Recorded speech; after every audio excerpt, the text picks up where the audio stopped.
All right. Good morning, good afternoon, good evening. Greetings to all my chess friends. We are here for round 8 of the U.S. Championships, which is going to be starting momentarily. Hey, what's up, guys? Whoops. Kostya.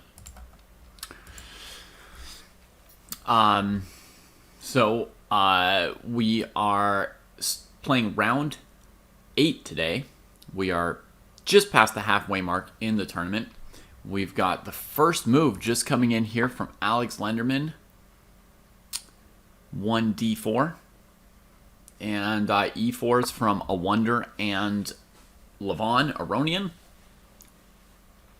who's got white against Hans Niemann today.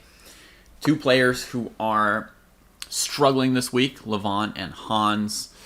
We'll see who is more professional about it and who is more on edge. Shankland playing probably headed towards a Najdorf against A Wonder instead of playing e5 and a Berlin. But it's interesting because A Wonder has not played the Ruy Lopez yet as white at this tournament, right? A Wonder has played weird Scotch Gambit, sideliney kind of things, and Shankland would be aware of that. And this is saying that A Wonder has somehow scared Shankland off of e5 by the use of these 19th century variations.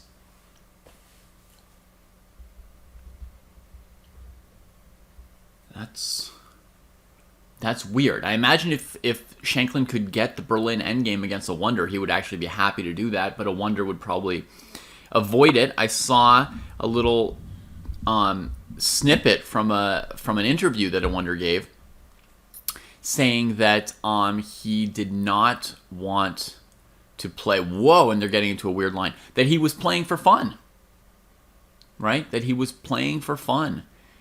And the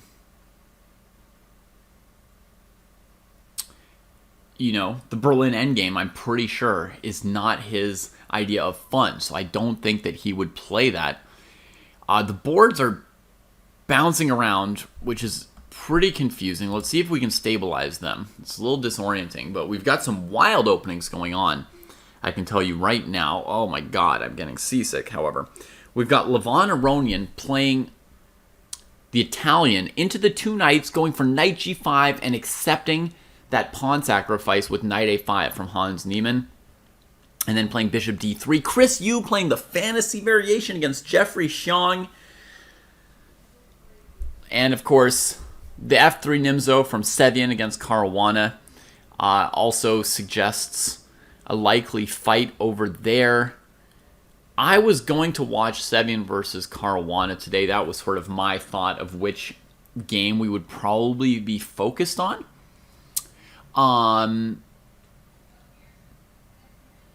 But now I'm not so sure. Now I'm not so sure because there are special places in my heart for the openings that Aronian and the variations that Aronian and Chris Yu are playing. These are both sort of pet lines of mine at some point. Yeah, I could explain that real quick, Ken, if you like.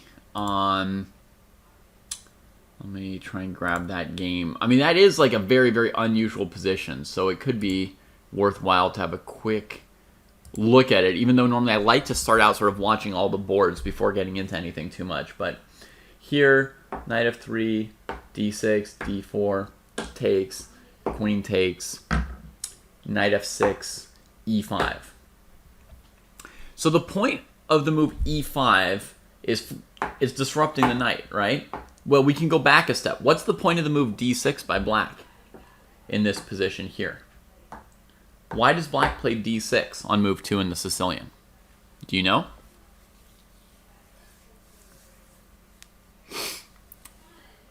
Why would you play d6 as opposed to any other move here? Black has options, so what's the point? Exactly. To cover e5 in order to play knight f6, right? So this move is saying that you're trying to establish this square for your knight. Right? So fast forward a move, we get here. Sam plays knight f6, and a wonders move is trying to dislodge the knight, saying that this d6 move doesn't really stop e5 here. Because of the variation pawn takes, queen takes, king takes, knight e5, king e8.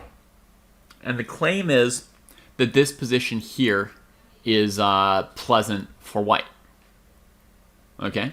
That's what it's kind of saying. Yeah, I've had this position before, and it's a little bit of there's a little bit of struggle for black. I don't know what the theoretical evaluation is, or what computers think of this position, but I can tell you that it looks logical for white to try this, right? Like, they're uncastling the black king. That's the idea behind it. When black tries to challenge this knight with knight c6 or knight d7, white has bishop b5 available, which could even be played right here. And so white can look to, get ahead on development and then put pressure or make the king position on e8 into some kind of a problem, right? So, you could go check, here, castle, here. And then from here, it's up to you to figure out how you want to try and do it, right? But you can try to create some problems for black. I mean, black's got a6, b5 to untangle, so I don't know how devastating it is, but it's we can at least appreciate what white's idea is, and then see if it works or not, or how powerful it is. But in this position, Shanklin played knight c6 instead of trading on e5, attacking the queen and the pawn. Now, I believe the point of knight c6 was that if white plays bishop b5, and you'll notice that in this position here where Shanklin played knight f6, the more obvious move would have been knight c6, developing and hitting the queen. But there, bishop b5 is played, and yeah, I mean, it's a line. So with knight f6 and e5 in, and now knight here, bishop b5, I'm going to guess, since now this is hanging, I'm going to guess that this tactical idea might be the reason that white didn't play bishop b5 here. Okay, and we're going to just check this idea and see what it leads to. Here, here, here, here, here, here. This might be the reason for the move order that the both players are playing. This might be the underpinning tactical variation. And so if knight check, king here, knight takes, pawn takes, I guess bishop f4 might be critical, but there is knight d5, which looks pretty okay for black. Bishop here.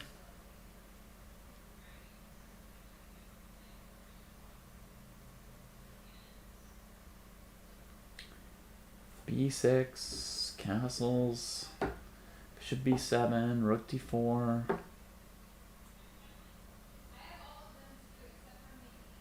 f6, knight c7, pawn takes, rook d2. No, king c7. So rook d5. Bishop d5, knight d5, e6, and black survives, I guess? No, this knight comes to e4 and white's still a lot better.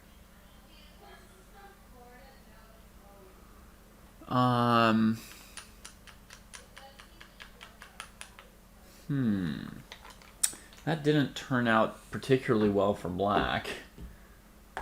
So let's try again. So I feel like that's going to be the critical line.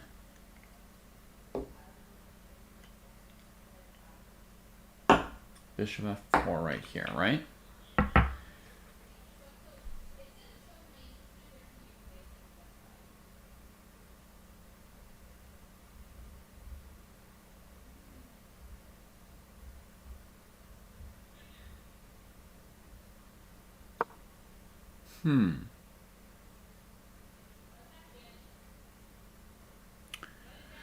Black needs a really good move here because I completely did not make that last one work. That was completely brutal. I mean, I lost this d4 pawn for nothing, and yeah. What's the move?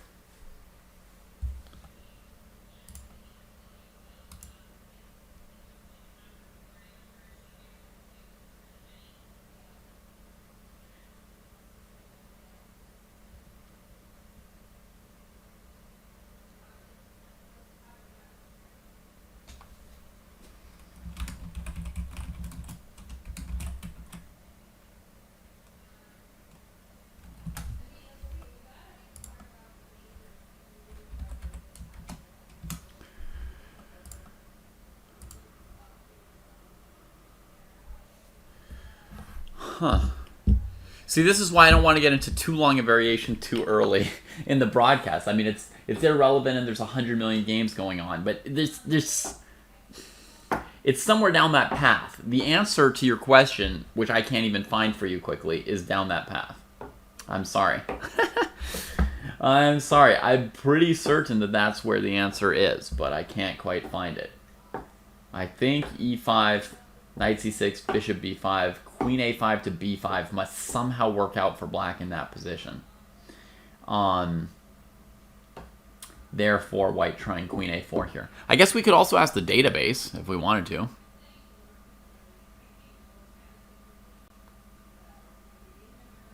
I understand you guys are both asking about a different move for white, but white won in that variation. And we're trying to prove that black wins. Not wins, but, you know, gets equality. So, you guys aren't helping me by suggesting more different ways white could maybe win.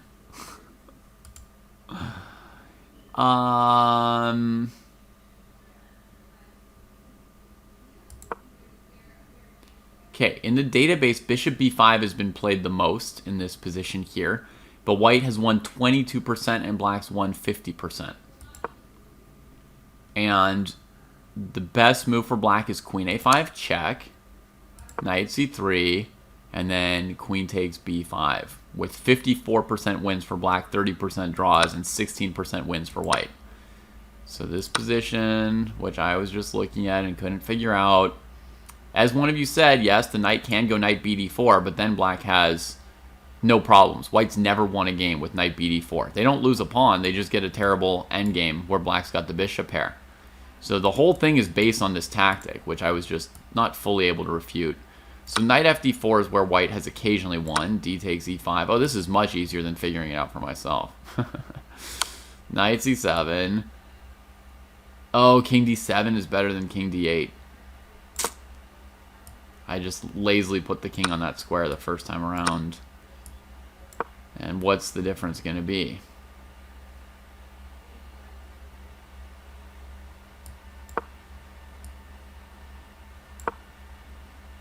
No games left in the database. So again, we don't know the answer.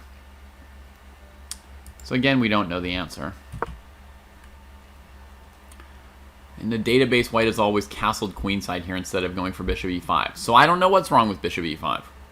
Or why king d7 changes it drastically. Oh, it's because the king's one step closer to the knight, so it can defend the knight in those variations where the rook was attacking the knight and this knight was coming out. Oh, okay. Okay,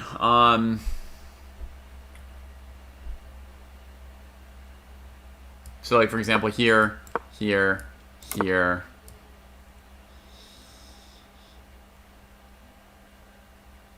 here. What did we do before? Played here, here, here, here, here. Oh, we could just do this in my last variation too. I never had to take the rook. And the bishop pair just wins easily. So that with the king on d8 or d7, I just blundered this line horribly before on the board. You guys remember when I had this? and I played like bishop d5, knight d5, and then said white had an obvious advantage with the knight going to e4. Yeah.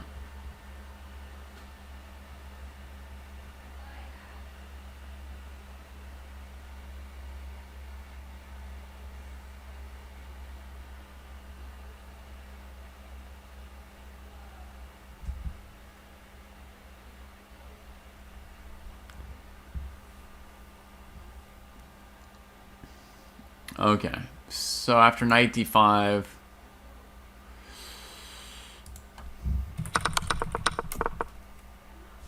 white would have to try castles queenside. Interesting move. And here, black has a better score than white. e6, rook d4, bishop c5. Rook c4 has been played every game. It's complicated. Oh yeah, because the rook's covering this. And look, the king comes up and defends his buddies.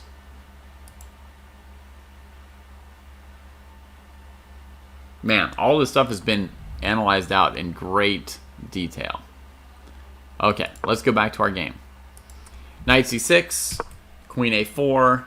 Now this knight dodges away, and now we've got something that feels kind of like a c3 Sicilian, right? With the knight bouncing around, and this pawn's just going to get traded for this pawn, and it's no real problem for black, because in this position, e5, your knight can't go anywhere good. Remember what I said before about, like, if the knight can go to d5 or e4, then e5's a bad move, but if it has to go to, like, g8 or h5 or something, then e5 was really good. So black gained the d5 square for the knight, and now the position becomes, you know, just fine and dandy and playable for black.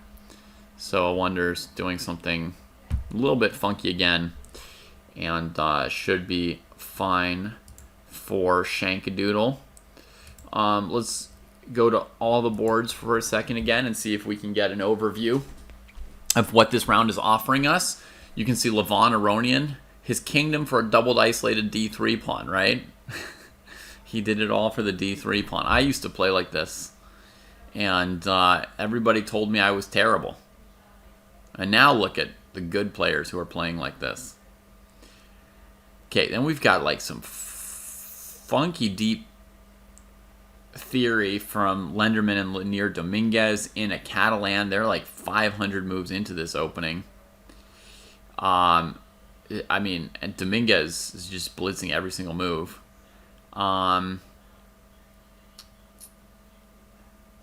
That's right, Driven. We've got the attempted fried liver, the F3 Nimzo, and the fantasy variation from Chris Yu, right? Getting smacked right now by Jeffrey Xiong on move 4.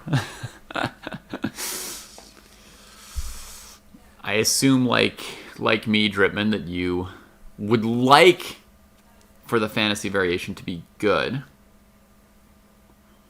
You would want it to be good.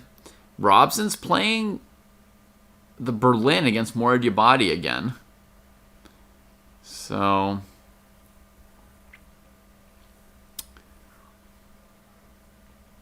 not going to be the most exciting game. I think the best game today is going to be the F3 Nimzo. Oh, dang, yes, look, Fabi, like, I don't know how he even got to that position, but he's got a pretty interesting position. He's playing a6, threatening to lose a pawn on b5. Love it. Love it. When your opponent's got a protected passer, and the best thing you can do is prepare to lose a pawn. Like, they can see it coming, and it's just going to lose a pawn and not be a good move. Nice. Let's say Lenderman Dominguez will be a draw, because this is basically like why you often have high draw rates in GM tournaments, which has not been the case in this year's US Championship. But when the player who's playing black has prepared 20 plus moves with the computer, by the time they have to start playing moves for themselves, the position is so simple and equal and clearly understood by them in terms of the plans and what they need to do, that there's like no room to lose anymore. And basically, you could take any chimpanzee and give them the black pieces, and if they knew all these moves by heart, they could make a draw against a GM as well. You know, it's just like there's just nothing to be done. So Lenderman is just going to burn another white here. He'll offer a draw in a couple moves. More or less. I don't know. He might play a few more moves, but the game's going to be a draw. is basically like if a player of Dominguez's level is prepared, or even a player 100 points below Dominguez's level. Heck, a player 200 points below Dominguez's level, if they had this much preparation, they would make a draw. So that game we're not going to be watching today. But that's why, it's nice for a tournament to have more than one game, because there's going to be some games like that, and you're going to want to not waste your time watching them. Okay. Everybody else's game looks fully playable, though we probably won't dwell on the Berlin or the Italian. Wesley So against Dariusz Svirch. Now, Svirch is on a 2-game winning streak, and Wesley is at least on a 1-game losing streak, and just generally does not have a great score in this year's tournament so far. Click to results. Where's Wesley going to be? In 10th place with 1 win and 2 losses, 3 out of 7, right? So Wesley's not winning the tournament this year. He's got less points than 15-year-old Chris Yu, or than Sam Shanklin, who himself is very unhappy with his tournament. So, so Wesley's not going to be at like a highly excited and motivated point in his confidence, but, you still got to always play your best. And I imagine that Wesley can still do that.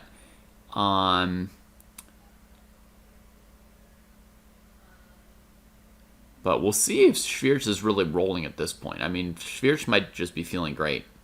We've got 6 rounds to go, including today's round. So, I mean, mathematically, Wesley could still win the tournament if he won 6 games in a row and released Caruana's opening prep to Caruana's future opponents. Yeah,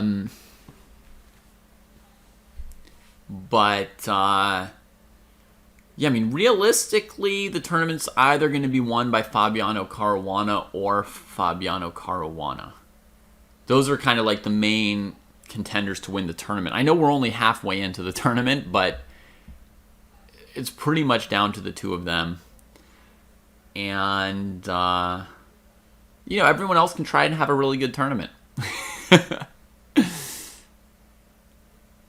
But let's see how Fabi can do. I mean, he's going to have like a bit of a challenge here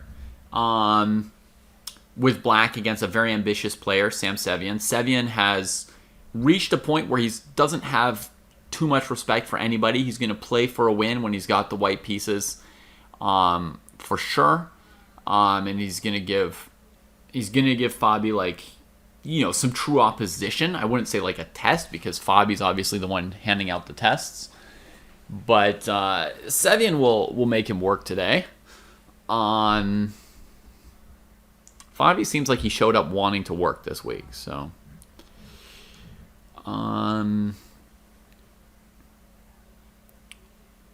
yeah. So in terms of openings, I think Jeffrey Xiong's probably got a good opening against Chris Yu.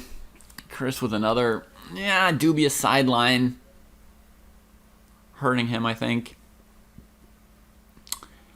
I think Dariusz should be familiar with the position he has, but Wesley's very good at this opening, so it's like, well, what do? You play what you're best at and what they're best at, and you just hope that you just try and play well that day. But let's see if Sevian can rattle the leader. I mean, if Sevian beat Fabi here, the tournament would be wide open, right? It only takes 1 game. All right, Sevian right now has... Whoops, sorry about that.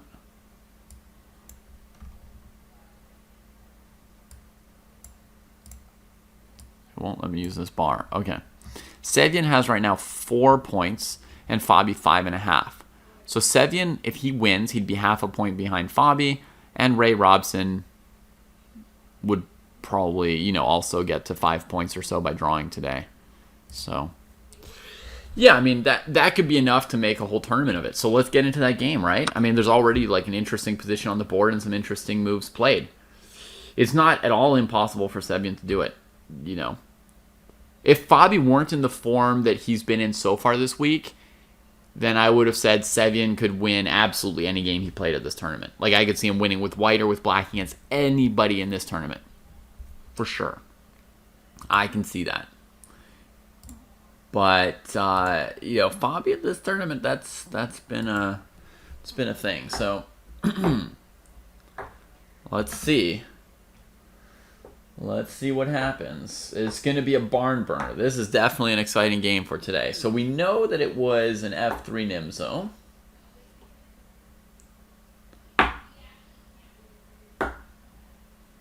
Love to see some of these top players fighting some real Nimzos, right? There's been so much of like Knight F3 on move 3, right? And then off into the Queen's Gambit, to the point where it's almost like we haven't seen that many Nimzos recently, even though it's clearly in everybody's repertoire, right? Like all the black players are playing Knight F6, E6.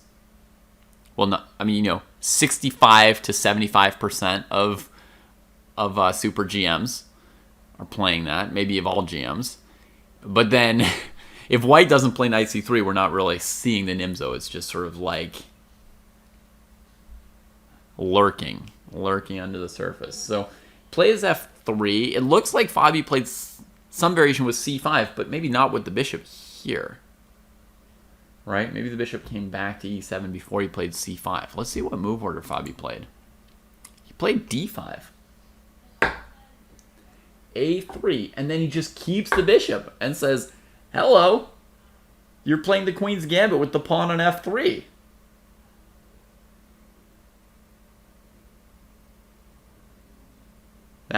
That's brilliant. That's brilliant.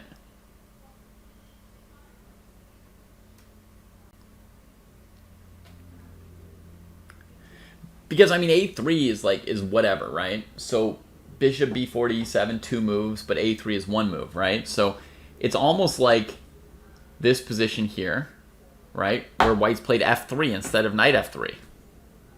Or instead of bishop G5, right? Or Queen C2 or something. Or CD5 E3 or something. So F3, yeah, that's pretty logical, Fabi. Somehow I didn't realize this move order made so much sense for black. Oh, but here's the one thing white can do, and it's what Sevian did. He said E4 immediately. No developing the pieces, just like I played F3 to fight for E4. When I played A3, you refused to trade the bishop for the knight. The point of the Nimzo is to control the E4 square, right? But you fled, so now I control E4. Hello? Goodness. That's a center. That's a center. Apparently, this has been... Sorry, what happened? Persian defense. So he's trying to send us hundreds of links. Okay, no thanks, Persian defense. Apparently, according to Tickety Boo Hoo, this line is trendy.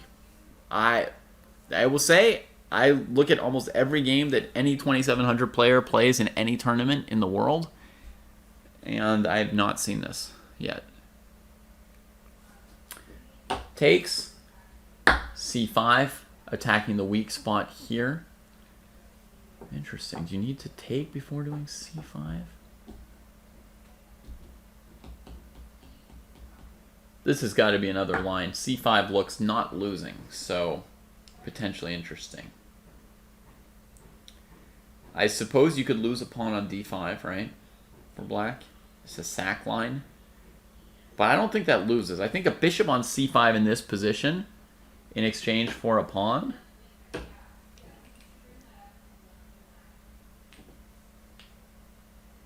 I think any position like this should be sort of playable for black, right? That bishop's worth a pawn on its own. I would suspect that the move C5 is of some interest here. Right away. But he took and then played C5. That spot's now very weak, and he's going to choose to push past. Trades, and Fabi gets himself castled. So white's got this nice pass pawn on D5. Ooh la la. Loving that pawn. Yeah, it's Benoni-ish, but with a noticeable development lead for black at first, right? So then we got bishop E2, A6. And it turns out the reason for a6 was not that he wanted to sack a pawn with b5, which to me looked instinctively bad, like white just takes it, and so what, right?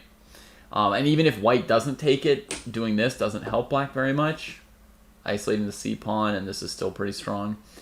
So, I mean, isolating your 2 pawns, right? But the point of this was just he wanted to play bishop d6, and he didn't want Sevyan to go take his bishop from him. For a Nimzo player, Fabi's been very protective of that bishop today, right? Retreating it to e7, playing a6, then putting on d6. This bishop's really being, like, capricious, and Fabi's doing everything it asks. You know, it says, no, I don't want to trade. Set up a home for me. Don't let any knights come near me. Don't let anybody trade for me. You know, it's like, wow, what a precious bishop. So he gets the bishop to d6. Has Sevyan castled yet here? Sevyan looks like he's still thinking here. Has he castled? No. Yes, he has. We've got 2 more moves. He castled. And Fabi played h6. Because this bishop didn't want to do this duty. It wanted to come here. So much adjusting. And now h6 has stopped bishop g5. Well, we can say that black's development lead is gone at this point, right? a6 and h6 and repositioning the bishop 3 times. I know white spent some time taking the center, but yeah, black's development lead is gone, gone, gone.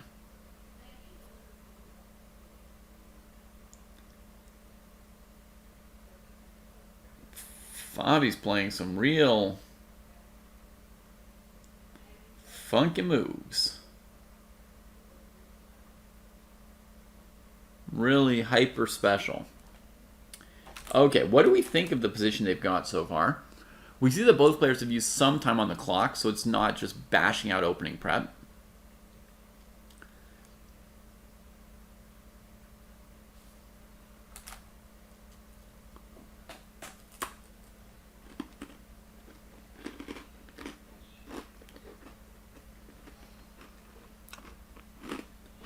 My first instinct is big advantage for white.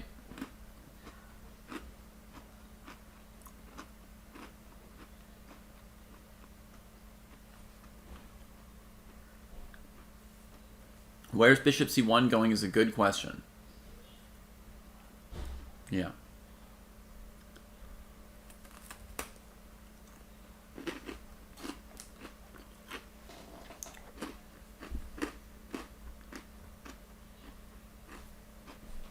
Let me try and find this Fabi Alexienko game.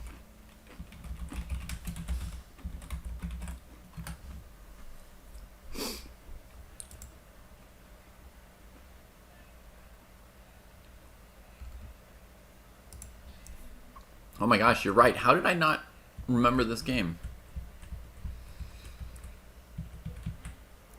In that game, Alexienko played bishop g4 instead of Fabi's a6 and h6.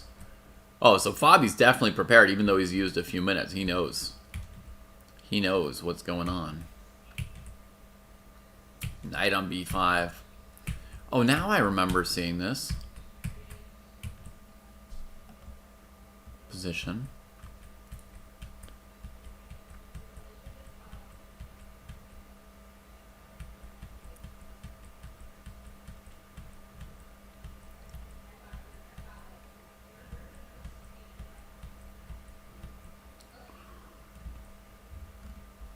Crushing. Wow, brutal, brutal, brutal, brutal. So in that game, Alexienko just kind of played, you know, like rook e8 and stuff, and you know, bishop here and knight here, and he allowed Fabi to do this just straight out of the opening and get the pawn on d6, and the knight on c7, and Fabi was just winning. Basically straight out of the gates. So this game, we see some extreme precautions from Fabi about keeping this pawn from advancing. Right? Being very, very careful to keep that pawn under lock and key. like under lock and key, like Nimzovich would have wanted. All right. Why would he use time if he knows the position?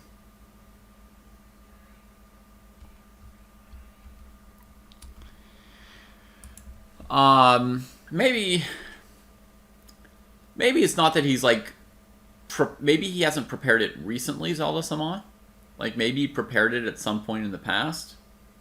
He remembers like ideas about it, but he doesn't remember exactly the specific line, so he's trying to recall some specific moves that he'd planned in the past. Or maybe he never planned out a bunch of specific moves for the position. He just gave himself, you know, an understanding of the position. Now he's coming back and trying to pick a specific move order based on that.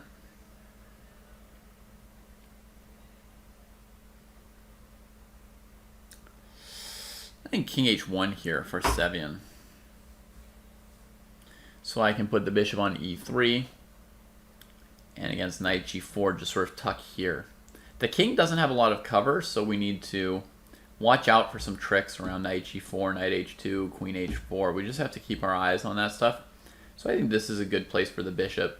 The other like big option is to put it on B2, right? Like I considered B4 as well, by the way, folks, but it's not worth it.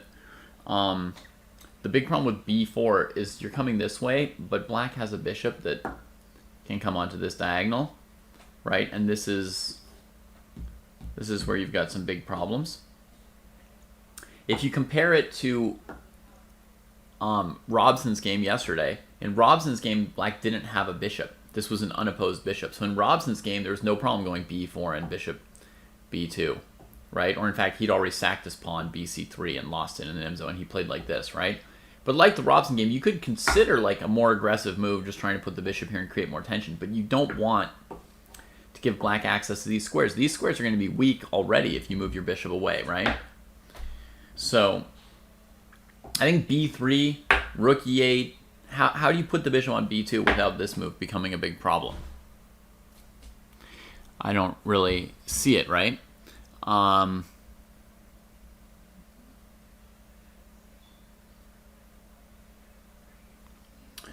So to me, even though the bishop would be amazing on B2, I don't see how to justify putting it way over there. So I'm thinking King H1 right here for Sevian. I really think that feels logical because black's looking for like weird little counterplay tricks.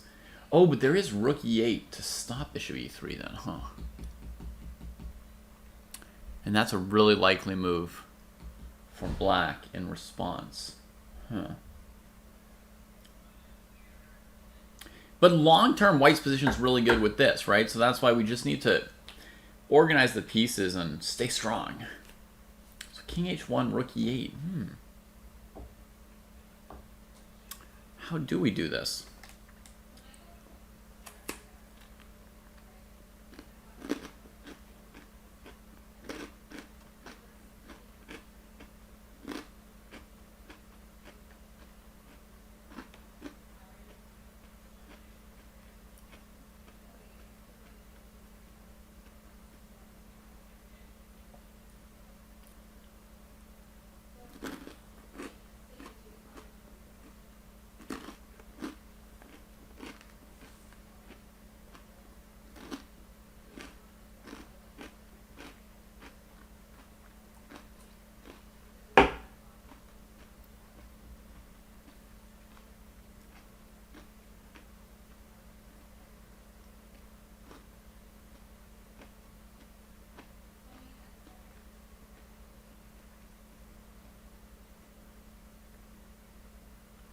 Yeah.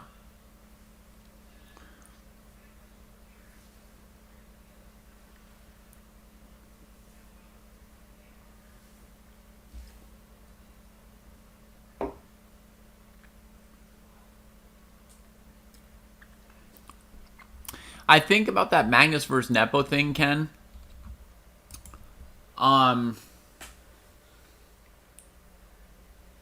I would say people theorize a lot of really dumb stuff. The average Unless the people were super GMs, I would discount the theorizings, honestly. If you mean someone whose real name you don't know on Twitter, then it's silly. If it's a super GM, maybe. But even then, if it's like, you know, somebody like Geary, you have to know that they're joking. But generally speaking, people have no idea what super GMs are actually thinking. So theories are like super, super random guesses.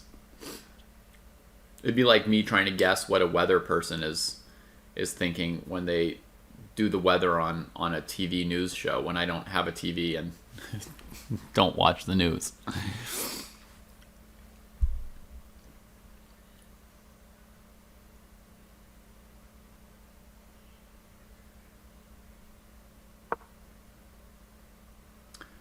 I would think that in general it would probably be somewhat rare for GMs to pretend to think when they're in prep.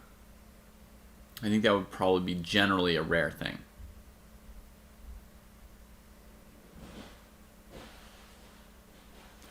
You don't know if it was Peter Svidler or someone random?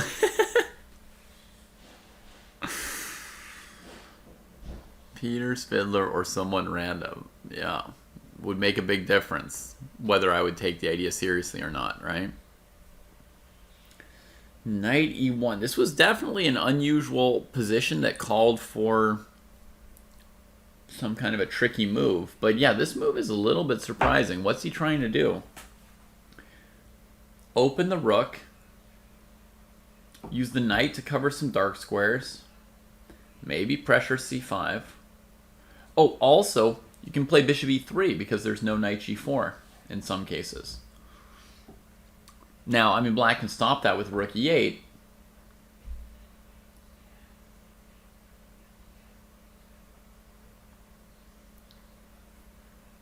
Oh, you could also develop your bishop to f4 at some point. Your dark squares could be a bit weak, but you're bothering black on d6 and c5, which are potentially sensitive squares for black. And with this setup, you can eventually play b4 to keep fighting for promoting the passed pawn, right? Build up strength over here and push it.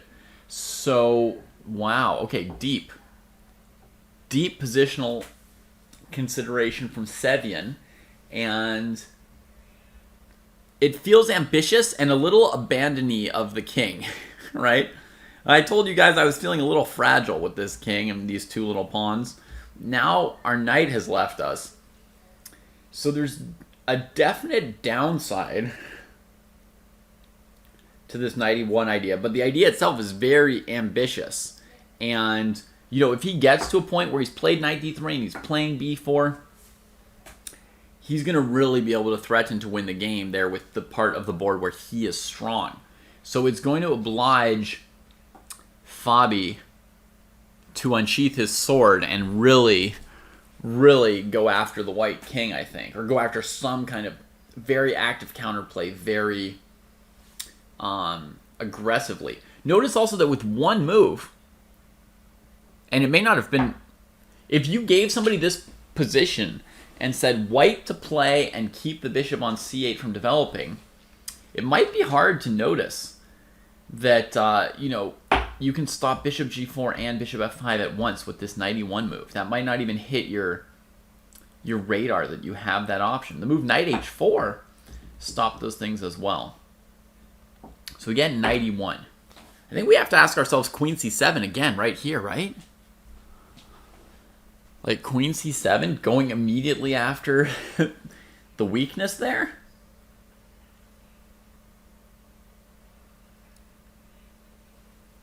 That's a question that's going to be on Fabi's mind right here. Scour Power says, while he's preparing for bishop h6 and rook f6 perhaps. Maybe against queen c7, Tickety Boo, who thinks rook f6 could already be played, sacking the pawn and the rook. Okay, so queen c7. Folks already want to know if this is good. Holy moly, how's any of us supposed to know? White doesn't really have the attacker count on the king side. It's like neither player has any pieces on the king side, right? Whose king is getting hurt? It's hard to know. Bishop h6. Rook e8. Man, I've got no idea.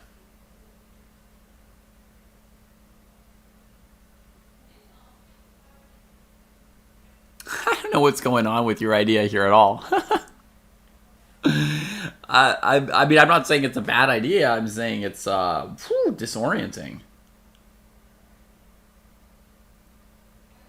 Hard to find the right moves for either side.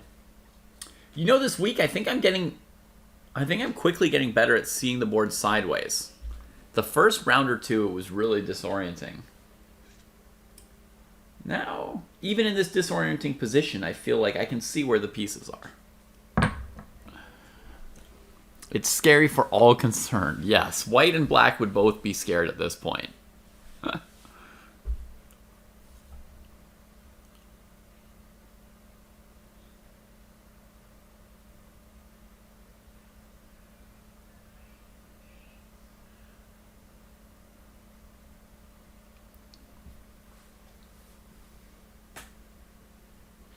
Okay, I mean, let's say this is playable for both sides. It's not obviously winning or losing. It's interesting. They could go for it. They could each go for it.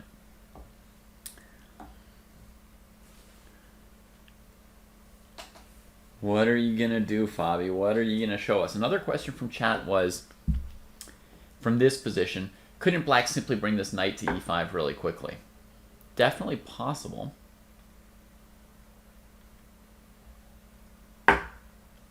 So knight d7, what would probably be on white's mind? I'm thinking white would develop the knight back to here, and then against knight e5, play bishop e3.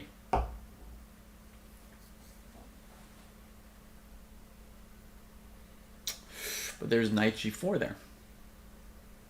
Or maybe better with this knight, hitting this square. If you take on c5, you're basically getting mated. Trading your bishop doesn't help either because it gives the queen access to h4. So basically here you would have to then play bishop f4. Then takes. You have to be careful because of knight e3 now. So you can't take with your knight, I don't think. You have to take with the rook. Now, who's better and why? White's threatening to take here, so black doesn't have anything too funky with queen g5 or queen d6. You just take. So the knight must keep moving, but it can't go back to e5. Uh-oh. It has to keep going in. But now we can just see that white's development got too good for black, and white's winning.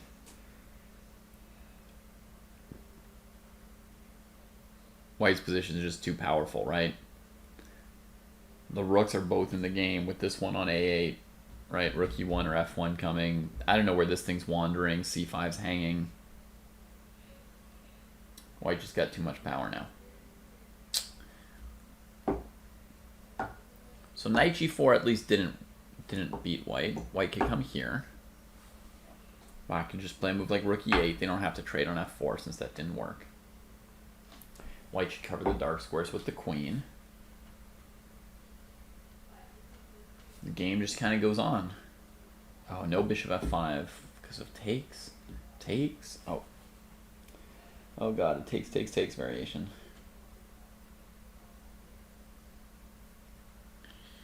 All right.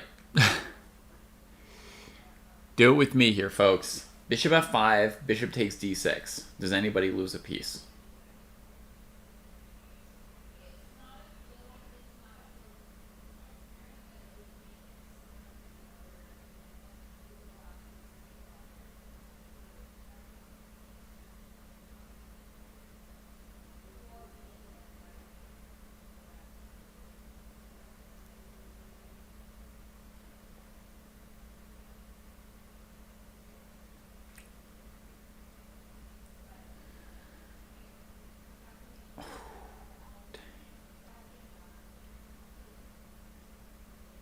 Oh, black can play bishop f5, right? It doesn't lose a piece. Doesn't even lose a pawn. Doesn't lose nothing.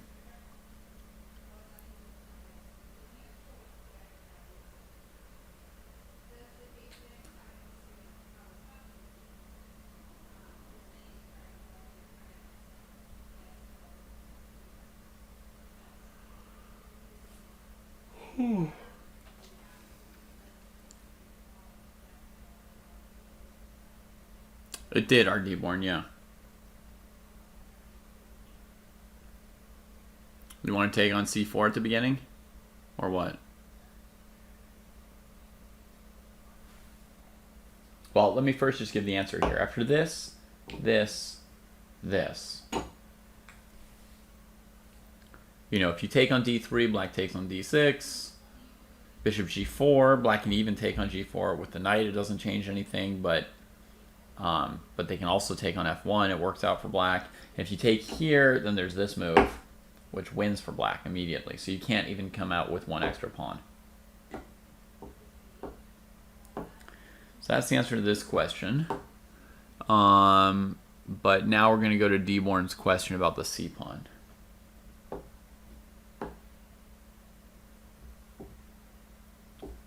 So in this position here, knight here, knight here, knight here, I suggested maybe bishop e3. D-born wants to grab the pawn, of course, with the rook still here.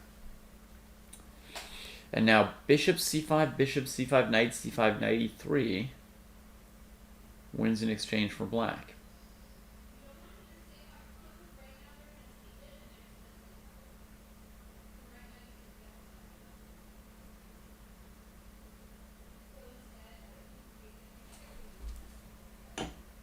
Let's just put the bishop on the board. I'm not immediately certain how good or bad it is. Actually, if black just takes this pawn, is that good for black? Even that's not clear, right? Or maybe it is clear.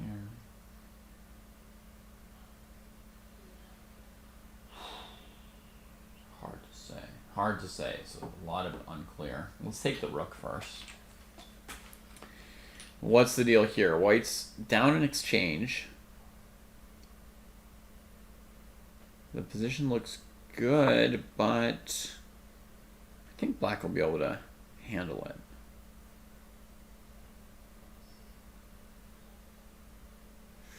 I'm not sure.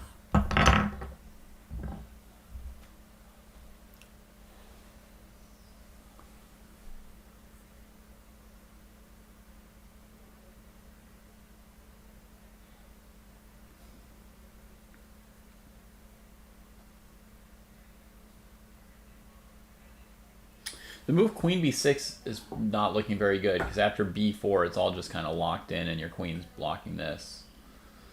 And she's away from the king side. That doesn't look too good. You could just blockade the pawn like this. And then if white wants to make any forward progress, they might have to play knight e4.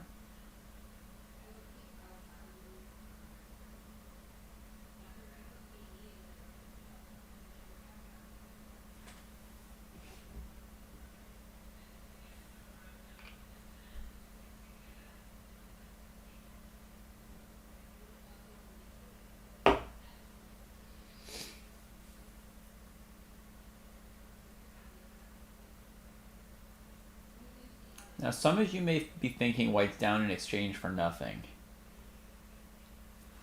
But black doesn't have a single piece on a square. Like, not a single piece on a square that you would consider to be a true square to put a piece on. So, it's a little early to write white's obituary. But if you push d6, then black does play bishop e6 and does get a piece onto a square.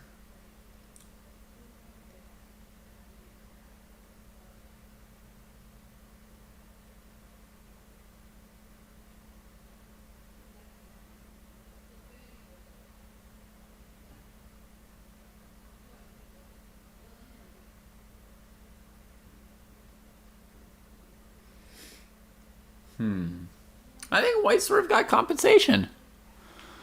I think white might still sort of have compensation.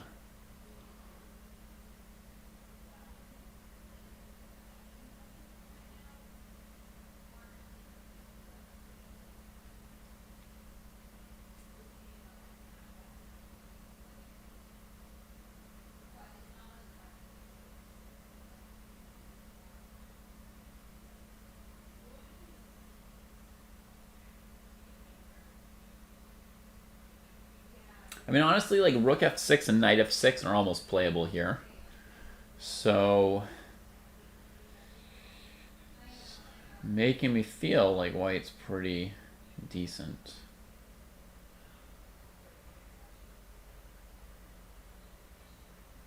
Yeah. Jeez, crazy position. I mean, I don't know on this one either for sure. Fabi's played knight d7, so he's playing in this direction at the moment.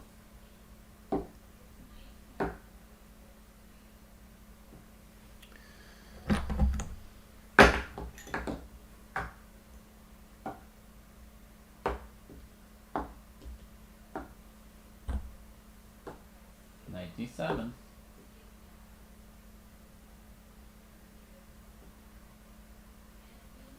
That was like definitely a sort of risky line for white.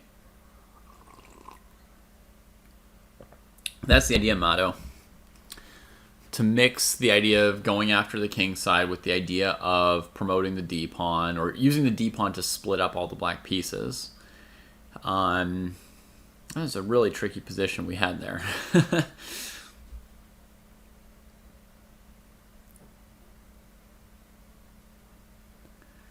Yep, Scour Power. I saw that line too. That's why I was like, knight 85. No, that's complicated too. Like, I was like, I can't quickly evaluate that line either. Because it was pretty messy. So, and there's a couple other options around that variation.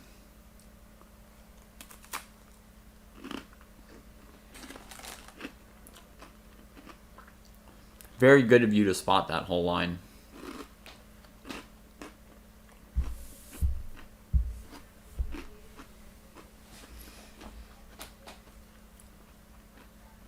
Is there something Sebian might rather do than this?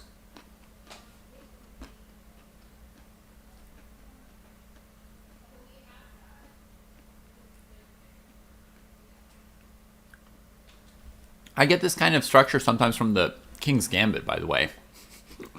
Kind of a weird thing about this, but you can get this position in the King's Gambit as white.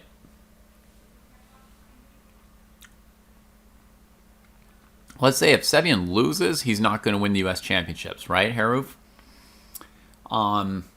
If he draws, is that the end of his chances to win the U.S. Championships this year?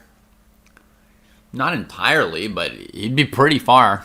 He'd be pretty far. This is his main chance. Let's say this is like definitely his main chance to win the U.S. Championship would be to rein Fabian right now.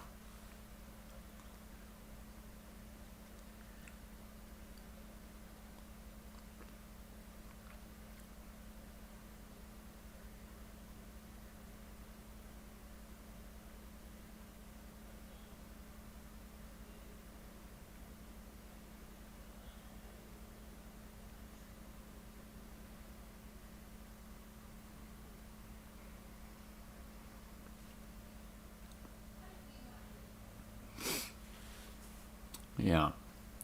Definitely if Sebian loses, Fabi's chances are amazing, and Sebian's chances will also be kind of bad, right? I mean, Sebian, I think, is at +1 right now, 4 out of 7, so he'll be at 4 out of 8.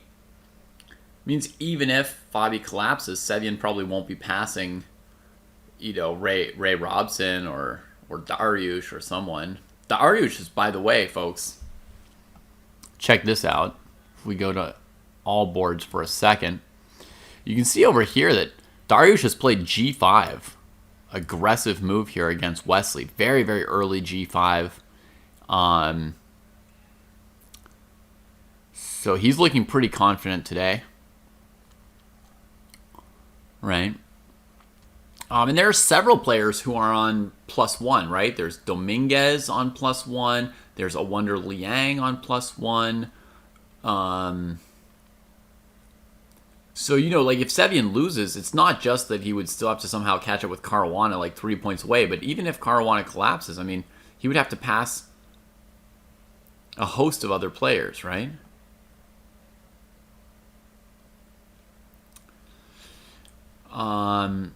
Okay, so we see Chris Yu, his fantasy variation, Hasn't been totally refuted. It looks like he's going to play an endgame with an isolated pawn that won't be maybe completely lost. But, I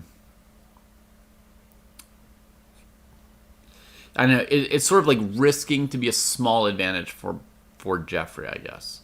That's like Chris's risk. Probably still okay. Lenderman and Dominguez, there's only been one move played in the last 25 minutes, which was Dominguez's first move out of opening theory. For him, out of his prep, was Rook D8.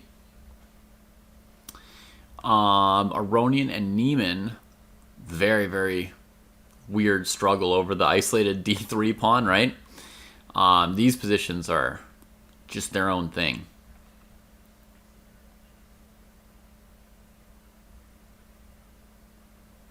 Yeah, super fascinating. Aronian seems pretty well prepared for it, based on the time on the clock there. The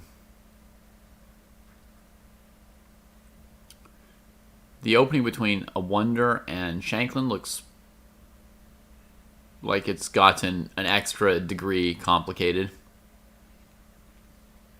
Actually, I kind of like that A Wonder took the fight to Sam with C4 as sort of like a weird temporary pawn sack, and now he's trying to win back a pawn on either C4 or D5. He's trying to just blow open the whole position, have it really simple and equal, rather than ending up in a Sicilian structure without any initiative. So I think it's like a reasonable choice from A Wonder, and he's been playing well all tournament. Has A Wonder lost any games? Let me double check.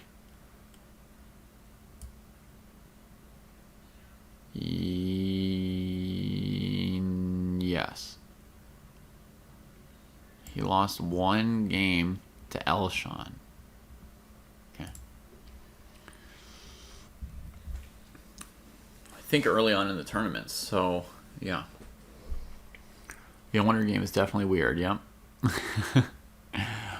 And then, yeah, I mean, Schwiertz, it looks very interesting. Morad Diabati and Robson, they've got a game that's going to, last a long time without resolving.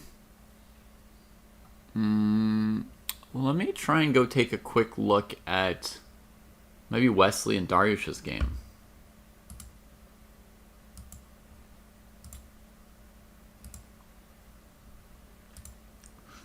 So, up to here, this is looking, standard kind of position. Knight F4, standard.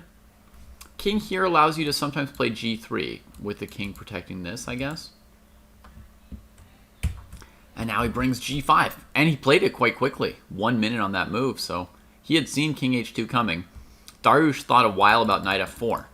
But after King H2, he played G5 in 1 minute. So it means he had anticipated King H2 and he was thinking already that he probably wanted to play G5 there. Just a little hesitation, and then he goes for it. So, is Black threatening G4 here? Like if White played A4, or something completely ignoring him, would G4 be a good move for Black here? White couldn't take because of the knight fork on G4, right? You simply can't bring this knight to G4, attacking the rook and the king at once. So if you played like A4, G4, you'd have to move the knight somewhere. Is that a big deal? Nah, not such a big deal yet. No big deal. Okay, so G5's not like a special threat. It's just grabbing some space.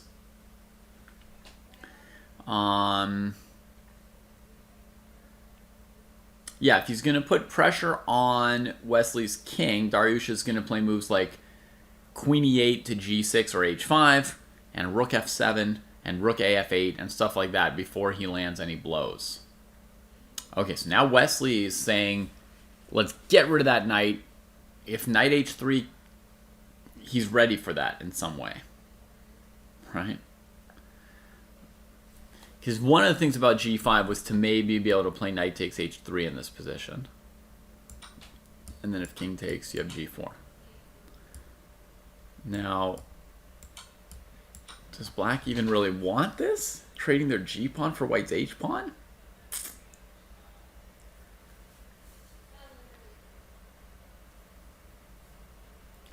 This doesn't look good for Black, to me. And white even has a second option of like, knight e5 or something, which would also have to be calculated. I guess knight e5, knight f2 is probably good for black. Yeah. Okay, so white only has that one option, but I think it's good for white. So then, Exquisite's saying maybe the idea is to play g4 now. I think still pawn takes, knight takes, check should lose for white because of knight takes rook. So let's say white takes here probably. Hi, Ethan. I don't think white wants to, move the knight and allow this. That doesn't look reasonable. So let's say white takes and black takes, and now white takes. White's up a pawn.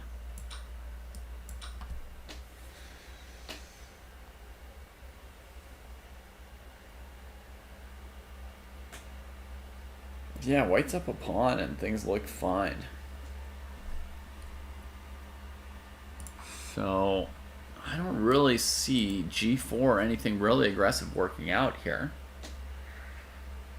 Honestly, I'm seeing that knight retreating here. Also, Wesley didn't seem very concerned. He played g3 pretty quickly.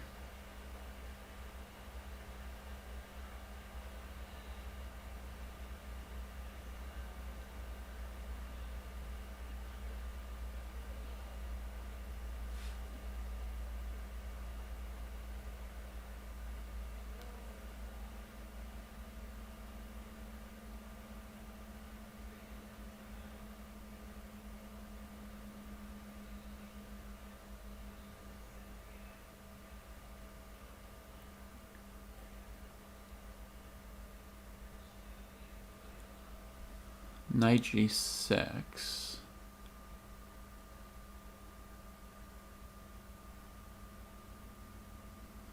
Yeah.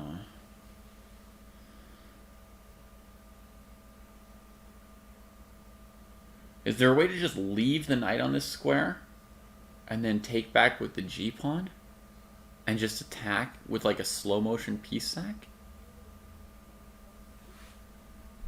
Like, is there a world where he's just planning to do this? And just say, like, yeah?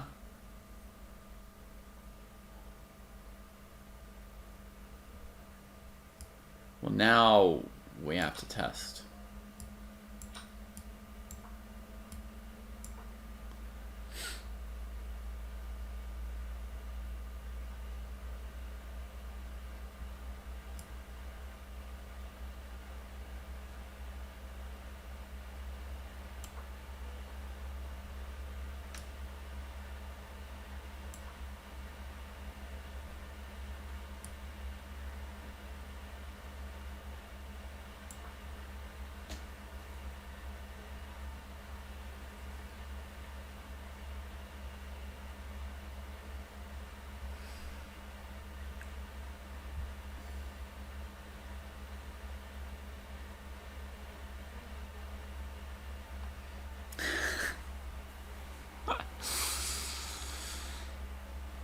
I didn't mean to question the fantasy variation, I just meant to insult it mildly.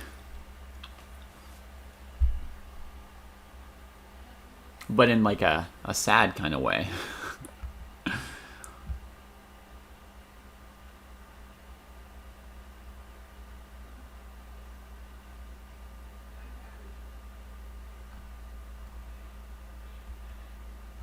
Oh, Dariush has played g4. Wow. I was going to say, I do not see that working out for him, and then suddenly I realized he's not going to take the knight. My original calculation wasn't even good for one move. It was only one move into the variation that my calculation was wrong. It's e takes f4 before taking the knight, right? And then here, and then here. And now it's splendid. Look at all that space for nothing. So ef4. That's the plan.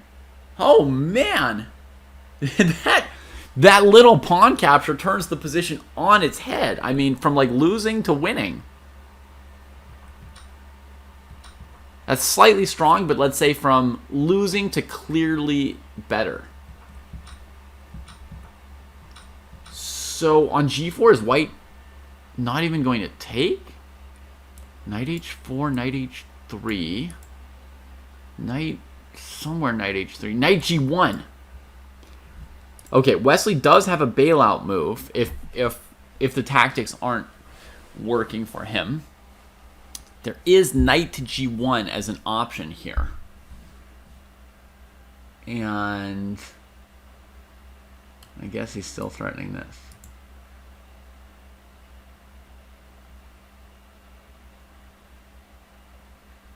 It's a nice looking bailout.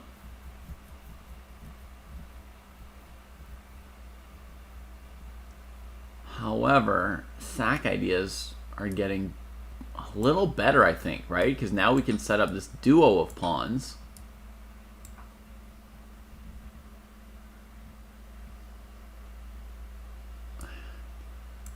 I don't exactly know what we're getting at or what we're threatening, but it looks a little bit scary, right?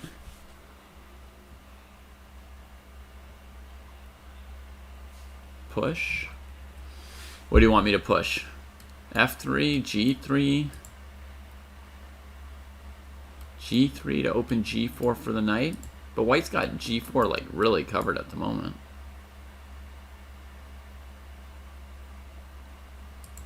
We need some more pieces here to back this up.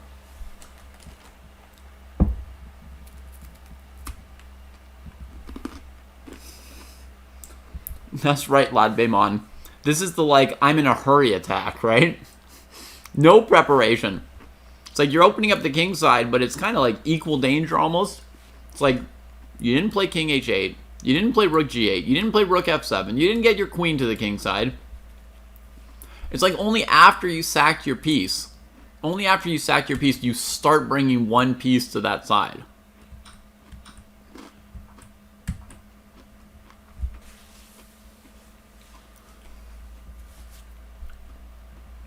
I was going to say the knights are kind of bad here. They're decent defenders against mate at the moment. They're covering this threat and this threat. But like positionally speaking, black just played e5. It's not even clear that black's pawns are worse than your knights in a long strategic game, right?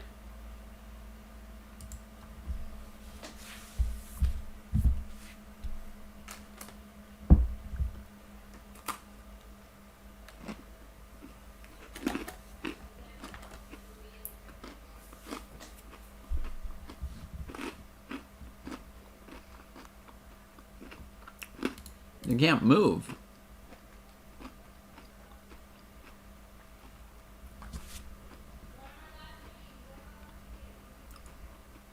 This looks possible to me. I mean, it looks like, you know,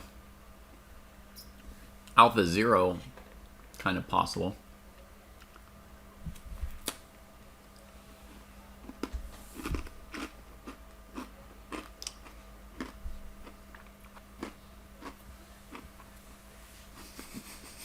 Good one, Dred. Good one.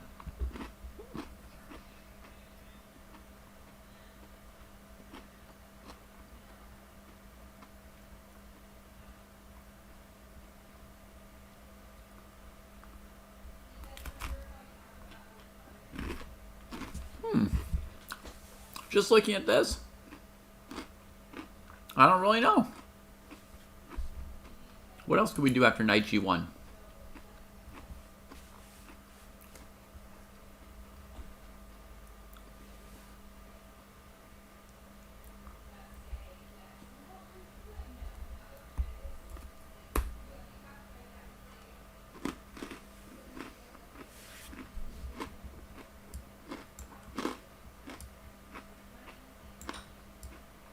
I like it.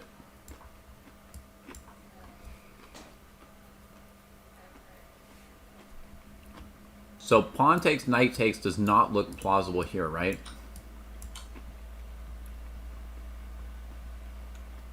You have to stop queen h4, and then there's knight f2.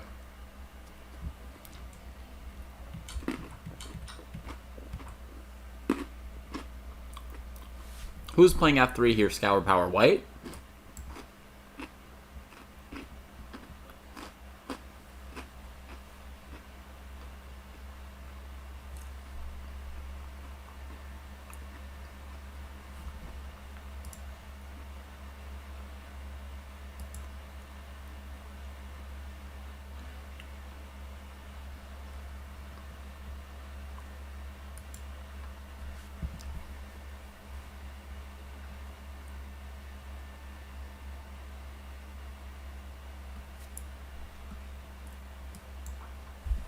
I don't know.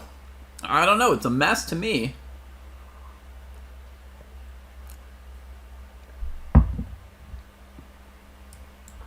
Maybe I do this for white.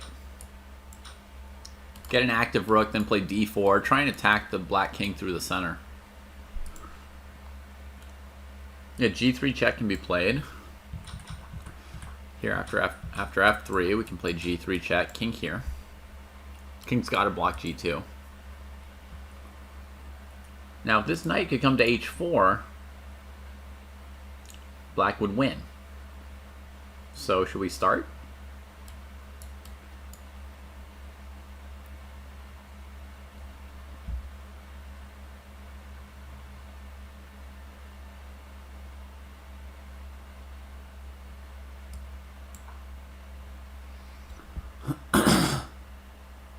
White needs to dig out before that knight gets to h4, right? That's some time.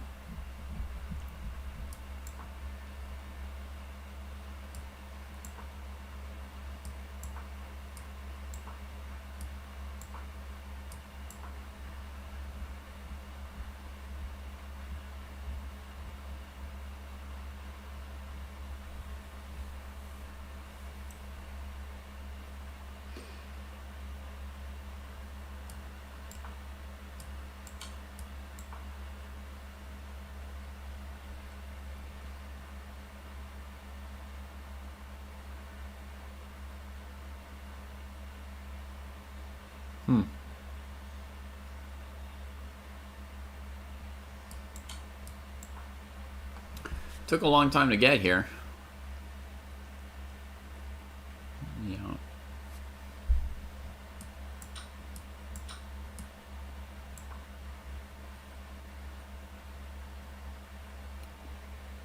It's wild. It's wild. I mean, it's not like there's nothing obvious about this situation. There's nothing obvious about this situation. Take the queen and set up the loose. I'm down a knight still for black. I need to achieve more before I trade queens. But I would say there's nothing obvious about this situation. I mean, it's only a pawn against a knight, but this king is sort of journeying, and the pawn's not... It's not obvious how much the pawn is or is not worth here. Sevian's played knight d3, by the way, folks. The move we kind of... The only move that we had really expected, and, you know, probably Fabi will play knight e5 in response, as we expected, and we'll see what comes of that.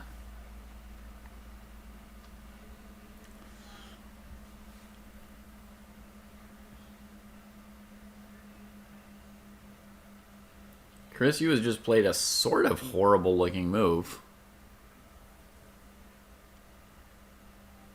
that might be okay. That's weird. Okay, I mean, there's a little weirder than this variation we've come up with here. But I would say it's like a real mess of unclear. A real mess of unclear. Does Darius have anything here? I think we don't know, GZT. I think we don't know.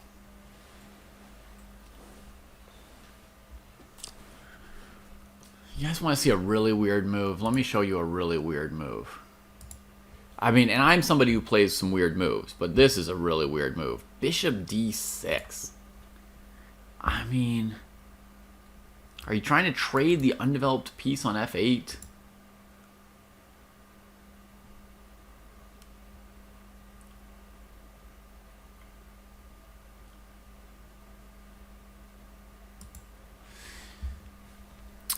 Yeah, Nelson, I'm doing my best to communicate the live position and the analysis back and forth. You can also watch all the games yourself here if you just want to open up a live position for yourself for any of the games. It's like, what's he trying to do? Trade this to I don't know. Like, the most obvious move would be knight g6, right? And then I think he's taking here. And the point is to get black to take here, so that then he gets to trade here. And then I don't know if he's like better or worse here, weirdly, at the end. Actually, I do know. This is not good for white. The bishop's actually slightly worse than the knight's in this position. Yeah. Took me a sec to remember this. Anybody who's played a lot of Caro-Kanns might have seen this sort of situation before. But basically, the king's super secure on the dark square. These pawns are limiting white's minor pieces pretty badly. You go knight d7, put a knight on e5. White has to play g3 to stop knight f4 in a lot of cases, but then black gets the f3 square to use. And yeah, actually it's just like really, really easy to put all the black pieces on good squares. And the knight slightly outperforms the bishop in this kind of ending. So that doesn't look at all good for white. No, no, no, no, no. This is the live position. And Knight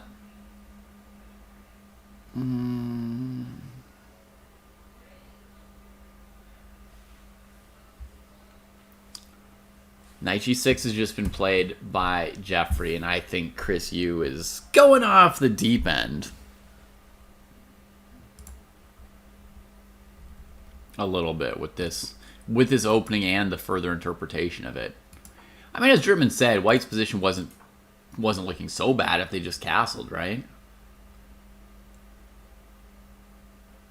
Not so bad, but maybe a little bad, right? I would say just a touch. We don't quite have enough for the isolated e-pawn, but we've got a little bit, right? A little bit of development, a little bit of space, and you know, an isolated pawn is not a death sentence. So, I mean, the game's going to play just like an IQP, by the way. It doesn't matter if it's an IKP or IQP, right? The structure is kind of the same, just flipped. So it's going to play like a queenless middle game with an IQP. You know, if black trades, white's going to be threatening to either get the bishop pair or to lodge the knight on f5 at some point, and, you know, the game goes on from there.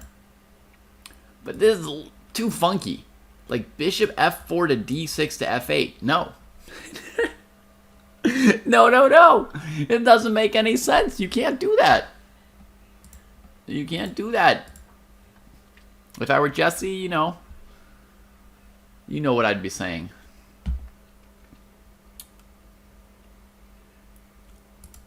He would say, you can't do word that starts with S, boss. What happened to this game? They've revised the moves. And this doesn't look right at all. I don't think this is truly the position that Elshan and Ray have on the board right now, with Ray thinking for 45 minutes about what to do about a4, a5. No. Can't be it. Can't be happening. Let's glance at this weird game as well. So, yeah, DGT error could happen, yeah. So in this position here, I wonder trades, looking to get Sam to take back with the e-pawn and take on an isolated queen pawn. But he kicks him back and plays e6. So this bishop gets locked in, but this one wants to come out and keep a solid structure. And this is where I was saying, like, if a wonder just plays a move like, you know, c3, bishop takes d6, queen c2, castles, he's just gotten himself a terrible Sicilian. Can you folks appreciate that? Like, he's the one who spent this effort on e5 and moving the queen 2 times. And what did he achieve with it? You see what I mean? What does he achieve with it? If he just does something like this. Basically, he spent all his time achieving the d6, d5 break for black in the Sicilian, right? trading his center pawn for black's pawn, and black's ahead in time at the same point, right?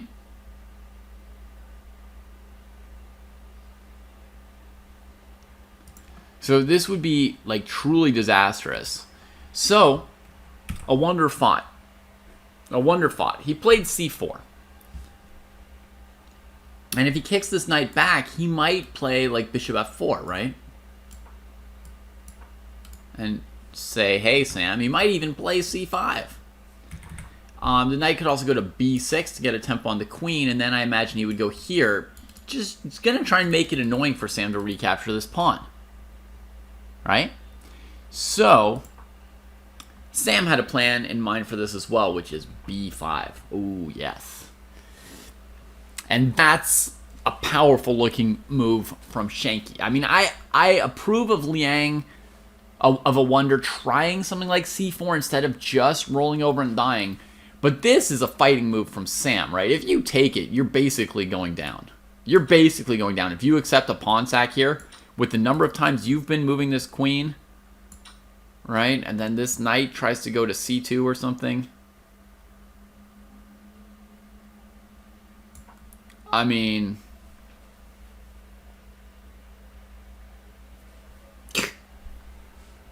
what are we looking at? Like queen c4, rook c8 resigns? Something like that? There's no way you can take this thing, right? So a wonder just has to like move the queen back, and Sam takes out that c-pawn. And that is probably going to assure him to be able to play bishop takes d6. But look, a wonder fights as he can. He goes after d5. And he's got bishop c4 coming. He's trying to just like win it back, you know? And if you play simple moves with black here, takes, here, you see that white gets, you know, a pretty free game. All the pieces came out, right? So, so after knight c3, Shanklin just had to keep fighting. Knight cb4, trying to hold the d5 square. Ideas of knight d3 check if you go a3, just pocketing the light squared bishop. So white just takes the pawn with the bishop while he's at it. Bishop takes. Now here, a3 would have been pretty controversial. I'm not sure what would have happened. Maybe black would play like queen c7 against a3. Yeah, that's probably why he didn't play a3.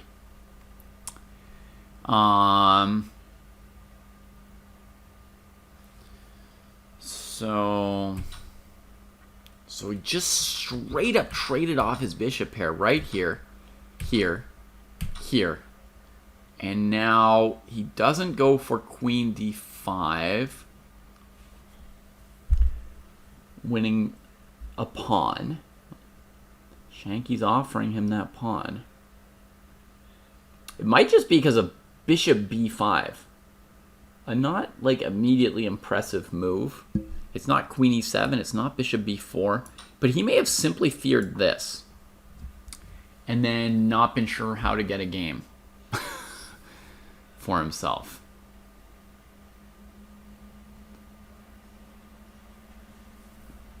A legitimate concern, right?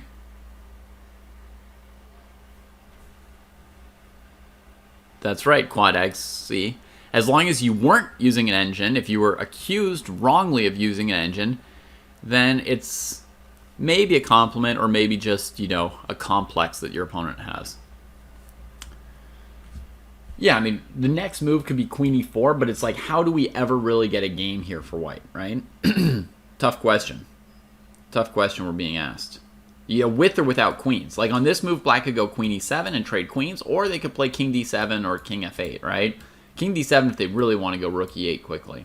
It's not really clear how white's ever going to coordinate these pieces in a way that makes any sense. This king is a real problem. a4 could be a try. Yeah, I mean, it would have to be some a4 kind of calculation. You can't play a4 right here because bishop b4 check wins the queen. So you'd have to throw in queen e4. Depending on what black does, you have to then try and play a4. I agree. But, you know, like king here with rook e8 coming, right? Now you have to go here, I guess, and you can force the queens off. But,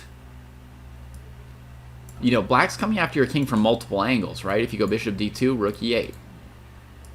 Knight d2. Maybe there's something here. Maybe there's a way out for white.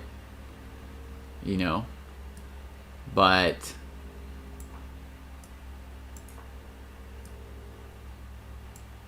I like the idea of like bishop d3 trying to still trap the king or something.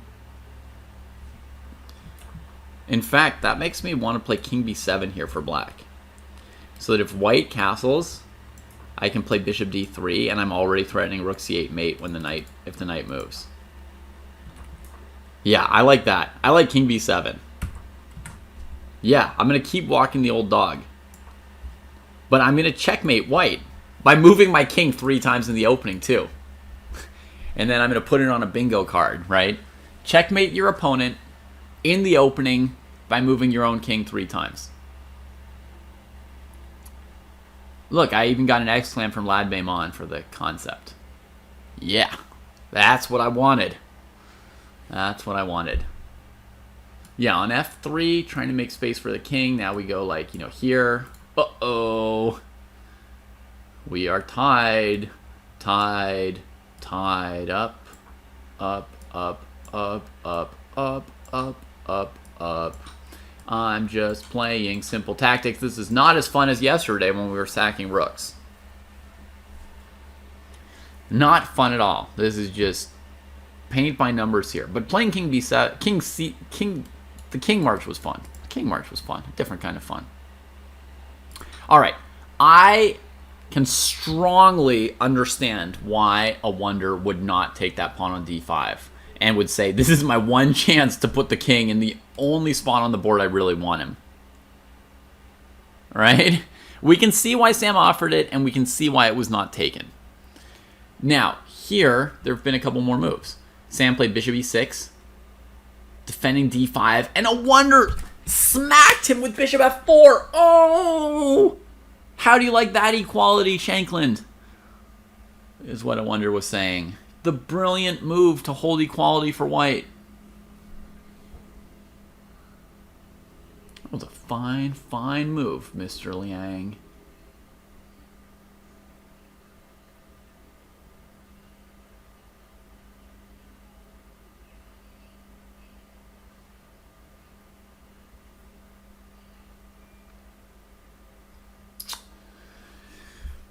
Could Shanklin have just left the pawn hanging and just gone about his castling ways and kept his bishop pair intact?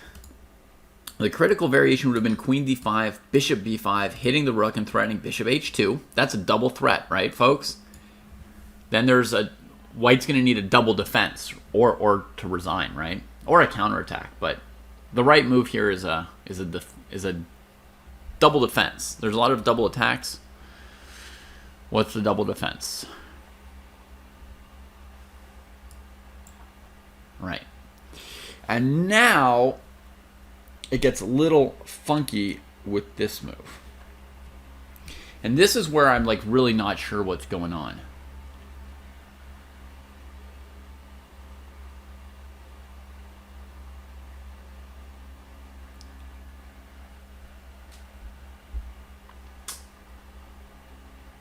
We cannot take on d6, no.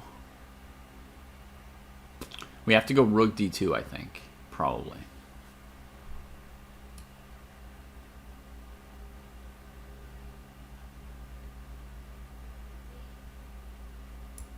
Oh, Perronet's got a refutational move. Bishop g5. That move does hurt.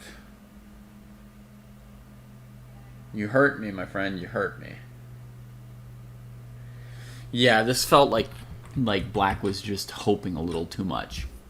Is there a way to play where we just accept that we lost a pawn?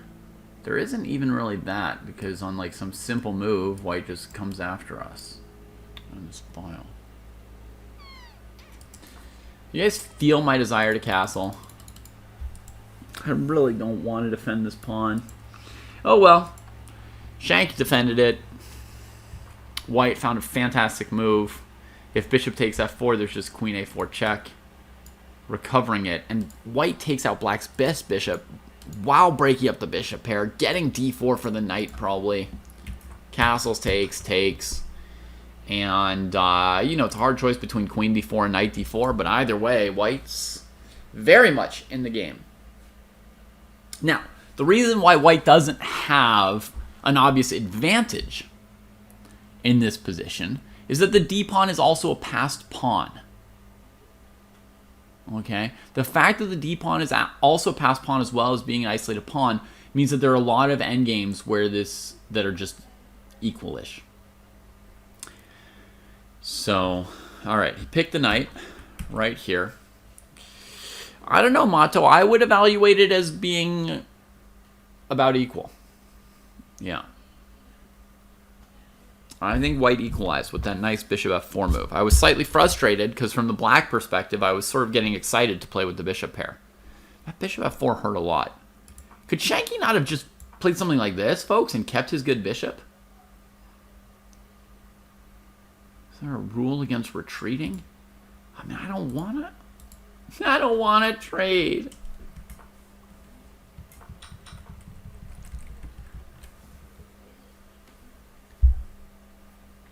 Whatever our evaluation, maybe I could ask Eugene for the evaluation.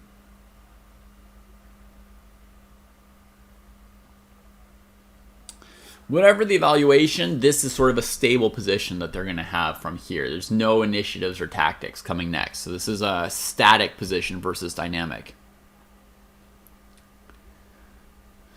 Well, the pawn on d5 really restricts the power of this bishop. So I don't know if we can say it's better than the knight here, but it looks like we don't really have an agreed upon evaluation.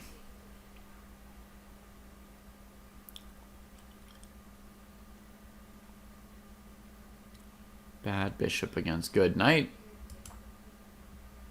says one of us. Okay, anyway, that's their position. Let's go back to our featured game. Holy moly! No 95 from Fabi. What? That is a surprise. I thought we'd probably be pretty solid to expect 95. I thought that was a pretty safe prediction right here. But it looks like Fabi has played b5 in this position. What on earth is that about? Taking the fight to Sevian right where Sevian has the advantage, right? The better position.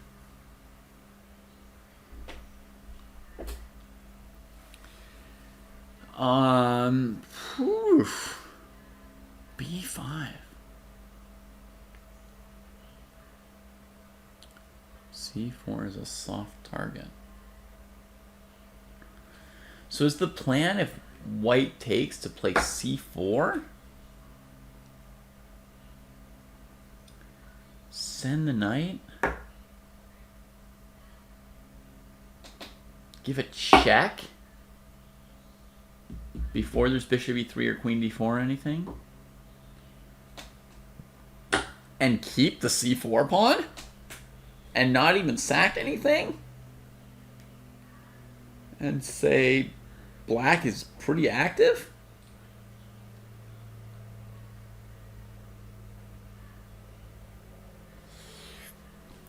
You know, it was almost impossible for me at the start of this week, C-Trem, but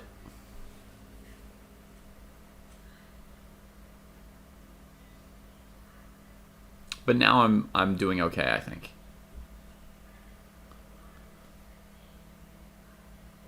And I think this bishop actually has very, very ambitious plans here.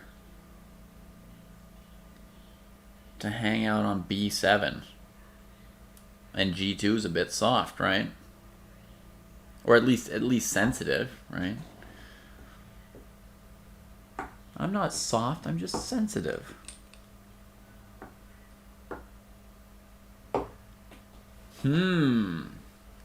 So this is our position, right? Knight d3, b5. He's pushing the limits of what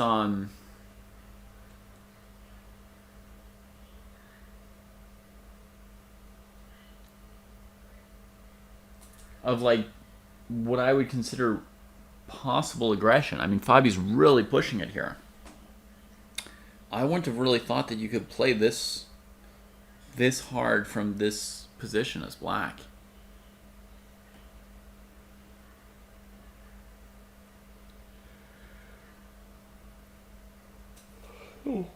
B5. Okay, options for white. There's always B3, I guess. That's one weird thing about playing where the opponent's stronger, is after B5, B3, if you take and take, that looks advantageous for white, right? Rather than for black. Because this is where white is strong. So white's going to be able to target C5 more than black can target C4 probably. Or generally would be the expectation, right? So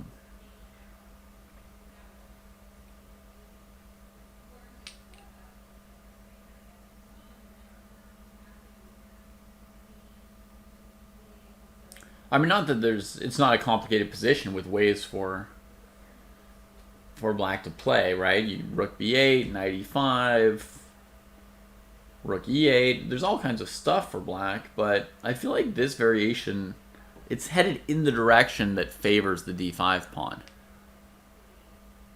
So maybe b3 is an important candidate move for white versus taking the pawn.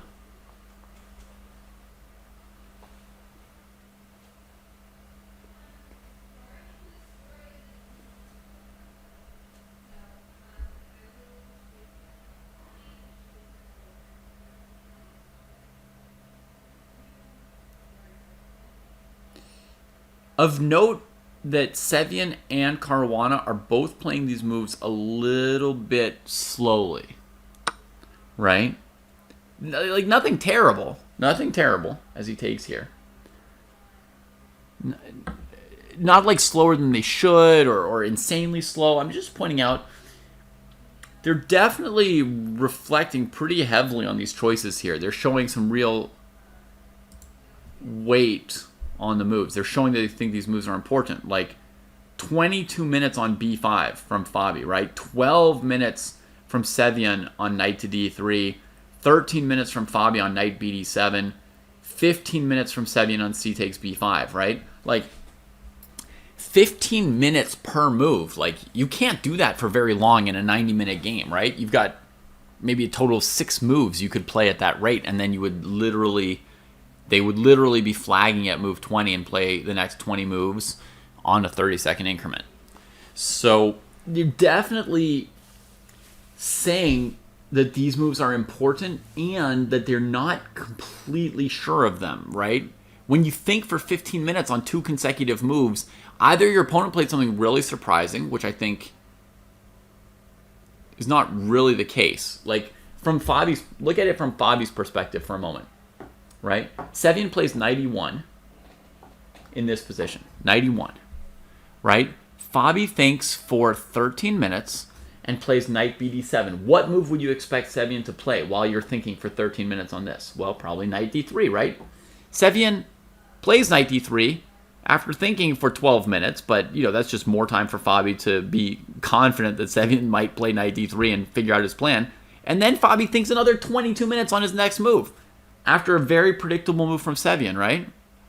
So that tells you that he thinks it's important and he's not fully confident. He hasn't even planned his next move against a non-surprising move from the opponent, right? So the position is important enough to spend a lot of time on, and the decision is unclear enough that he's not confident what the right move is. That's what we can read out of the way both of them are playing this, right? And Sevian just spent another 15 minutes to capture the pawn on b5. b5 might have been a surprise to Sevian. It's possible, but there's also a very good chance that he looked at it, among other things. So, no, they're not thinking about anything else. They are focused. And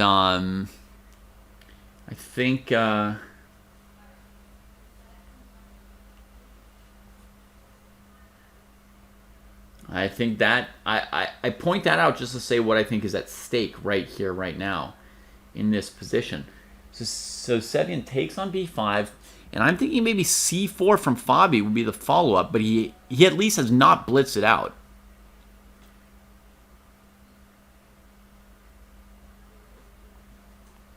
Could Black play rook to b8 here? I'm feeling a little sketchy about rook to b8, but maybe you can explain the idea to me a little bit more. My concern with rook b8 would be a4 from white. Trying to say that if you ever take, we're going to post up a knight on b5, pressuring the blockade square of the pawn. So if you want to play rook at b8, I need to know what your plan is against a4.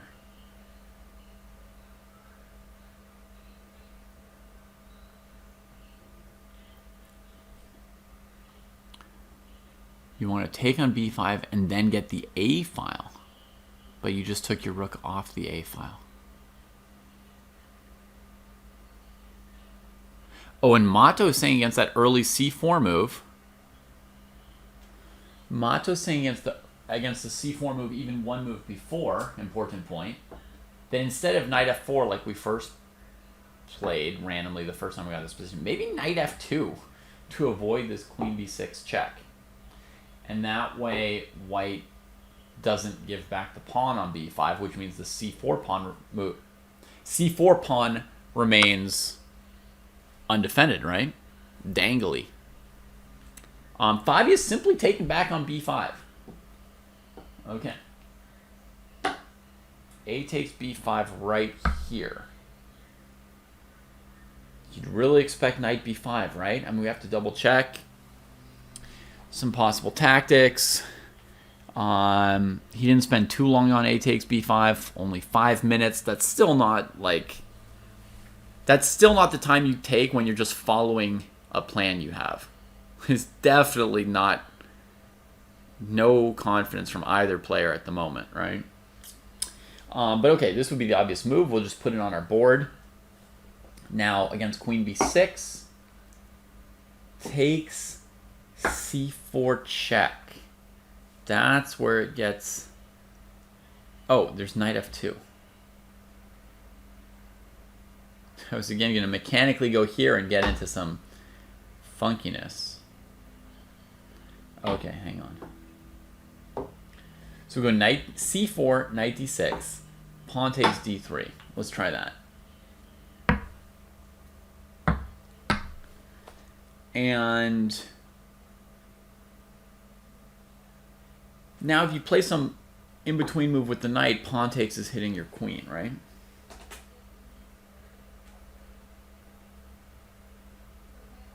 And then you're down a piece.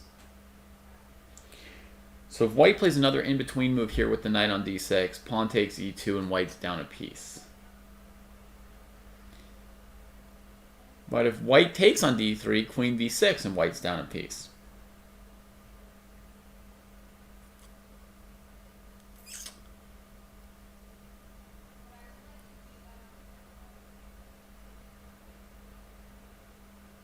Whoa.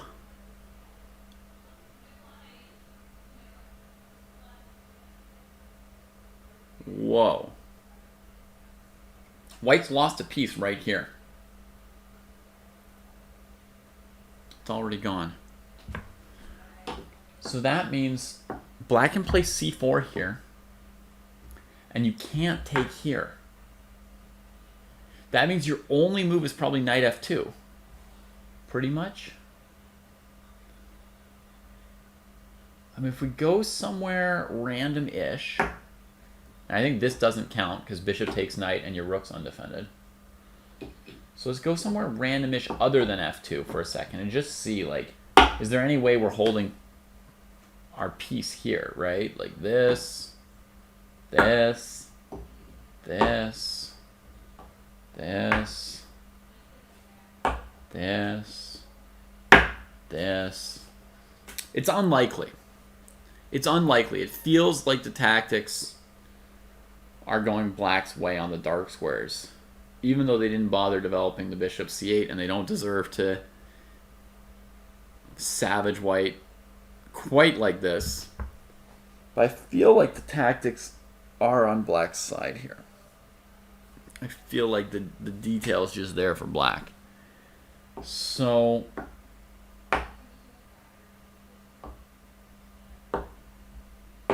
that's going to mean that against c4, white would probably have to play knight f2. Now, that's not the end of the story, right? Now black could play bishop c5 to play very, very aggressively.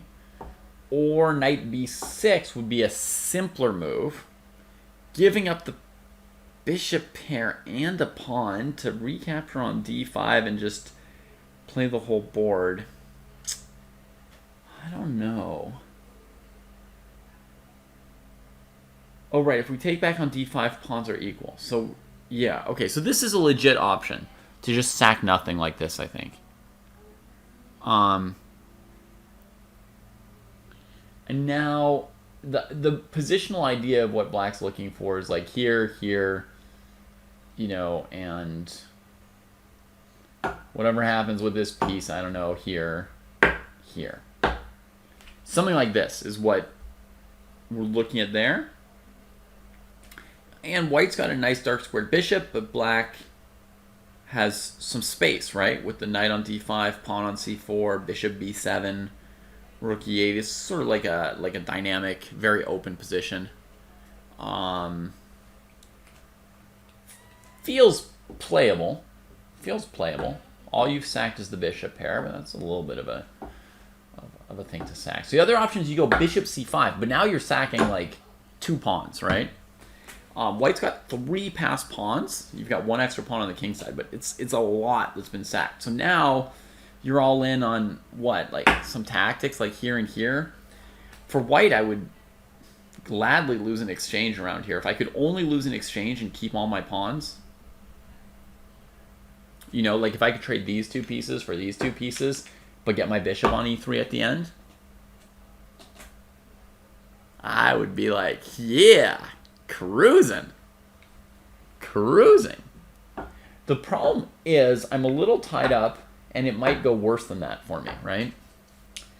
Like my king might come out here. The queen might come into h4. I might drop the bishop on c4. I don't want to recapture on f2 with my king and lose to queen h4. But I can't play bishop e3 because they control it. Maybe queen c2 or e2 or f3 might be able to get me in the direction I want. But I don't have easy ways to force black to relieve the tension. You know, like queen here, even here, instead of trading, maybe queen h4. You know, I'm not sure. Now by starting to take a bunch of times on f2, I have to recapture with my queen and black gets my bishop. So I play like g3, knight g3. I don't know what's going on. Okay, I do know what's going on. Black has at least a perpetual. I know one thing that's going on. Oh no, the king can come up? Somehow I thought the bishop was covering this square as well. Okay, so we could get here. No bishop d6, okay.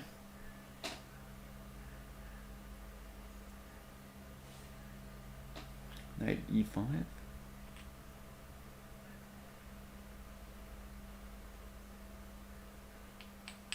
How much have we sacrificed for black? 1 minor piece? Have I only sacked 1 minor piece? So like if white played rook g1, black could take here and have a good endgame? That's outrageously bad news for white. And, you know, black would probably just do this. Put you here and take with everybody on the board. If queen f2, bishop h3, check wins the queen. Oh, that's over. Over, over, over. So it looks like g3 would lose to knight takes g3 here. So again, how does white get out of this situation, right?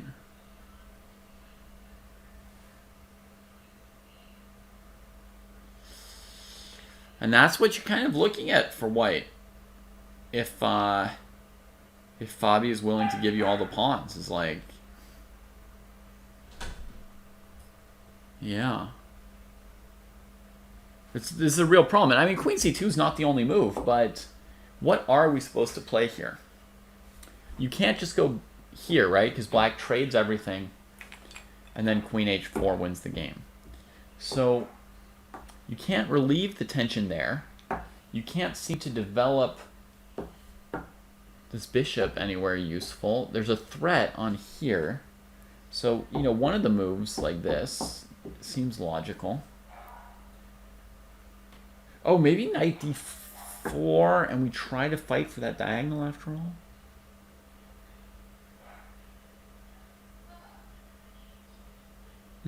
Get back to fighting for that diagonal.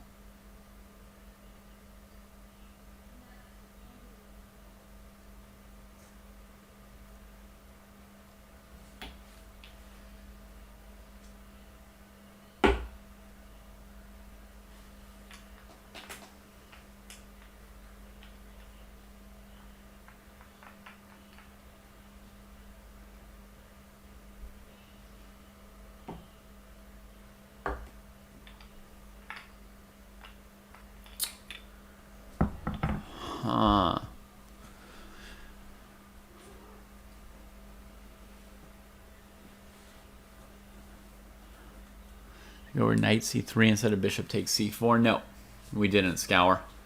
I just started with white taking everything.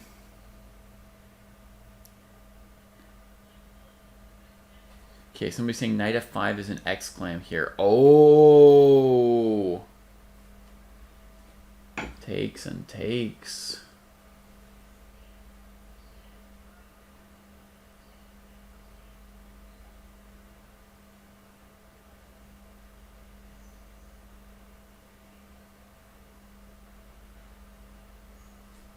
But what if black holds on to this?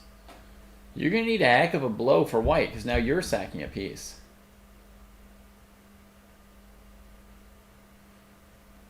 Is knight h6 winning? It could be. Like, the pendulum does swing back and forth.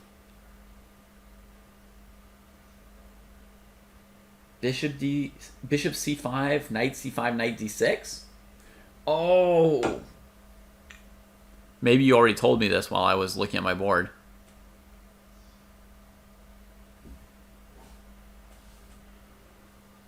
G3. Yeah, I don't really believe G3, but yeah, we could go back and look at it, that's for sure. I would guess that a Wonder versus Shanklin's going to end in a draw, very likely, that particular game. That's my feel on that one. I think here we may have just won the game for white in this line. But even this, like, it's still like, you know, the weirdness is still going, right? Even here. Maybe knight c7, knight f2. White's got to defend this. Queen f3.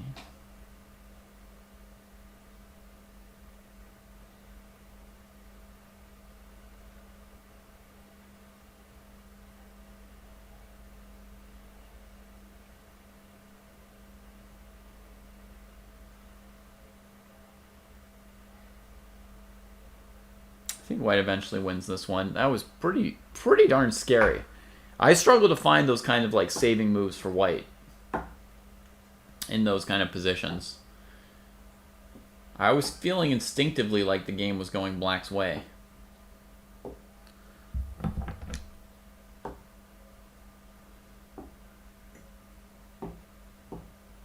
Okay, let's like reconstruct what we were just looking at. That line is knight b5, c4. And then we played knight f2, bishop c5. Yeah, Sevian's getting quite low on time here now. He played c takes b5. Oh, not that quickly. He spent 15 minutes on c takes b5. But hadn't yet decided if he was going to take the pawn or not after cb5. I feel like b3 was a major option. If he wasn't sure if he wanted the pawn, then he shouldn't cb5 and open up stuff and trade off his c-pawn, right? He should play b3, unless he knows he's taking that pawn. Right? I mean, ideally, like, we're holding him up to, you know, God standards or whatever, because I know it's, you know, a complicated position against a strong opponent, and, you know, you don't always know exactly what to do when and how to use your time. But it feels like if you take on b5, it's because you know you're going for the pawn, ideally. Otherwise, you're playing a move like b3 here. Or, you know, what do you know? I mean, this move is a candidate move too, isn't it? That was an important candidate move. I wonder if he considered that.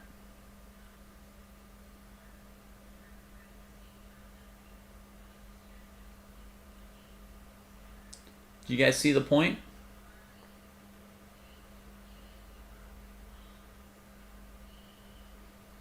It's developing our pieces and fighting for the blockade square of the d-pawn, right? Like, it's very logical. You just have to calculate a move or two to see if it doesn't lose anything, and I think it doesn't, because one variation is bishop f4, knight f4, and you can see that, you know, this is playable. You know, black can fight against it, but your pawn is defended 4 times. I don't think we're blundering the pawn here. Right? So I think that's one branch that we can say it looks possible. And then the other variation is always going to be they throw in this kind of a capture, right? And then you take here, you take here. I don't know if you should take with bishop or queen, but in either case, what I would say is,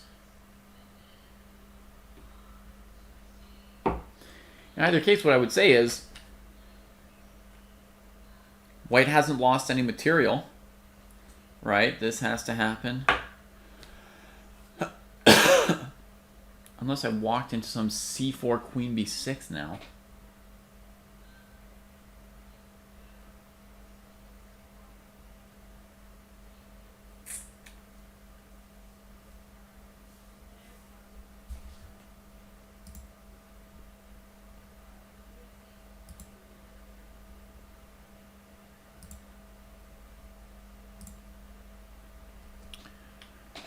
Yeah, there's queen d4 at minimum here, and this shouldn't be a problem. Yeah, let's just go to the dark squares and not worry about the fact that our opponent played a tactical-looking move. And white should be really good, right, with the only dark square bishop. And queen g3, yeah, that could be very strong as well, taking over dark squares. I like this, honestly, just stopping the queen from even getting out. This looks like white's winning. Honestly, white's just winning here with the dark square bishop, I would say, and this pawn. So let me just say, it looks to me, from my human perspective, like white has 3 candidate moves at this point. Taking on b5, if you want to capture that pawn with your knight, and only if you want to capture that pawn with your knight, or b3, or bishop f4. Which move do you like best instinctively? cb5 obviously is going to be based on a calculation at this level, not just an instinct. But for us, instinctively, where do you have confidence for white if you're playing this position? And I know some people just said recently, like, I have no confidence in anything in this position because it's so complicated. But do you have an instinct like we should be able to grab that pawn, or we should just play b3 and hold the protected passer, or we should just develop with bishop f4, right? It's 3 totally different concepts, right? This is, let's keep it static and structural and like nothing's going wrong. This is, let's play it kind of dynamically and get all our pieces going, and, you know, maybe our structure gets undermined, but we're in the fight, right? And our development's actually maybe trying to push a little bit ahead of blacks on development and coordination. And finally, this says, let's just take the dude's pawn and refute him. Right? So there's an idea argument behind each of these moves, which I think is an important way to approach chess. Like, when you're playing your moves, you have to have, like, an idea concept behind them so you can then discuss with your opponent and with yourself later on whether or not the move was right or wrong, and understand what you're learning if the move was right or wrong.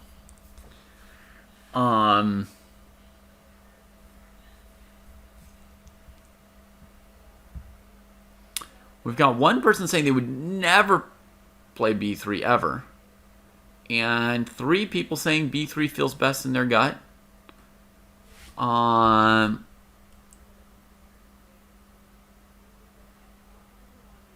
And Exquisite Corpse and Mato saying they would like to develop pieces with bishop f4. So we're kind of split here a bit.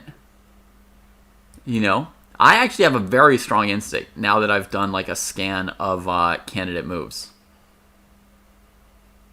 Yeah, we've got someone else saying the pawn looks free, I'm taking it. And someone else says b3 feels awful. Honestly, to me, b3 feels like it just says like, whatever, Fabi. To me, b3 looks very safe. Like, what is black doing? And yet, once I thought of the move bishop f4 and calculated that it wasn't losing a piece, as soon as I knew that bishop f4 wasn't losing a piece, I was thinking like, we got to develop. You got to get your dogs out, right? Jesse will back me up. Bishop f4. I mean, like, yeah, how could you play any other move here? How could you play any other move?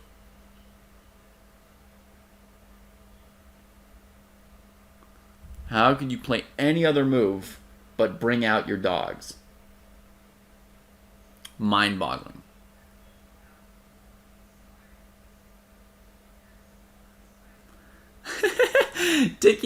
Tickety Boo wants to play the coward's move and then hope bishop f4 is still there for you.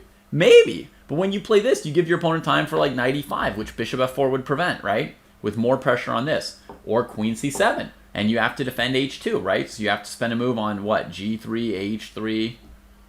Maybe you still have bishop f4. Yeah, maybe you still do. Yes, bishop f4 might still be there. But there's initiative in chess. You can't always put off the moves you need to play for later.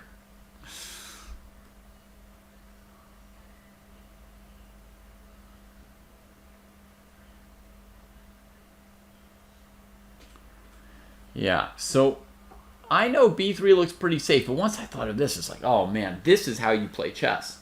It's like, ultimately, in a structure like this, does it matter if it's your b pawn on c4 or your bishop? No, it's just 2 different ways of having an advantage. 2 different yummy flavors, right? With the pawn on c4, this thing's really, really safe, but your bishop's like a little bit less good. You can still find some uses for it, whatever. With the pawn here, you could say this pawn's a little sensitive, but come on. It's defended 4 times. Nobody's touching that pawn. And when you do this, your bishop's going to be amazing. So these positions here are perfectly good for white. Split pawns. I know there's dynamism. b2, e3. You've got some weaknesses as well as some strengths, but look at your dogs and look at their dogs. Right? I mean, rook a8, bishop c8, knight d7? No, dog.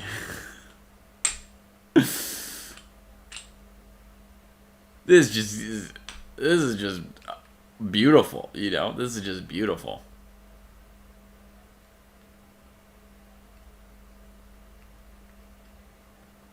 This is just beautiful, and you don't have to calculate much.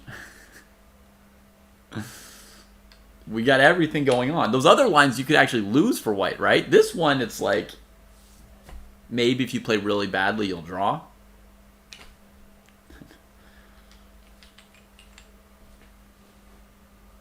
No, I feel like bishop f4 is amazing.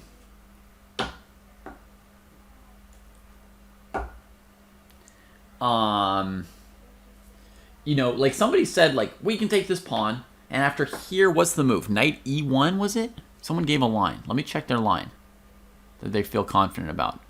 c4, knight f2, bishop c5.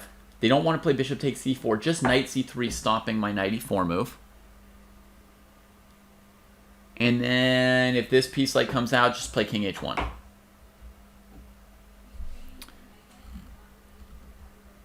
All right, so getting out of the way of, knight g4, knight d3, queen b6, all that kind of stuff.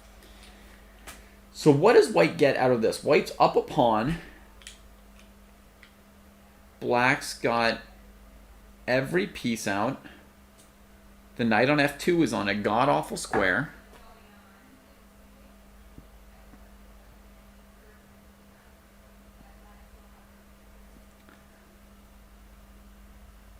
Bishop b7, you can barely defend this pawn. Every black piece is out. Maybe it's a plus for white, but heck, it's hard to play this, no?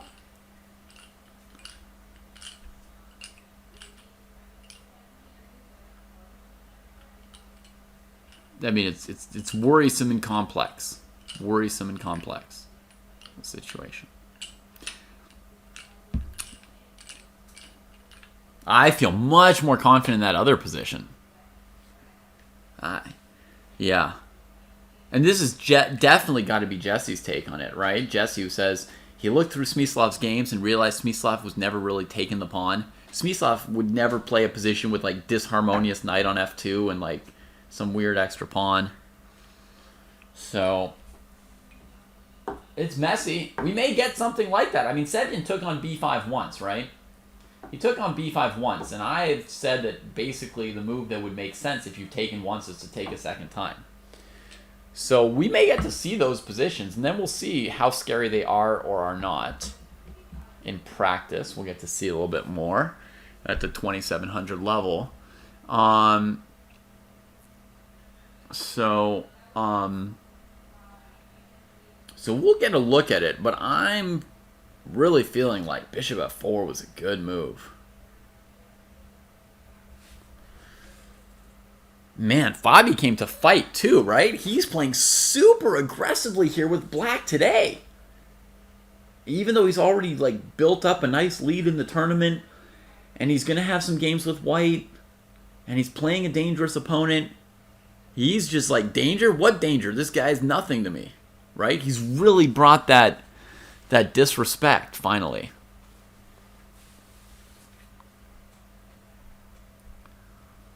Yeah. Why not bishop f4 now? Why not bishop f4 now? Bishop f4 now is possible too, sure. But if you're going to play it, why would you have traded your c pawn for that pawn, right? Takes, b4. I don't think it's helped white to have traded the c pawn for the a pawn, right? Like basically this is the position we're talking about. You could have it like this, or you could throw in this trade of your c pawn that defends this for their a pawn, which only blocks the rook and doesn't do like almost anything else, right? So yeah, I don't like throwing that in, right? It's a matter of like what move goes with what move and what's consistent, right? The move that goes with c takes b5 is to take the opponent's pawn. That's the move that's consistent. Sevyan has just played bishop f4 here, though, right? No, bishop e3. Okay, so he...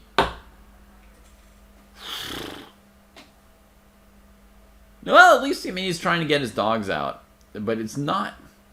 Why would he have done this? So here, if c4, I guess he wants to play like this or this. Whereas if he hadn't thrown in the trade,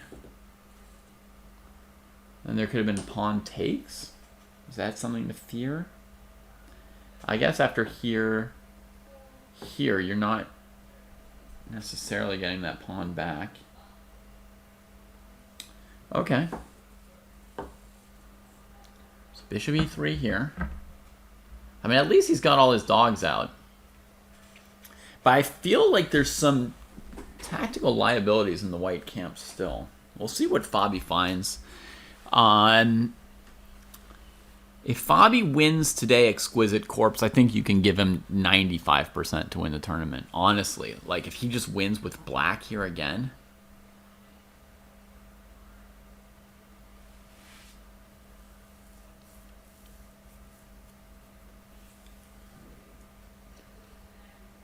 and in such style. I mean, it's just like overwhelming. At some point, nobody believes that they can take him on anymore, right? Chess, I think, has like a huge element of confidence.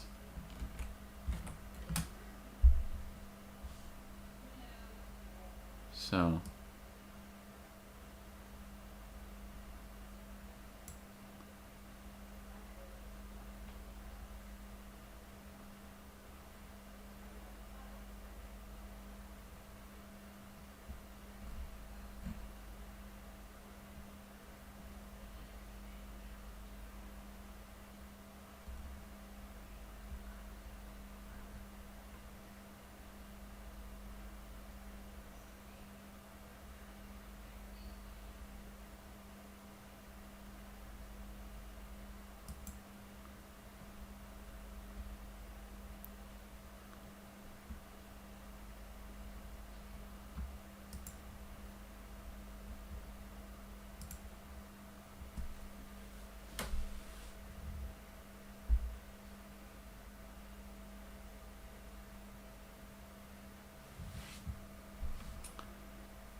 No, I was just reading something in chat, trying to figure out what variation somebody was talking about.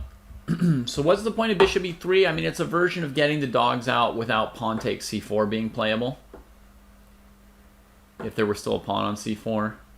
And if black plays c4 here, the knight can move on to b4 or f4, and white can just sort of like at least play with all the pieces, right? It's not very ambitious, and I'm worried that white doesn't truly control the squares they need to.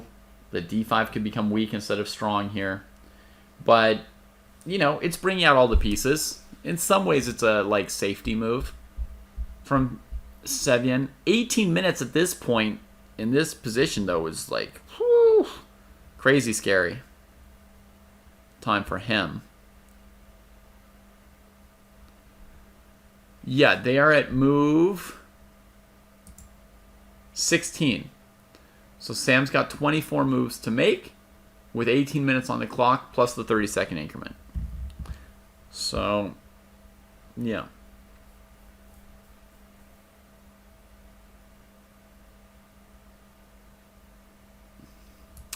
The first time you do it, it is sync tell, but then you slowly like get in sync with it. And now it's not a problem for me. I've been doing it for over a week now, I guess.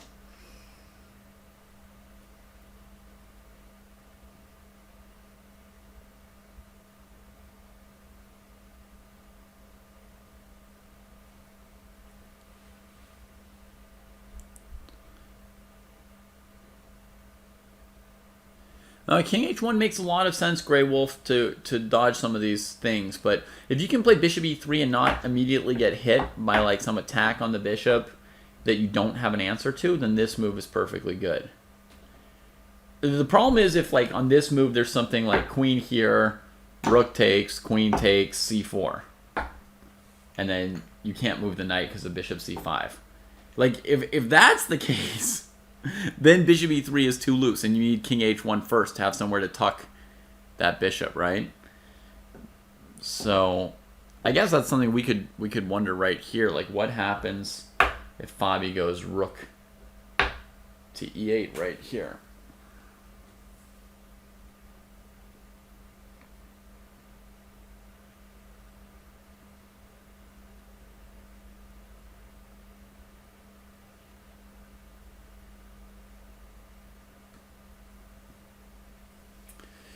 Among lots of possible moves, you could also lead with c4 as black.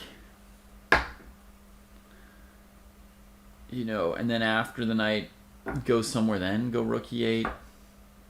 I guess then there's the idea of just putting the bishop on the like god square on d4. That's like the square that really works out for that bishop in this line.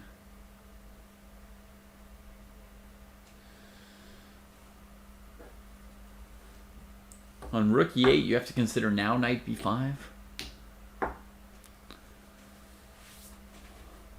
think Fabi might calculate a while on this move too. Let's do like a quick glance at some of the other boards, right? Isn't black just kind of winning with all this space? I don't know about yet. I don't know if black's winning just yet. Rook e8 is a gain of tempo if white doesn't have a good move in response to it, right? But if white responds with queen d2 and doesn't lose, and that's a developing move, then this is not a problem, right? But I'm tactically, you know, I'm pretty concerned that this might refute. I guess then it's knight b5, huh? Trying to get this bishop off the board. Bishop here.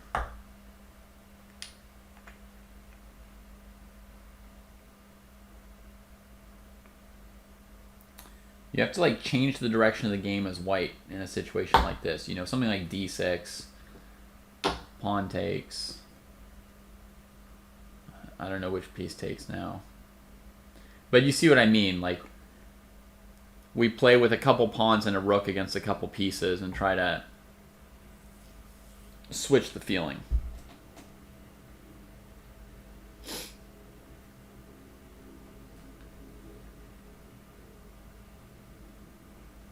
Rook e8, king f2. No, you can't do it. You just can't. Black can just take on e3. Then your king's on e3. I know you're a very strong player, but there's no way that that one's okay.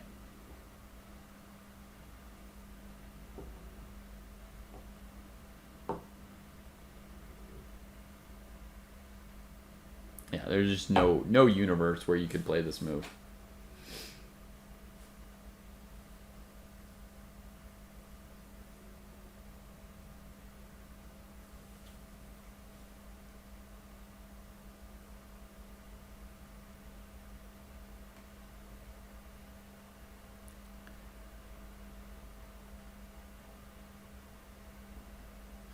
Oh, we do have some crazy tactic here on the board between Lenderman and Dominguez.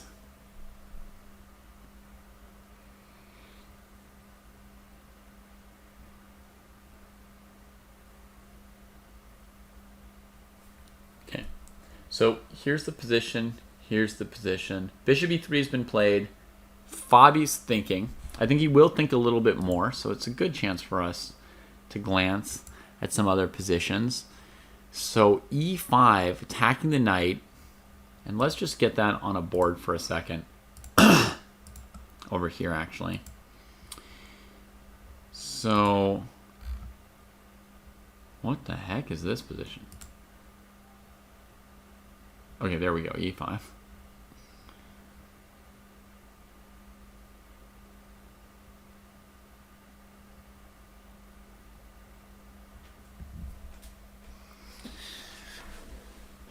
Okay, so what just happened here? King g2, bishop takes g3 from Dominguez. If this is a good move, that's some brilliant simplification, right? Because if you look at this position, he's sort of suffering down the pawn a little bit still, right? Lenderman's going to play knight b3 or knight b5 at some point. You're getting a little tortured as black. You're just flat out down a pawn. Bishop g3, rook here. And a key element of this position is that if white ever uses knight b3 to try to come out with an extra piece, there's queen c6. Same on knight e6, same move, right? Knight e6, check, and then you can take the queen. So rook d8, e3, e5. And he's just going to take, and recapture. He's taking it straight to a heavy piece endgame. He still has like a pass pawn for white on the queen side, but white's basically lost the h2 pawn. And in the heavy piece ending, that's going to make it a little bit easier for Dominguez to aim at the king with perpetual threats and stuff like that. King takes g3, 1 on the spot.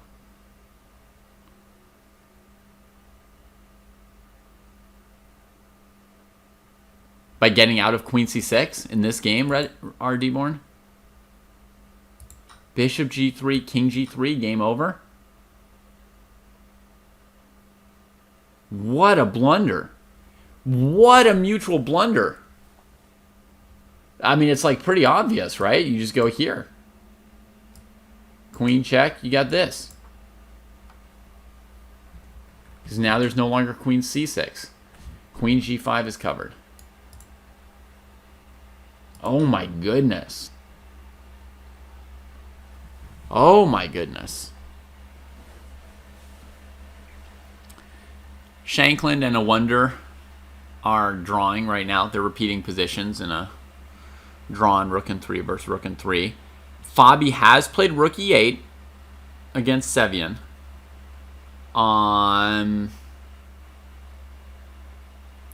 But yeah, what a blunder. His I mean, this is a completely unforced move, right? Like, he's been down upon the whole game. He's just, it's part of his prep to just be in this position down upon, and he thinks he can hold it.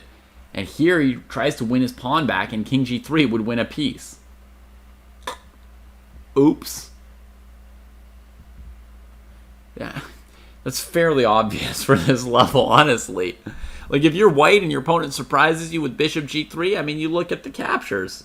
I don't know what to say. You look at the captures. And king g3 wins pretty easily. I mean, I only saw the position here, right? And I realized that the issue is knight b3, queen c6. But, if you play bishop g3 against me, I will see that your idea is knight b3, queen c6, and then I'll, ask myself if any of these moves change that. So that is bad. I mean, you look at the time that Lenderman has too, right? Like, at this point in the game, it's not showing. He's got 46 minutes now. He had even more then by a little bit. And he spent 1 minute capturing this piece. 1 minute out of probably 50. And he's on move 30 to make time control in 10 moves, and it's a simplified position. I mean, I would spend maybe 20 minutes on this move if it took me that long to analyze h g3, f g3, and king g3, though really I think it's about a 3 to 5 minute puzzle at tops. But if it took me 20 minutes, I would spend 20 minutes. You've got 50 minutes to make 10 moves, and there's nothing else of interest happening this game. Oh man, that was no bueno. That was no bueno. Yeah. Definitely a no bueno moment there. Oh my god, it's already 2 o'clock. I'm going to cede my seat to the man with the hands on the head. That was bad. I'm going to call that one bad. I think Kostya thinks it was bad too. But he'll be on in a moment to tell you guys himself what he thinks of it.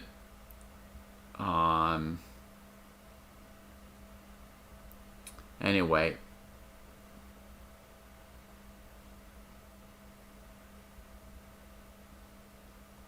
But, in what world are you an autopilot in the U.S. Championships with 50 minutes on your clock when your opponent puts their bishop on g3, right?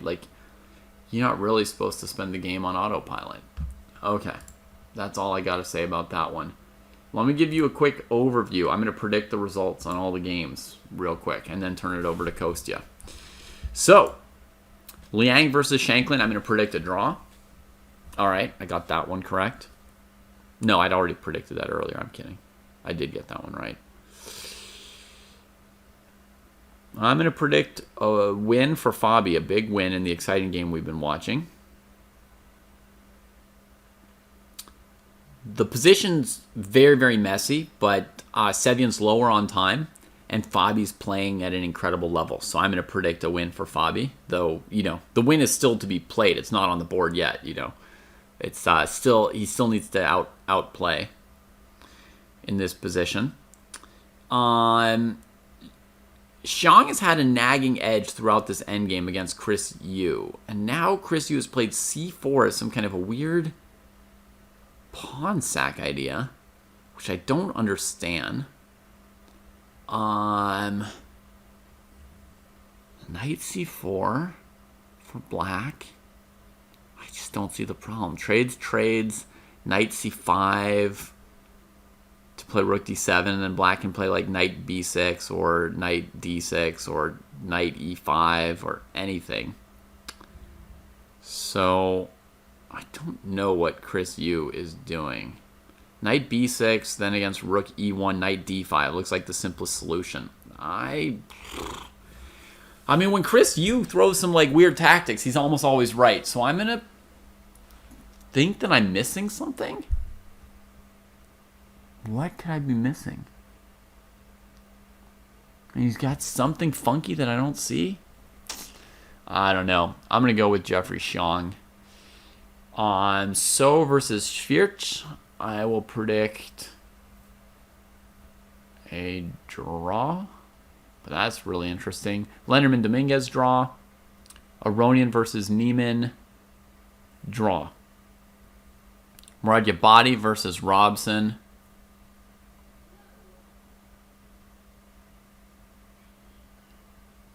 A5 is a good move. I wanted to say Robson would win, but A5 is a good move. Ray. He's going to have to take on D3 with his king uncastled. A takes B6, takes B6. Bishop E4, covering that check. Ooh, but you don't want rook D8 when your other rook's not out yet.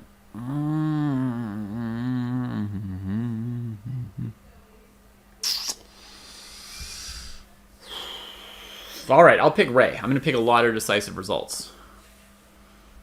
Robson, Xiong, and Fabi to win. All right. And we got round 9 tomorrow. So I'll see folks tomorrow. Actually, I got a lesson tonight. And don't go anywhere because Kostya is going to take over right now. You might need to refresh the web page in like 5 seconds or 10 seconds or whatever, but we're gonna continue to provide Chess Dojo's coverage of the 2022 U.S. Championships with no engines, no evaluations, no eval bars, no disrespect. So enjoy. Hey folks, how's it going? Hello. How's everyone doing? Welcome back.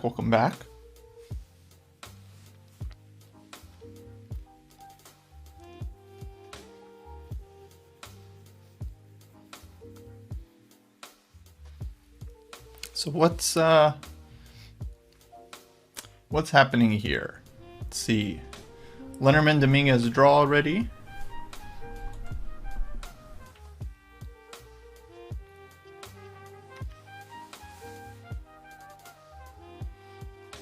Caruana Sevian definitely heating up.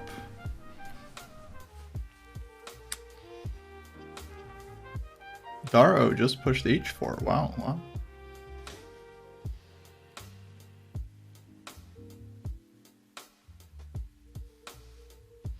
Yeah, lots of exciting games. Let me know, folks, what games you want to see.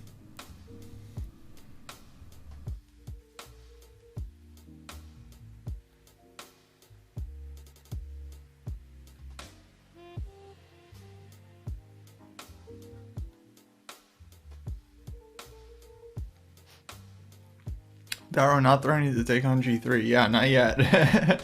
Not yet. Yeah, this Caruana game, very interesting. Especially because Caruana is like... Man, he's been crushing this tournament.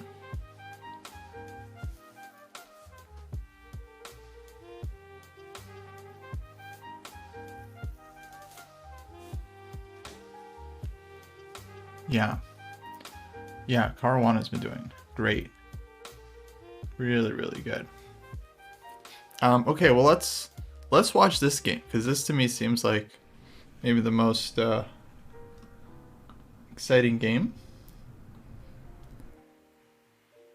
And I'll flip it here so you can see it from Fabi's perspective. So last couple moves. Rook e8, bishop f2 played. Rook b8, bishop f3, b4. And now Sevian has just taken. And, okay, they're on move 19. So 20 moves to go until the time control. 12 minutes for Sevian, 22 minutes for Fabi. So they're going to be in nasty time trouble. I mean, they haven't they haven't even traded any pieces yet.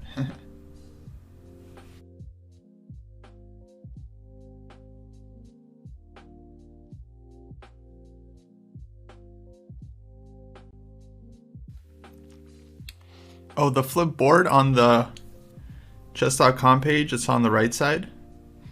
There's a little icon with two arrows. One going up, one going down.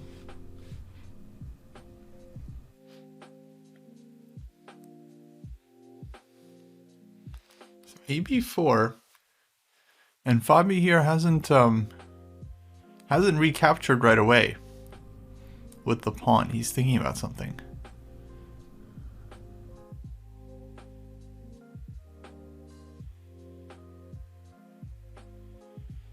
If he's thinking about c4. Wow, surprised that he was even pausing here, given how much time he has.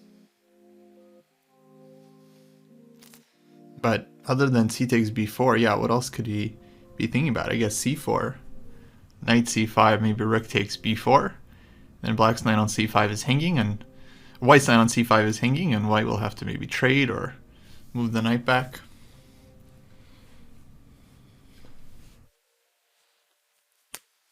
So that could be interesting. And then with the c4 pawn, with this structure, he would kind of have a little bit more tension here in the position, like with the rook hitting b2. So that could definitely be possible. So it's interesting. He's definitely considering this one. And there it is, c4, huh? Knight c5 quick. So Sevian, he shows he was expecting this move. And Fabi's no chump. He was like, well, yeah, I was also expecting that you were going to go knight takes c5. So I'm going to go rook takes b4 quickly as well. And now it's Sevian's turn again. So Fabi, he's doing the classic thing you do when your opponent's in time trouble, like you play your move, but you have your next move planned if the opponent has like an obvious response, right? So he's playing c4. He knows this is kind of the most logical move, advancing the knight. Like going back knight c1 doesn't really make sense. He's going to take on b4 anyway. And then he has this move ready. Now it's Sevian's turn, and Sevian's clock is running. So b2 is hanging, but also the clock is hanging. So principle of two weaknesses. You have one weakness, and then you also have the clock, which is a second weakness. A second weakness. All right, now the knight on c5 is hanging. So white's choices here seem to be either some knight to e4, maybe even the other knight to e4. Okay, he brings this one back, and I was going to say trading on d7, but this feels a little bit more active for white, right? Just immediately coming with the threat, not helping black like develop the bishop. So this makes sense. And yeah, now I mean, I really feel like Fabi is, I don't know if he's necessarily playing for the win, but I think he definitely is trying to keep his chances alive here. So I wonder what he's going to be, because I think as black you also have to be very careful. You don't just want to allow, like knight e5 allowing white to trade on d6 and then the bishop coming to g3. Wouldn't be so sure about all that. So I feel like he's going to want to save the bishop. Maybe bishop e5, or maybe trading first and then bishop e5. Yeah, but I don't see the point of trading first. Like white's knights on c3 and e4, they just seem to kind of back each other up. You might even say they're superfluous knights. They're just kind of fighting for the same squares. Same for black's knight. So you could just say bishop e5 and then just keep the tension and then let white decide if they want to trade on f6. And then either black's other knight gets into play, because black's knights have the same issue essentially. Or black could even consider taking with the queen sometimes and just kind of piling up on the diagonal, which could be very strong.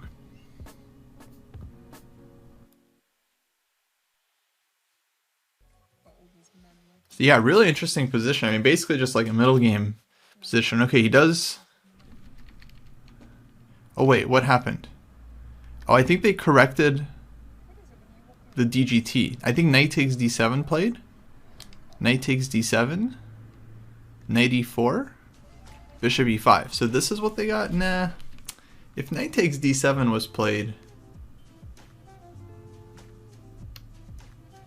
I think black is going bishop takes d7, right? Is he really going knight takes d7? Maybe he is, actually.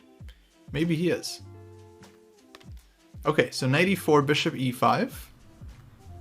And this is the live position. But somehow I feel like what actually happened was this one, and then Fabi took, and then they got this. but anyway, same live position. It seems like this is what we got, but somehow I feel like that move order was a little funky. Anyway,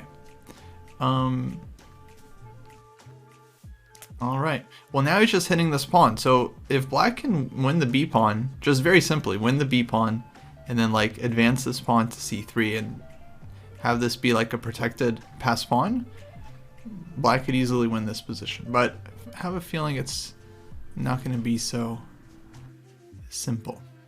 For example, white has like bishop d4, which seems to defend the b2 pawn. Kind of offer a trade that white would be happy with. Yeah, if we imagine like bishop d4 takes, queen takes.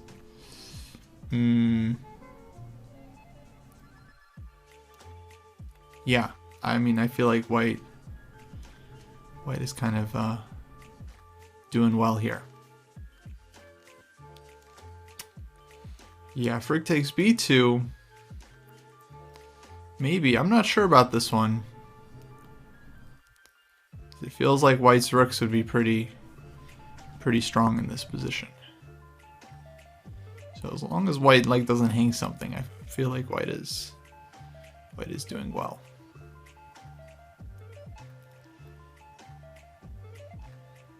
Yeah, maybe like rook b1 here, or even rook 8. And yeah, I mean, both rooks seem to be pretty good. So here, okay, bishop d4 on the board. Well, I guess we're gonna find out. Another option for black after trading would be just to go queen b6, which feels kind of safe actually. You could see a lot of stuff liquidating very quickly. Something like this, queen b6, white trades, takes, and then black is hitting this one. You can go rook d8, this one's still hanging. It feels like white would be active enough to kind of at least be okay here. Like maybe knight d6 now, trade, rook takes, rook a6, or... Well, actually I don't know about this one, because then maybe black just takes. Well, for example, we could see something like this, and then I don't know, maybe black still has some pull here, because this pawn is definitely a target. Maybe rook a2 or something, and yeah, kind of feels like white should be active enough to hold here, but this is getting pretty deep. Anyway, bishop d4 on the board.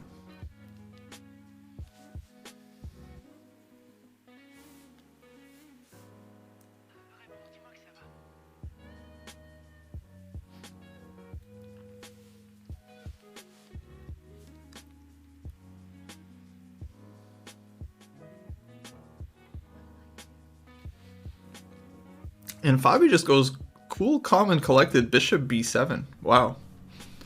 I wasn't even ready to think about this move. But okay, it's very logical. He's just keeping the tension. And yeah, it's a thing you see these players do over and over again. It's just like, okay, bishop on e5, if white takes, well then knight e5. And that's kind of annoying for white. Like the knight hits f3, knight d3. So bishop's not hanging, let me just improve a piece. Okay, now it's, yeah, actually it does start to feel a little tricky for white, because what to do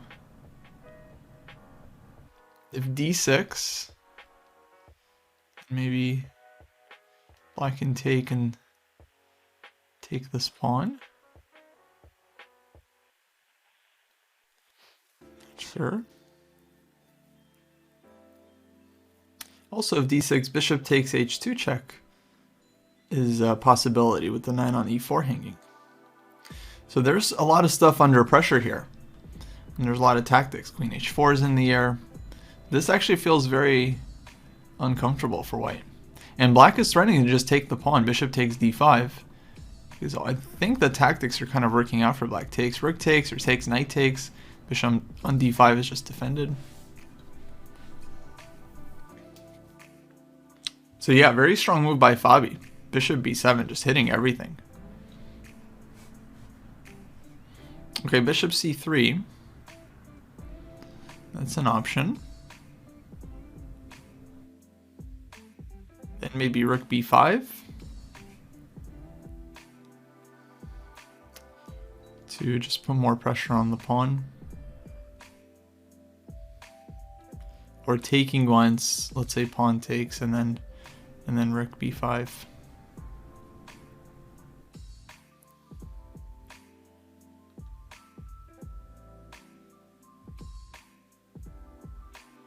Yeah, white has to figure out how to deal with this d pawn. We see Sevian here, he's thinking. So he's already spent more than 2 minutes on this move, I think. He's under 10 minutes to make 17 more moves. Ooh, that's difficult. Because if 2800, Fabi, like, he doesn't need a lot to win the game. Remember the game against Neiman, like he just squeezed it out in like the rook end game, where it was just like one pawn each, but okay, the king was cut off. That's all he needed. So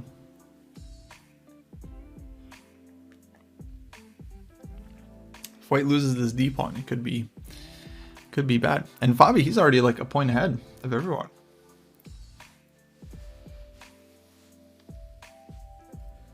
That's right. Yeah, with the 30 seconds per move, essentially Sevian has like 16 minutes left. Yeah. But that means 16 minutes, no increment. So it's an interesting question. What would you rather have? Like 8 minutes plus 30 seconds. The nice thing about increment is that it doesn't let you burn your time. Right? So like if he had 16 minutes and then he burned all the way down to like 7 minutes, then that's just time he's not getting back. And then that would be really bad. So increment kind of keeps you, then it like, all right, you can burn half your time, but then it's like, you're not allowed to burn your time anymore after that. Thank you for following.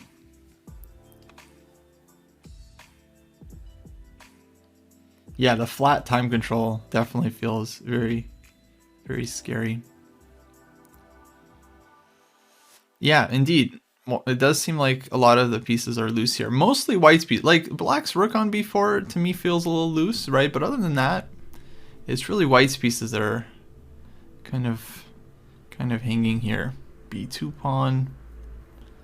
So this one is yeah, tricky spot for Sam, and he's spending his time.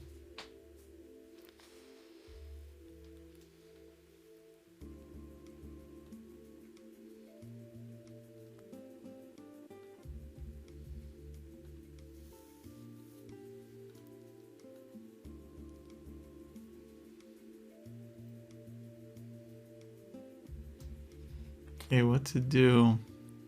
Maybe queen d2 is a move, just targeting the rook. Queen d2, I mean, this rook always has this b5 square, and it's just going after this d5. you imagine even like this actually, like d6, rook d5. It's very annoying. Super, super annoying. And I don't think any like knight f6 check tactics are working for white. I think black just has too much stuff defending everything. Okay, I think we have a move. Queen d2. All right. So now I'm expecting rook b5. Oh, and then maybe knight c3. How is Sevian at speed? No, Sevian's a very fast player. He's a very good blitz player. But blitz, in my opinion, is very different to like being in time trouble and having to find a good move on 30 seconds. Right? Because blitz is more about just like having to find a lot of good moves quickly. Whereas playing on like the 30-second increment is like finding a really good move or the best move in the position in 30 seconds. So it's kind of like a different game than blitz. Of course, he has more time than just 30 seconds here, but yeah, the 6 minutes is going to run down very quickly, and he still has to make like 16 moves here.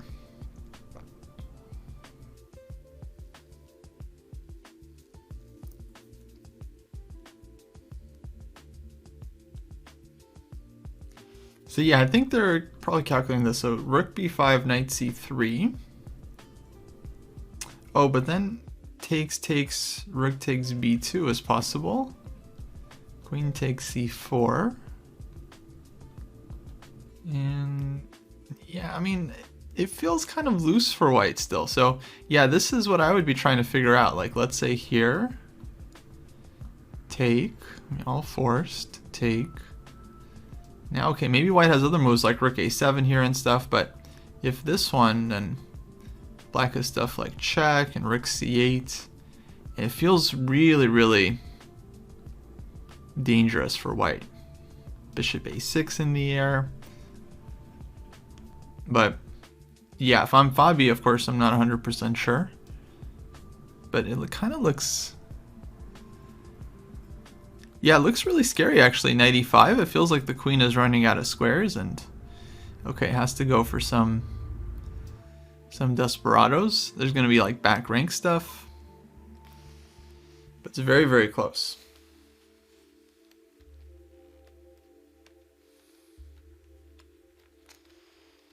Okay, but well, what else to play? I mean, he can take on d4, but then queen takes d4.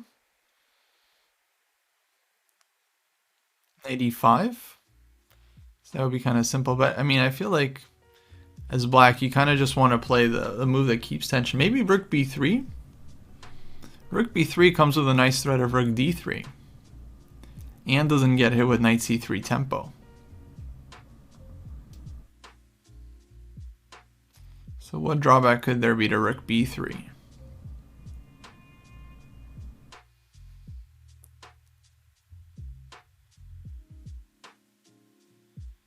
Looks okay, actually. I feel like this definitely feels like a very reasonable move to play. Just rook b3.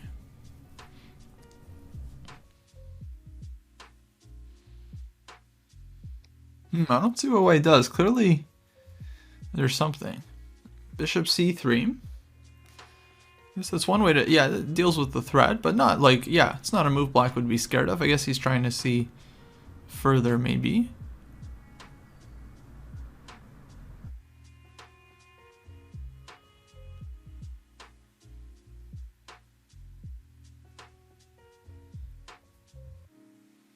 Yeah.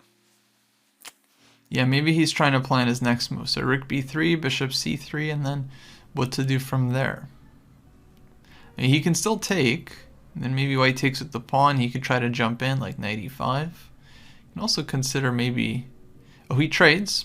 All right. I was thinking maybe like some queen b8 move or something, but takes, knight e5. So he decides just to go simple route. And now, it wouldn't be crazy for black to just want to take on f3 at some point and just play with a very strong bishop on b7 against the knight. Because long term, this bishop is just going to have a lot of targets on this diagonal. So that's definitely something white maybe has to address. But yeah, still a very sharp position. So bishop e2 would be kind of like the natural move, but of course the d pawn is hanging as well, so I'm not sure why you can just give this one up so easily.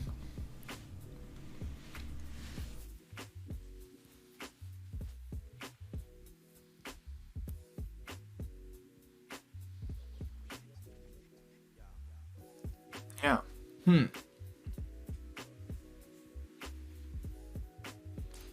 What to do? Okay, he goes rook d1, so just defending the d pawn. That seems very logical.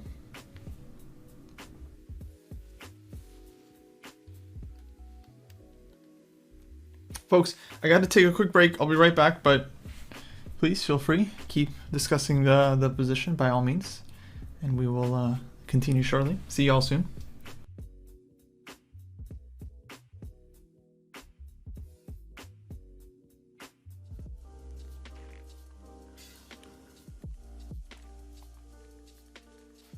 Alright folks, what did I miss? Rook d1, he's still thinking, huh? Wow, Fabi. What's going on?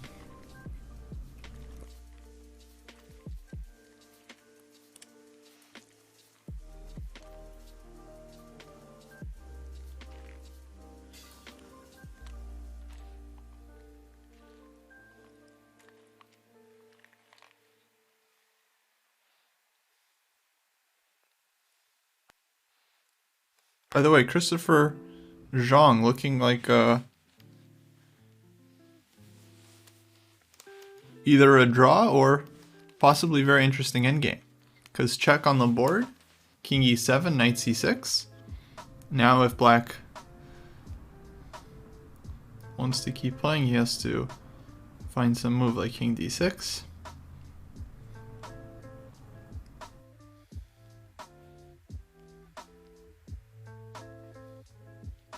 d8, knight h7 check, king h6. Yeah, it's not so clear, but 3 extra pawns for black. So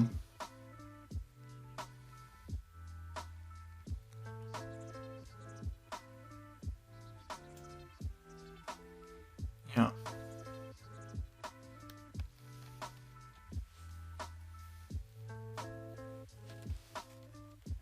Okay, we'll come back to this one. Fabi, still thinking. What do you guys think? Is Fabi gonna win this one?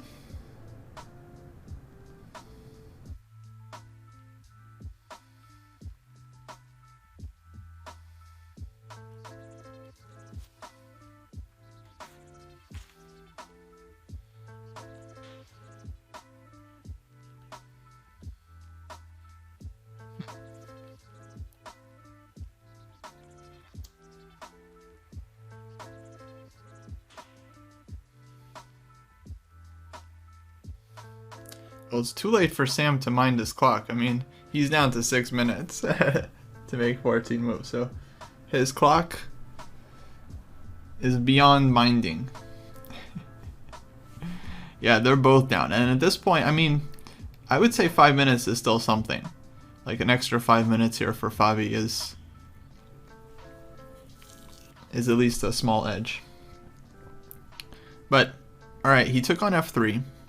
Rook takes f3, I would think, is going to be the answer. But he's thinking about it, so I guess he's considering gf, which looks very, very anti-positional to weaken the king. So the only reason to do it would be because you're worried about some tactics. Like maybe rook takes f3, queen h4, or something like this. You're concerned about defending the knight. But I'm not exactly sure. But very interesting that he's thinking about it. Yeah, I would have thought just rook takes f3.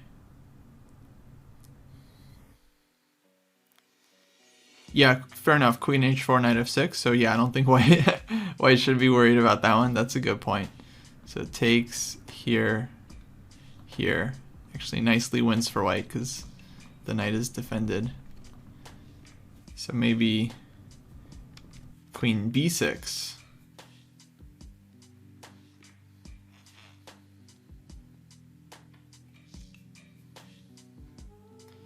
Okay, so rook takes f3 on the board. So So we're about to find out. Queen b6 makes sense because it's threatening the knight, hitting the b pawn. It's kind of a nice double attack. Yeah. Oh, black can also go queen takes d5. Okay. Right. Because this one's going to be hanging at the end. So a lot of options here for Fabi. But then that rook endgame, you know.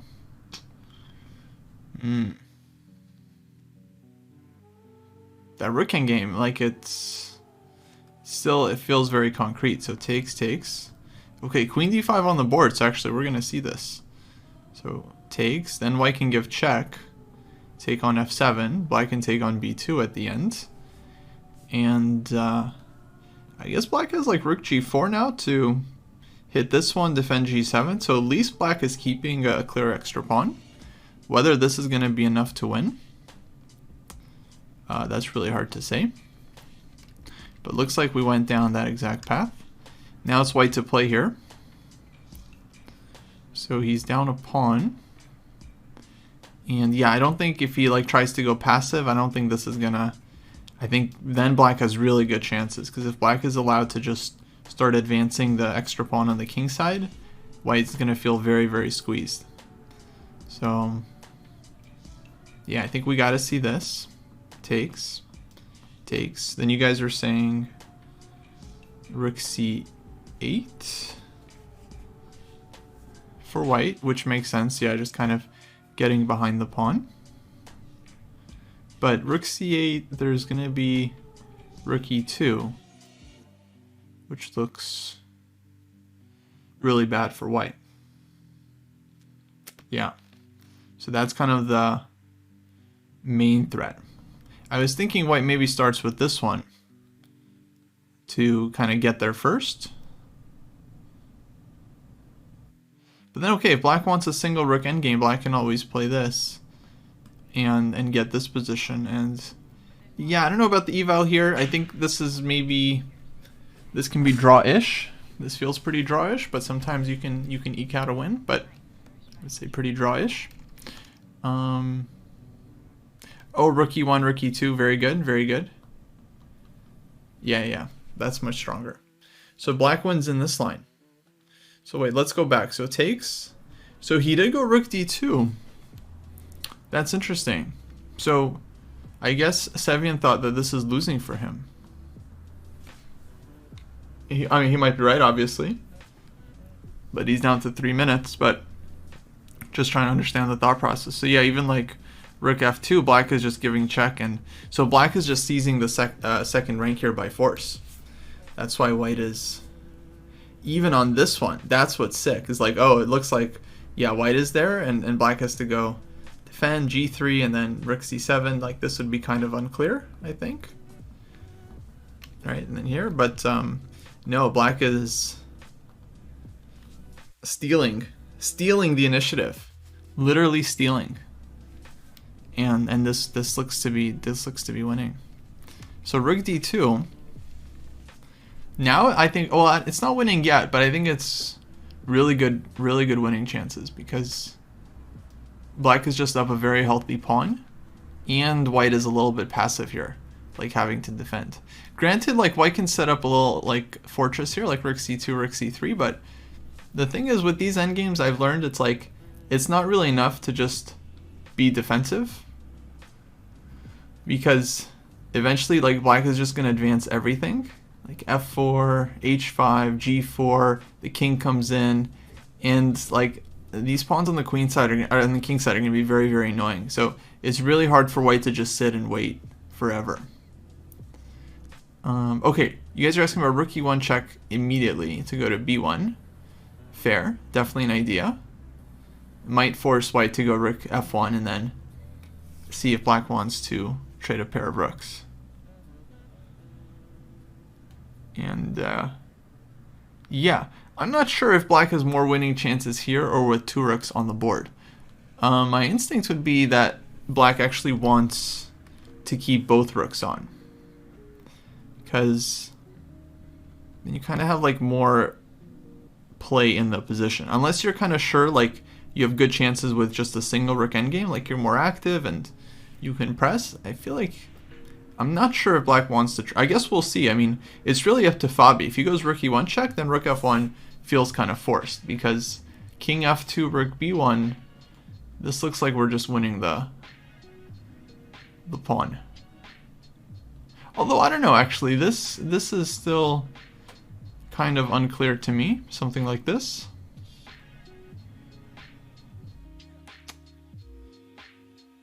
But, yeah, who knows what's happening here. Let's say takes here. If he goes c3, then rook d7 is annoying. Maybe there's rook g1 here. 2.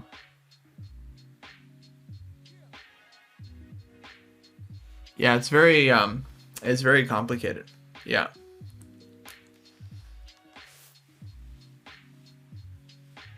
Yeah, I don't think we're switching away unless you guys really want to. I'm fine with switching away from games, but I think this is kind of like the most interesting game right now, right? Because I mean, this is Fabi, the leader, against Sevian, who's also doing well, and they're in time trouble. I mean, it might end up being a boring rook endgame, but we should at least watch until move 40. Oh, the Robson game is kind of crazy, actually. Yeah, I mean, Han's game, that looks like just kind of a endgame. Honestly, nothing special. Wesley So game is definitely still pretty sharp. And then this game is of course has 10 moves to go before the time control. So rook b6. Rook b6. So Fabi just pulling the rook back, I guess, to try and be more flexible with it. Who's winning the Hans game? It looks like he's down a pawn, but it's not a very healthy extra pawn. So to me, it looks like white is a little bit better there.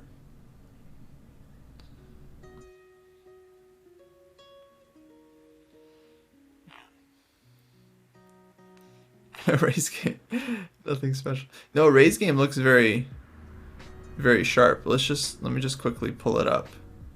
Ray's game is crazy because so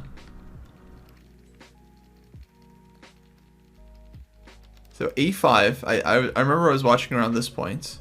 By the way, a5 takes. This is called en passant. Takes a5, b5, knight f5, castles, queen c2, king h8, d4. And then Ray went for this attack. This is kind of like a known trick of gf4, then queen g4 was going to be a check. And then black picks up the knight, gets the knight back, and white's kingside will then be much more exposed. So here, g5, continue with the aggression. So white was defending the knight, then g5 played, takes. So white's kingside now opening up. Black didn't even have to sacrifice anything. So it looks extremely dangerous for white. Rook g8 now. He goes c4, just giving the pawn, hoping to keep the diagonal closed. Rook a3. Rook c3. King e1. I mean, I feel like, oh man, I don't think it looks like you hold this as white. I would think that black is winning here. It just looks crazy. I mean, black has 7 isolated pawns, but white has 5 pawns. Some of them isolated, some of them like artificially isolated. But look at the kings. I mean, the king on e1, I don't know, you just don't hold this. 8 moves to make. Oof. It's just really, really tough position. Yeah, I mean, this a pawn is a pass pawn, but in very sharp middle games like this, these pass pawns don't really count for much. Black could just try and pick it up if they want to, but there's really no reason to because it's just not going anywhere, right? It's a very long time before white can make it go anywhere. So the question is whether black can just like break through or not. And Oof, it looks really bad.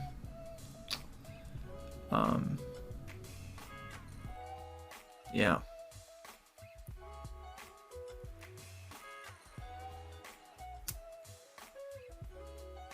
Yeah, it looks incredibly dangerous for white.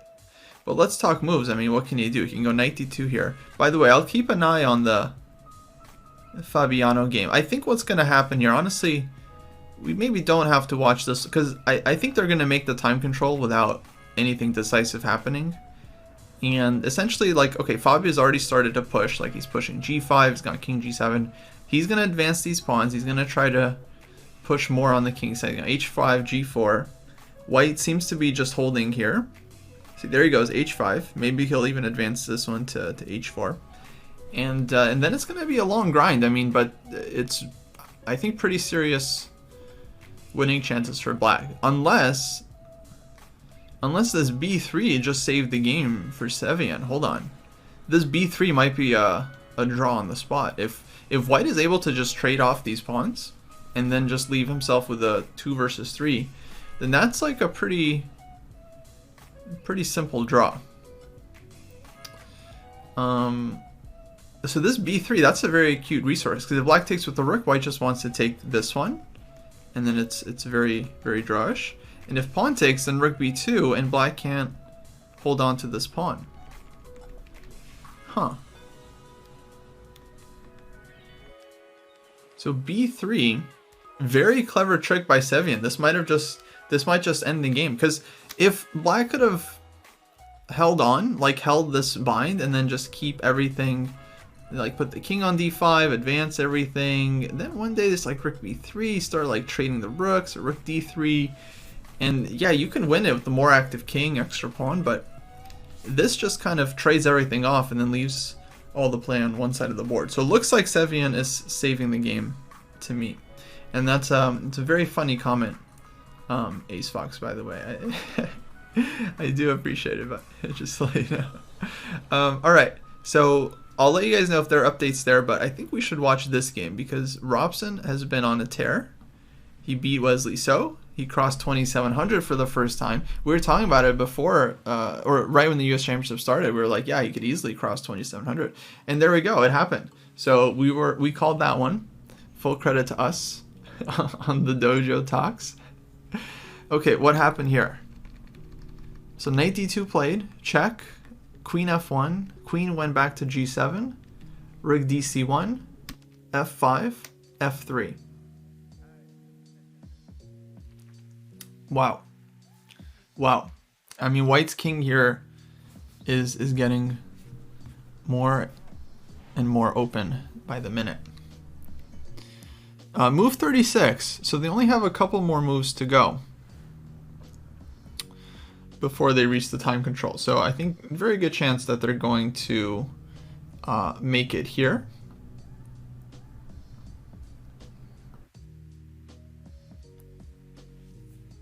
But I think still the resulting position is going to be really, really difficult for white. I mean, king on e1. I mean, it's really like tricky. It's a very unusual position. So I hesitate to say like, oh, it's just like dead loss. But okay, it feels really, really bad. Like black's queen is much more active. The rooks are much more active. Okay, bishop on a6 looks dumb, but look at how much white has to commit to like keep this bishop from just completely, you know, tearing up white. Like the bishop is at least holding multiple rooks under pressure. So yeah, really tough position for Elshon. But Ray still has to win it. He still has to figure out how to exactly to break through.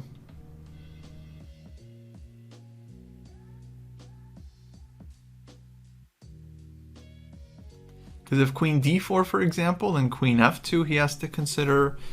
And I mean, maybe black can trade queens sometimes, but you know, I'm not sure. Not sure he wants. I mean, I would doubt that. I would think that he doesn't want the endgame. I think he has much more chances with queens on the board. So maybe rook b2 you could consider, just to put some pressure on. Rook b2 kind of makes sense, because if knight takes c4, the knight's pinned. So black could just take this one. And this looks like white's king is just completely opening up. So rook b2, maybe white puts rook on c2 or something. But then takes c3. Black can start just start opening everything up, and as soon as the position opens up like this, I think white's king is just getting toast. Okay, queen d4, queen f2 played. Oh, maybe Robson's just gonna leave the queen on d4. Go like rook b2 here or something. Or fe4. Wow, what about fe4? Imagine, guys, he goes from this structure to fe4 takes cd4, this structure. Can you imagine? Oh man, that would be insane. Like, just the absolute worst structure to boom, boom, just mega center. Is possible, right? It's possible. I mean, takes, e3 is threatened. What are you gonna do? That could happen. Because if knight takes e4, then, okay, there's queen takes d5, but this could be super dangerous as well, right? Like, takes, and then there's queen h1 checking the position. I mean, black just has so many pawns here. I would think that this is just terrible for white. And then eventually the bishop will switch over. Bishop b7, rook can move. So I think this is real, guys. I think this is real. I mean, this would be really nice for black. Let's say here, and then queen f5 check, and the king has to come back, and then rook d8, and bishop b7. Just some position like this. White doesn't really survive this. Oh, rook g8. He missed it. Ray. Why didn't you go f takes e4? Maybe he was worried just about fe4. But even this one, then black can... I mean, this just looks like crushing. This looks like crushing. But I'm very shocked and confused and alerted by this rook g8 move. I mean, it also looks strong, of course. If white takes, then he's recapturing with the pawn, and here he's starting rook g1, which is looks like a very annoying threat, actually. Wow. So if h3, for example, rook g1, he's got this finish, guys. Okay, for this I can forgive not going for the fe4 cd4 structure. This is a forgivement. Yeah, this is a forgivement.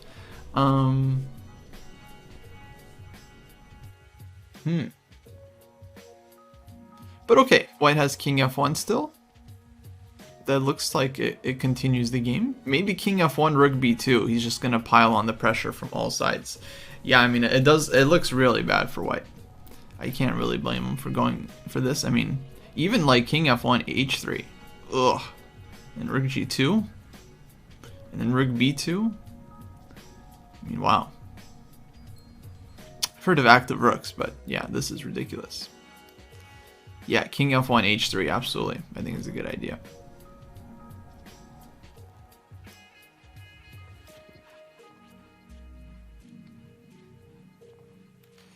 So, rook g8 played.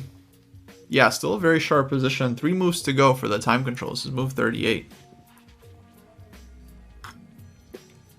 Yeah, meanwhile, Fabi wasn't able to find a way, so they're playing this out for a couple more moves, but yeah, I'm not sure how long they're going to play this one out, but yeah, Fabi's chances to win this definitely way, way down. And Wesley So against Daro, oh boy, they've got 1 minute each, and it's move 34. So this game is actually way more intense than Ray's game. So we'll keep an eye on this one. It kind of looks like Wesley is safe, though. He has knight g3, and I don't quite see maybe black can still have ways of getting in. I'm not sure, but feels like he's somewhat safe here. All right, he's played f3, which is interesting, and opening up the rook to defend. But yeah, move 35 here. So we'll keep an eye on this one. But yeah, let's get back to Ray because Ray's been a real champ, and I like to think that the dojo has been his good luck charm.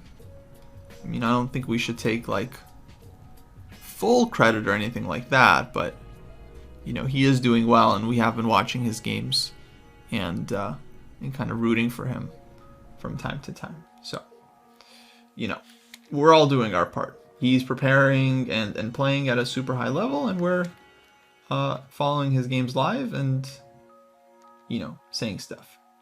Anyway, queen takes h4 played. Okay, actually, I didn't realize this move was playable. 1 minute for Ray. Hold on. What's happening? Rook g1 check? Okay, he's just gone rook b2. So rook g1 check, I guess. There was still knight f1. It's in defense. So rook b2 here. And now if queen takes f4 defending the knight, then rook g1. Knight f1, queen f2 is going to be mate. So white in huge danger here. And if this one, then there's this and queen g1. So this is just game over. It's just too many heavy pieces around white's king. So rook b2, very, very dangerous. If white puts a rook on c2, I think minimum black can trade, open up the bishop, and if c3 gets played, the clocks get stopped, you know, because it's just devastating. Just absolutely devastating. Rook g1 instead, and then rook here. I mean, this looks really bad for white. I think at this point, yeah, there's probably multiple good ways, but rook b2 looks very strong, just creating a very direct threat. Now maybe knight f1, but then, well, yeah, if second rook comes in, okay, then there's some checks to deal with. I don't think we really want to allow all these checks if we don't have to.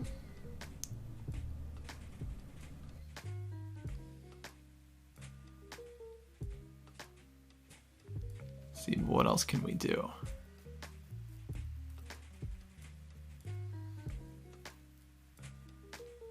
Knight f1, just fe4. Yeah, everything just collapses, yeah.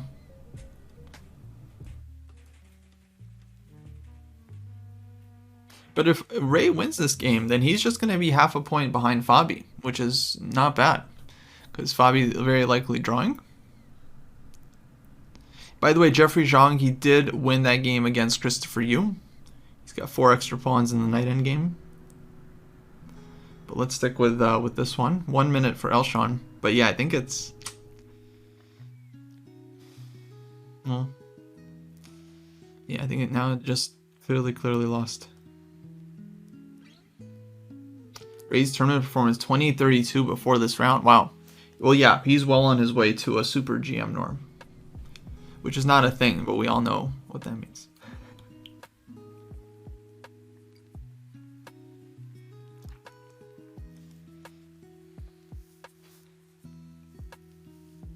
What happened to Hans' game? Hans is still playing, but that one is looking super drawish.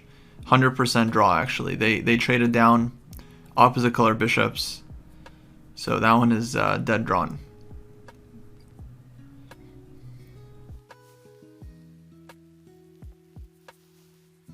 Elshon could resign here. I don't think that would be too surprising. I feel like knight f1 is maybe the most likely move. But yeah,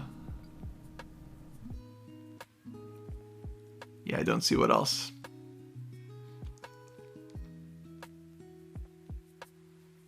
Okay, I don't think this clock is accurate because they don't usually flag at this level. They either resign or they make a move. Or if they do flag, then they resign immediately, and they just flag as a way of resigning, if that makes sense. Okay, yeah. Looks like he just resigned. Game is over. He probably resigned like a minute or two ago. Wow, so GG to Ray Robson, 0-1. And this was the end of the Christopher Yu game against Jeffrey. So Christopher was looking for some kind of perpetual jump, but Black gets out of the checks. And now it's just multiple pawns up. And that was that. So last game in this section is this one with Fabi still trying to push a little bit. Looks like Sevian started fighting back aggressively with h4 here. Black responded with g4, king g3, rook e2 played, rook b6 check. And so Fabi looks like he's still trying to do something here, but I don't know. Yeah, don't think it's likely to work out. Let's switch over to the US Women's Championship, see if there are any remaining games here. Oh yeah, lots of games here. Okay, let's check in. Let's first look at the wide view, see what we got here. Because the Fabi game, I mean, it's not gonna be interesting. It's just like 3 versus 2 rook endgame. Okay, but here we have multiple games remaining. We have Nazi against Alice Lee. Extra piece for Alice Lee. But white has 2 pawns. Wow. Okay, that one's kind of sharp. Sabina against Begim, also kind of okay, equal-ish endgame here, but chances for both sides, honestly. Tadev against Talia. Okay, this looks like a total mess, but kind of looks nice for Black. Black has this like very strong pawn on e3. And then Anna against Ru Yang. What's happening here? Equal material. Maybe white is a little better with like the bishop, but Black seems to be pretty solid as well. Okay, I feel like we should watch this Nazi versus Alice endgame, because this is very sharp. So last couple moves were rook g2, b5 takes, king b. They just made the time control, h4, rook e8. And this was white's last move, rook e8. So preventing Black from seizing the long diagonal. Because if like b6, bishop e4, this one starts to look really bad for white. Because I mean, both sides have their passed pawns, but the bishop can stop the b pawn and h pawn is just running. But rook e8, h3. And yeah, I mean, initial instinct is that this should be winning for Black with the extra piece. But with these passed pawns, you never know. I mean, it can get very tricky sometimes. So h3 on the board, and now Black basically wants to go h2, forcing rook e1, and then rook g1. So at this point, actually, white is just not even in time. If b6, h2, push, Black queens first, and whenever you queen first, it's just a death sentence, because you get the first check, you have the initiative, the king is open, and minimum, of course, Black can always trade queens and then win the resulting endgame. So yeah, looking pretty bad for white just as we start to look at it concretely. If she has to play something like rook e1 here, h2, rook h1, you know, it's like white is just not making any progress, and then Black is going to be promoting the pawn.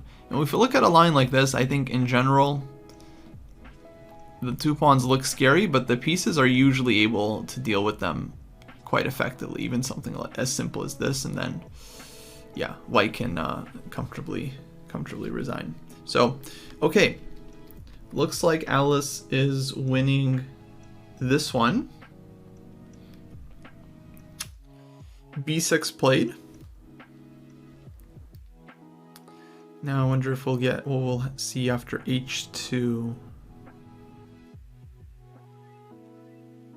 Maybe rook e1, then rook g1. Yeah, not sure. I think h2 here just kind of ends the game. Yeah. Let's see, Megan won today, by the way. So Megan Lee doing really, really well.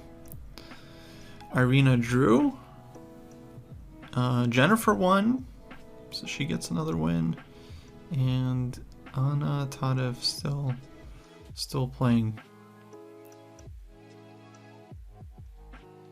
Okay, and we'll keep an eye on that Fabi game. Oh, it looks like Fabi game has ended and finished in a draw. So Fabi's still leading the U.S. Championships. Robson, though, now just half point behind. Hans, draw. Okay, H2 on the board.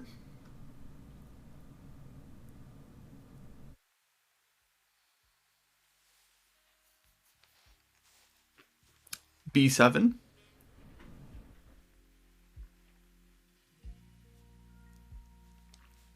So, Nazi going for this endgame, but yeah, I think this is...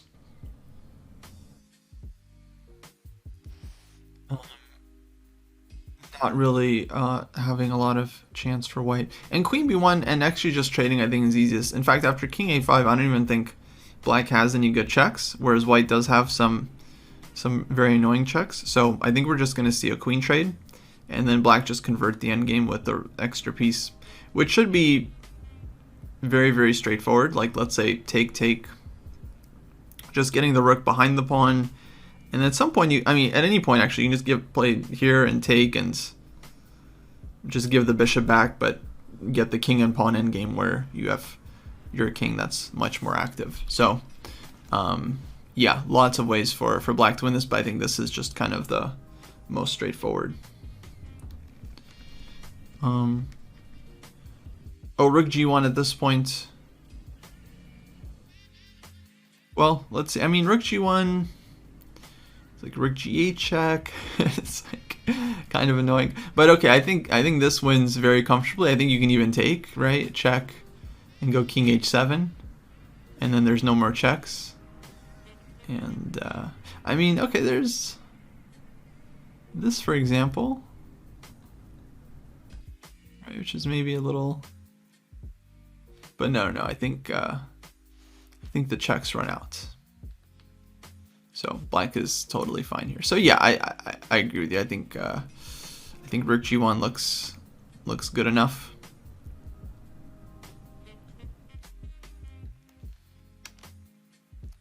But I think this is very straightforward.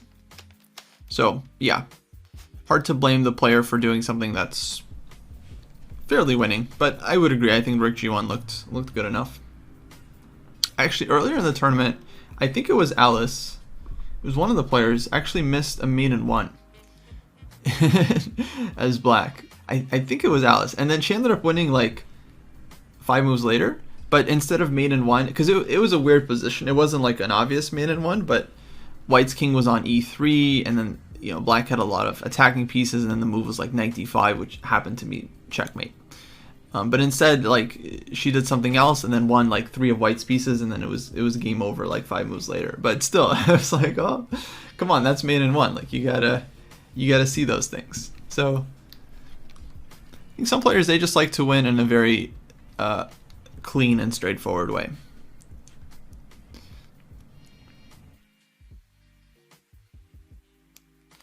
Okay, but yeah, Alice should win this one. Then let's see. This is Tadev against Talia, both friends of the dojo.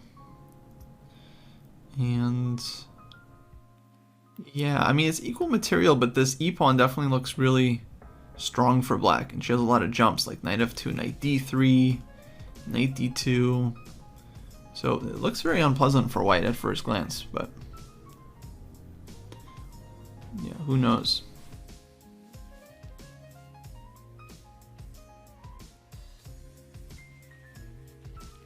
Yeah, Alice Lee also, she did really well at a tournament earlier this year called the American Cup in St. Louis, where yeah, she won a lot of games, and she won a couple, like she won a match against Tadev, I think, like a classical match, and she ended up losing in the final to Irina Krush, but I mean, yeah, she was essentially a very clear like second best player in that tournament to Irina.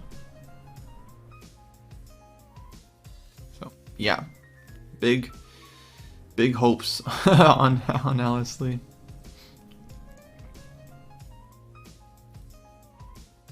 Yeah, that was the one with, I think, the missed mate, exactly.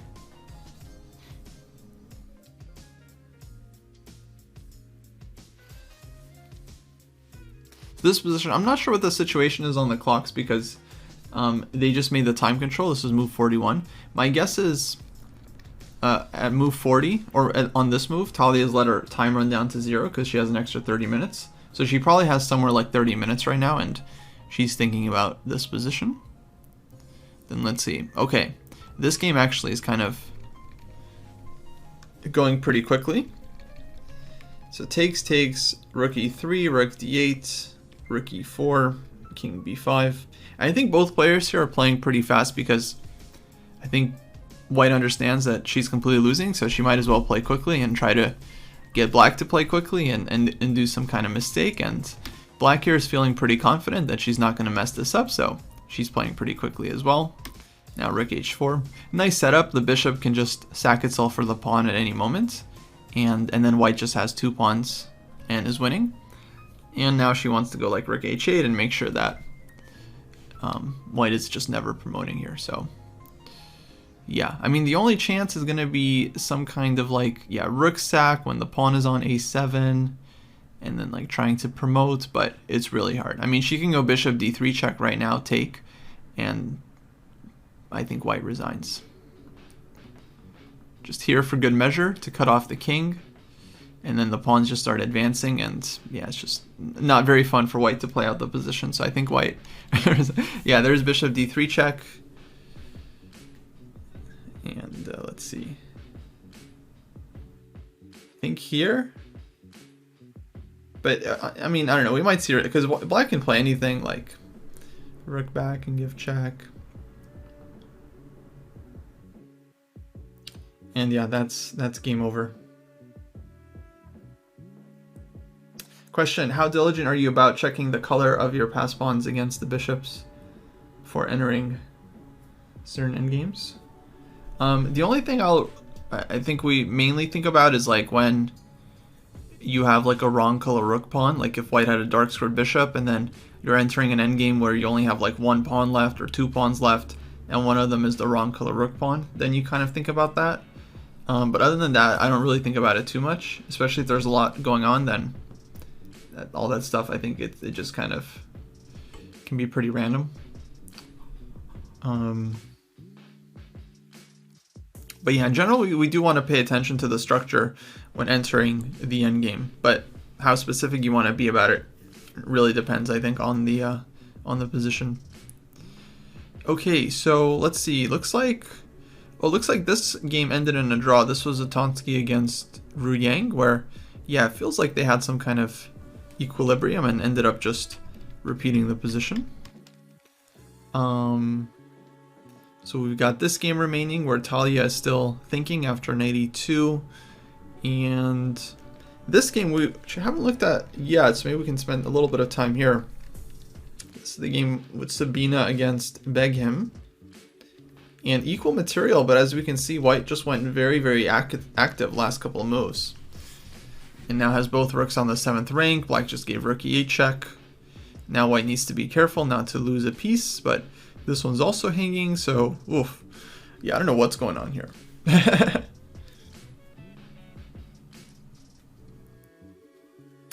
I mean, it seems like king f3 is pretty safe for White. At a certain point, Black is going to have to go passive with rook to g8 here. So it looks very, very good for White at first glance. Yeah, king f3, rook g8 played. And now d5, bishop d4. And it's going to be really hard for Black to untangle here. Like, you don't really want to step into f5. Maybe you kind of have to. But even on king h6, actually, nothing is unpinned, because if you move the knight, there's still rook h7 mate, guys. So this actually isn't fixing anything. So here, you know, White goes here, you attack the bishop, and then you can sign the score sheets. So yeah, right now d5, bishop d4 looks very, very dangerous. Now Black can try to stop like bishop d4 with a rook move, but I mean, the other idea is to go d6. You can also consider bringing in the king e2, bishop d4, king e4. So yeah, this one's looking very nice for White.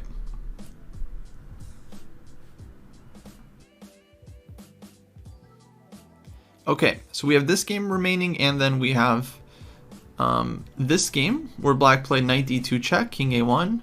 Clocks have been fixed, 23 minutes here for Talia.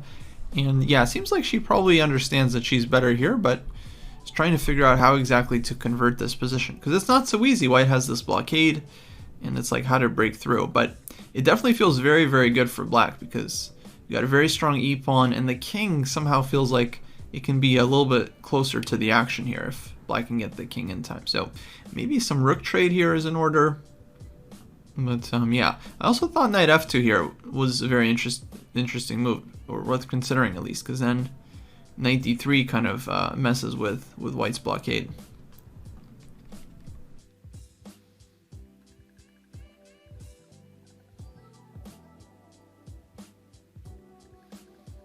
Yeah. All right. Okay.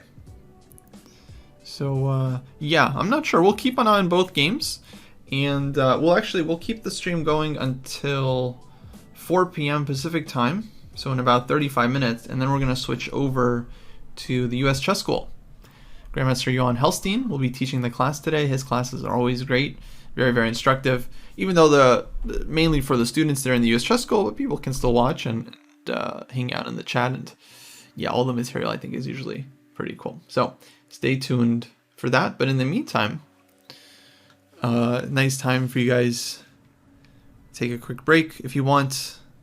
Refresh your drinks.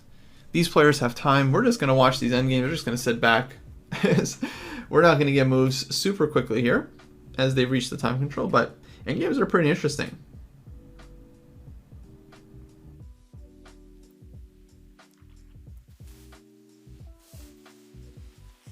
Grab a pawn here. I like being able to twirl a pawn, I think. Sabina here is taking her time. She's not going d5. I wonder why. I mean, to me, d5 definitely looks like the most direct move in the position. Wonder what else white could be thinking about. Maybe like f5 is an idea, but I don't quite see the upside. Rook f7 could be a move. Just attacking the pawn, trying to induce black to push f5. Yeah, maybe she's thinking about rook f7. And then if rook b6, then white pushes d5. That can be dangerous.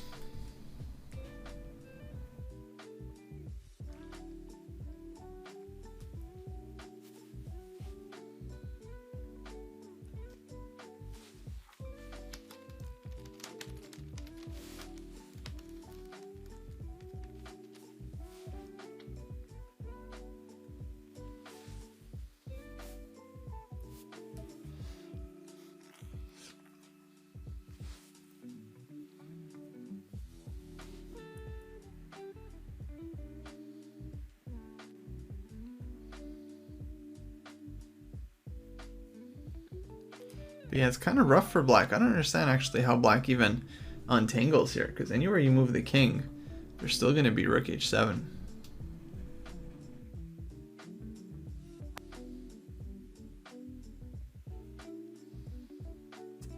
Do I ever get agitated in the King's Indian where no pawns get traded? No, not really. What do you mean exactly? Because I mean, there's always like, you can always push the king side, right?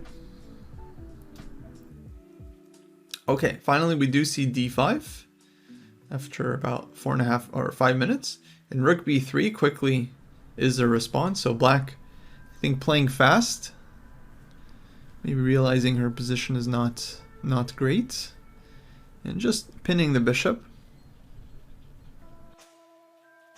Now it's kind of up to white to figure out how to continue. Yeah, annoying move. If king e4, then maybe f5 check, king d4, then the king is getting in the way. If king e2, then black can play rook b2 check and ask you about the g-pawn. Do you want to defend that one or not?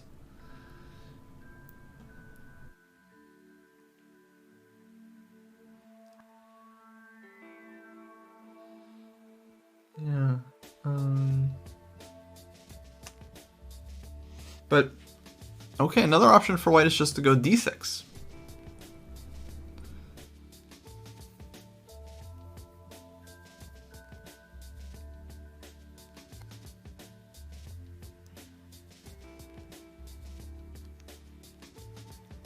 And then at a certain point, white will just be threatening to promote the pawn.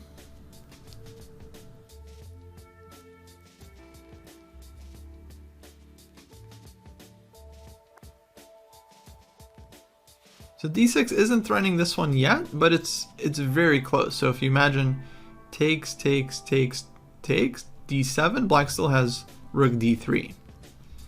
If rook b8, then bishop b6 would be a nice winning move for white, right?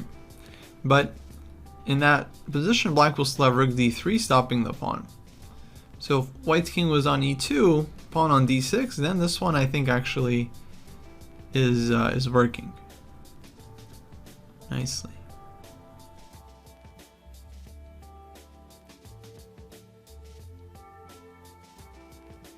But it's hard to get that because d6 king e2, black will give rook b2 check. So black won't make it easy for white to set up the winning combination. But on d6, I don't see what black is actually doing to improve their position. Because again, you can unpin the king, but you can't unpin the knight. So these two rooks on the 7th rank are just deadly. And black is essentially just playing with one rook here against two rooks, bishop, pawn, king. So yeah, it's very, very tough. Very tough for black here. But Sabina, okay, she's spending her time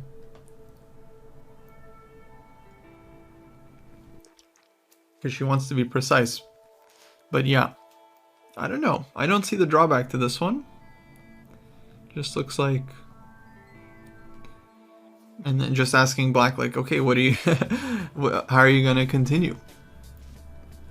Because this one is annoying. And then I mean, white could even go like slow, like rook f7, rook c e7, d7, yeah, just super slow, and then eventually just promote. Okay, king f2 played. So I guess now when rook b2 checks, she wants to tuck the king away on h2, which looks a little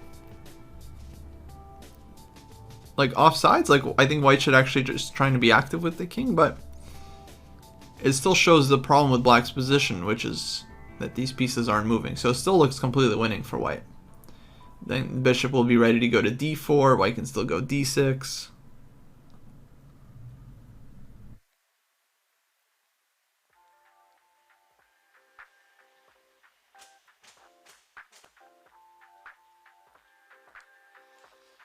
Oh yeah. Okay, in the meantime, Talia. She just made big move rook a8. Now, can anyone tell me black's threat in the position?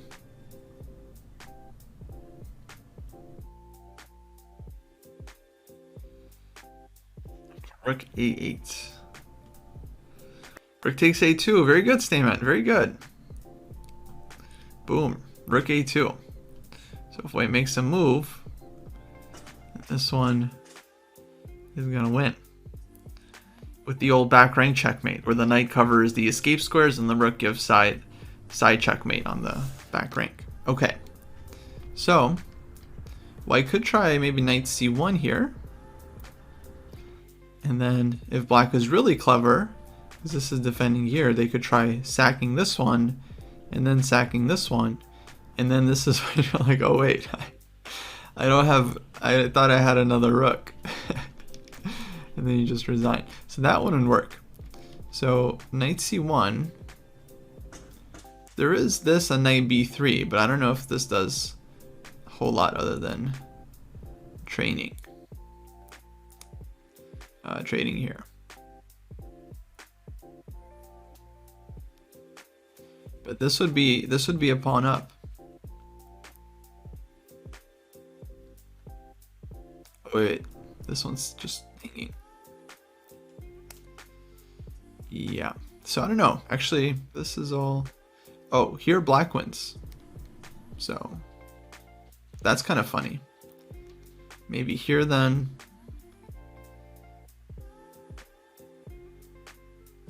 b3, something like this. It's still very complicated. Black could be winning here actually, because a lot of these pawns are falling. So rook a8, knight c1 on the board. Let's see, what else can we do here? What else?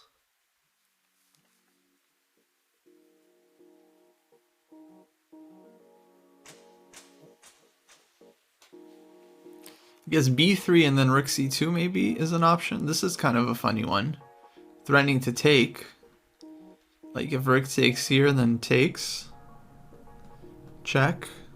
And then black wins either of these moves. I don't know which one's better. Let's just, yeah, this one looks good, right? So that's an interesting option as well. Now black's issue is that there too much is tempting, because this one was actually looking quite nice. Just like very healthy, not super healthy extra pawn, but extra pawn, and like kind of like right now this is just like a winning threat, just checking e2. Just concretely this looks very good. And then if here, then again check, and this one, and then picking up all these pawns. Okay. Very dangerous for white.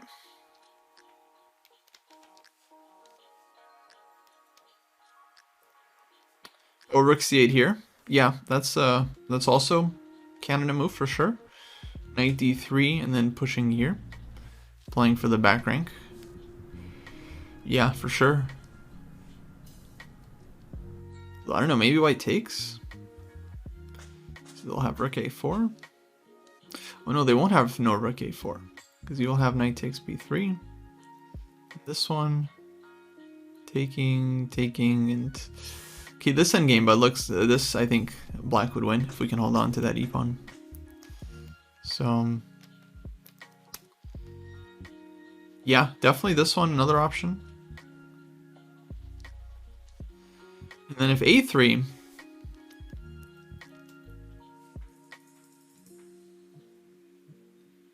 yeah, I don't quite see how black breaks through just yet. Maybe e2, maybe here.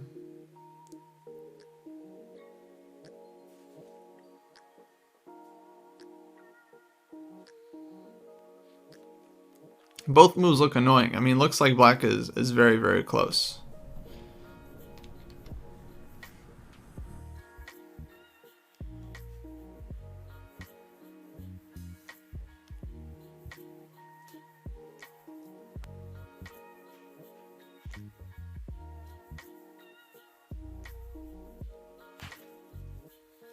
Okay, but Talia has 16 minutes here, so a lot of time to try and figure it out.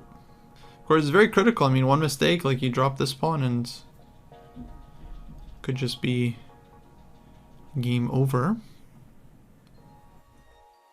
And then white wins.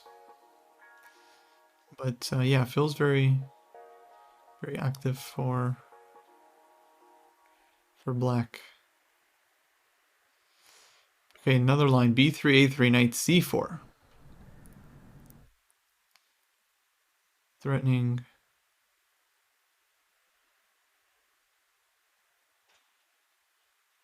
This one.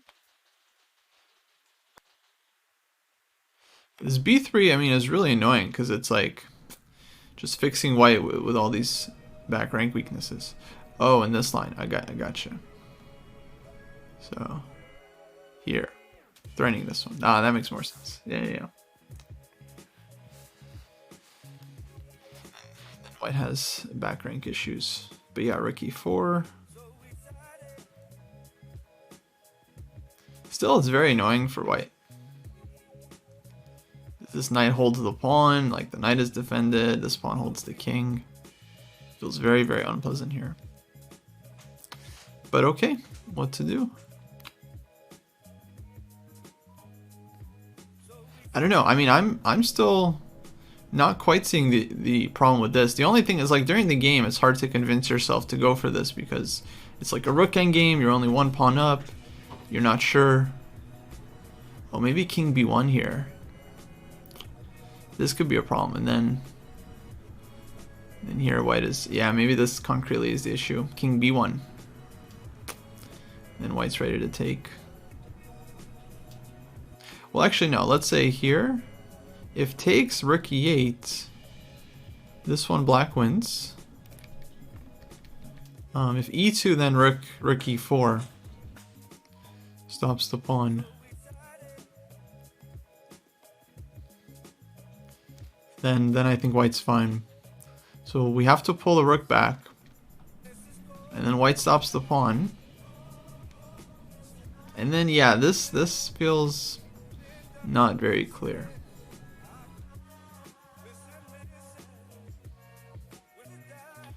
For example, yeah, okay. So yeah, this one is not so obvious because white has king b1 at the end. I think this saves white. Otherwise, the rook just gets super active, like something like this, then check here.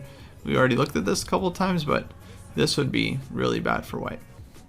But king b1 I think saves it. So b3 played, b3 on the board. Now a3 feels tempting because now black has threats of like takes, knight takes, rook a6. Like, okay, let's say white makes a move. Like this is now a pretty serious threat.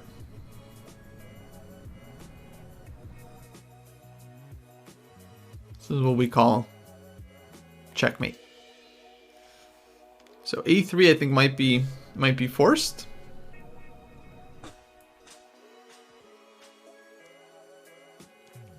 And then I don't know, rook c2 looked fun to me because you have this threat. But I was thinking maybe rook b4 kind of stops rook takes a3 and threatens maybe to win this pawn.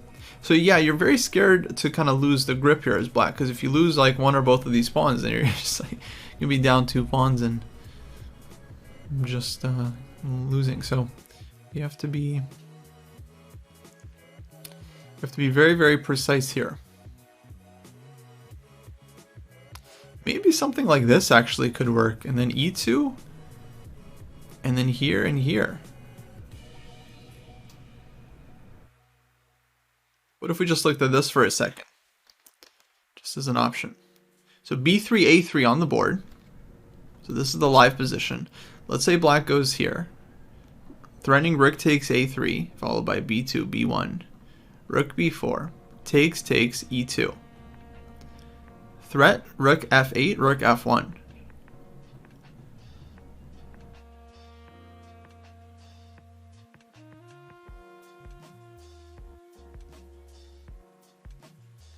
Check this out. If here, attacking the knight,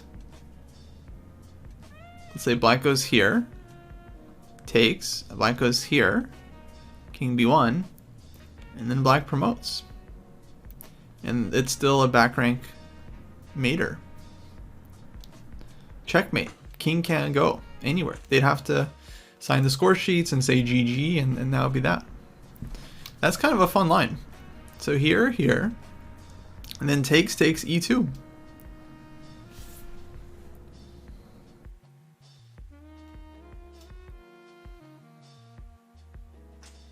Looks pretty good now. If rook e1, rook f8. Can't take because of check.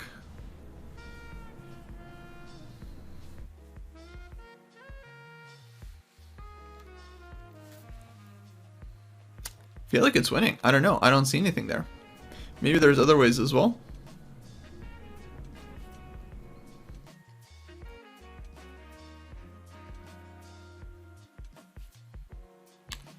And if rook c2, knight d3, then we've got this one.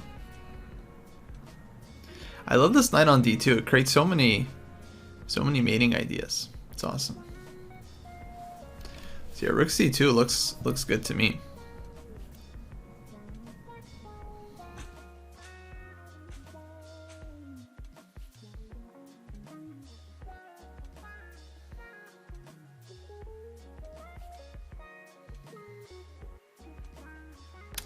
Honestly, even this right now, it doesn't look bad. Like takes e2. Let's say rook e1.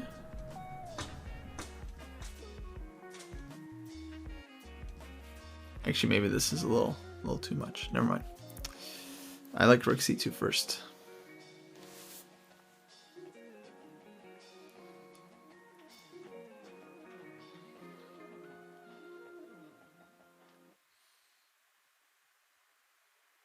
Okay, she's thinking about it. Meanwhile, Sabina, she put the king on h2. Now rook d1 played. Yeah, I'm expecting d6 here. Not sure why not to play this one. Then maybe she's trying to figure out what to do after rook d3 as a follow-up.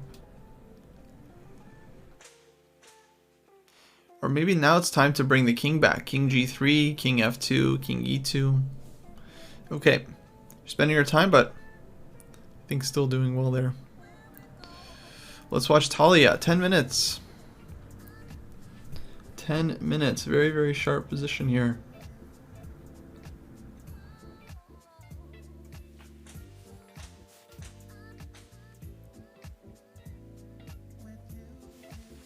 Rook c8 played.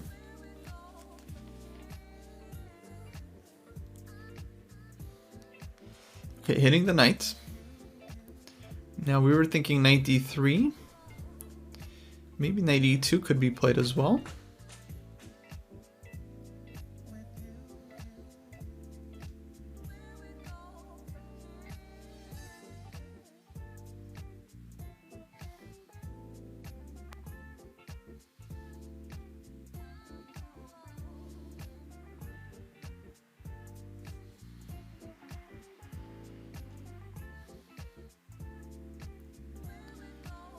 Yeah.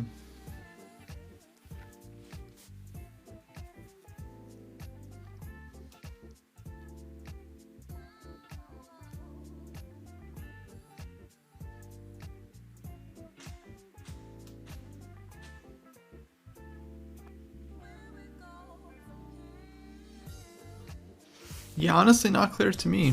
How black wins here exactly after knight e2 or knight d3. Still a very nice position for black because it's hard for white to move here. Okay, that's an interesting idea. Yeah, knight d3, rook c2, and then playing for this one. Because, yeah, white's like so stuck, right? And how to even untangle here is white, because the back rank is so tender, you can't move your king. It's such a like artistic construction. Like what to even do? Maybe ring d4? I don't even know. There's no point behind this move. I'm just hoping it doesn't blunder something.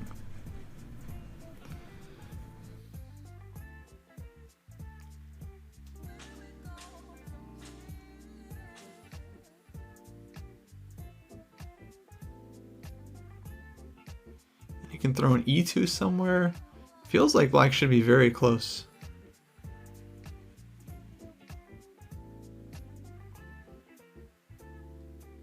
E2 and rook f8 even. Yeah, so I would have to keep the rook on the f file. Ooh, yeah, it's looking very, very difficult. Okay, knight d3 played.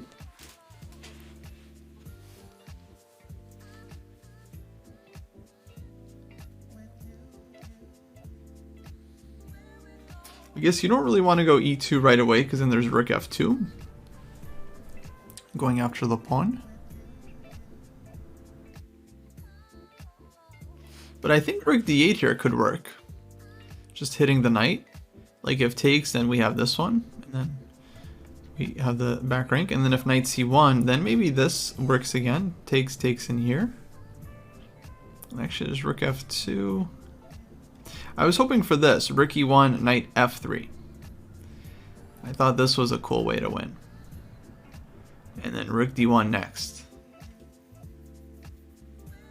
In fact, you just pre-move rook d1 here.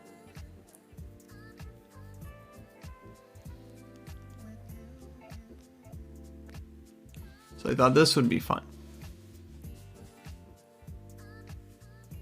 I guess on rook c4, this would be best.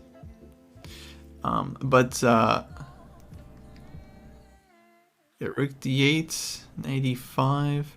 That's kind of annoying. Yeah, that's a good point.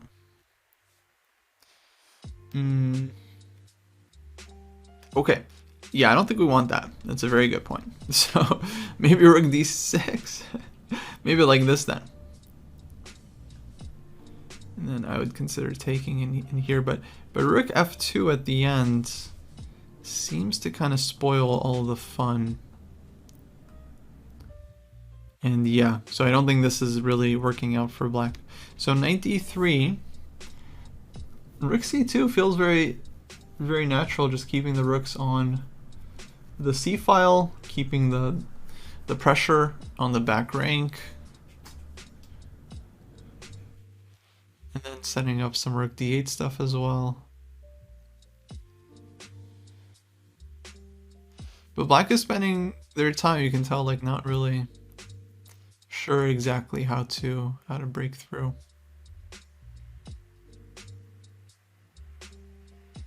This could be a move as well, g5, just harassing the rook. Because white's rook actually doesn't have a ton of great squares. Like it's got d4, b4 maybe, but the black has other ideas of going like e2 and then bringing the rook to the f file. So g5 actually could be annoying as well.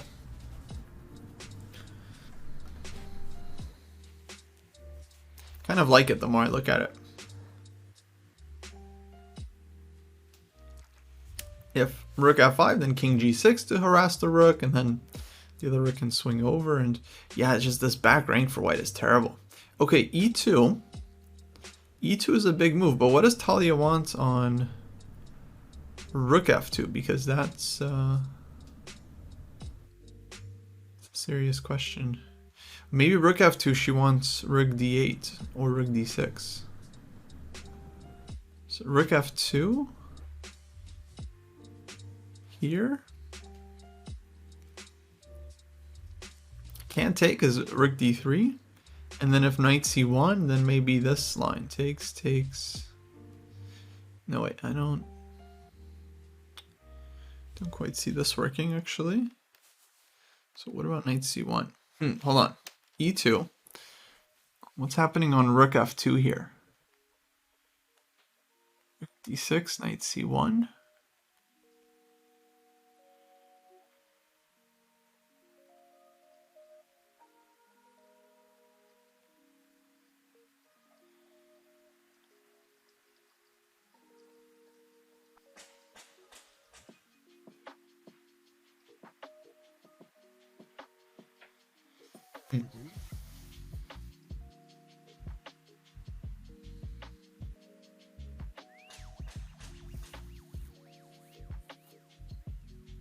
Yeah, I'm not sure what she has in mind actually. So rook f2.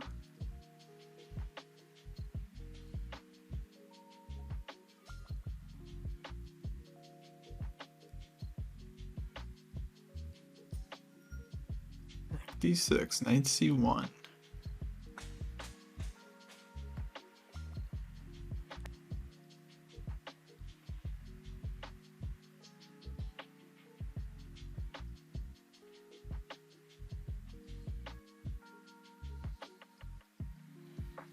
Yeah, I don't see it. I don't see the idea.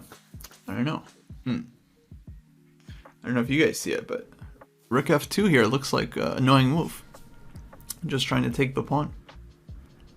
And I'm not seeing... Well, if rook f2, rook c1 check, then knight takes c1. So the pawn doesn't get through.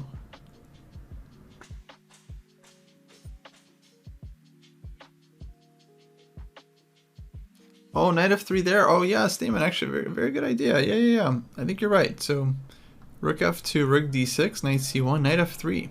Here. Genius. And then rook d1 next. On anything. Yeah, this is pain. Oh, Talia. Very nice combo. I think that's the idea. Rook f2, rook d6, knight c1, knight f3. Okay, rook f2 played. And just on command. Todd is like, alright, rook f2, let's see it.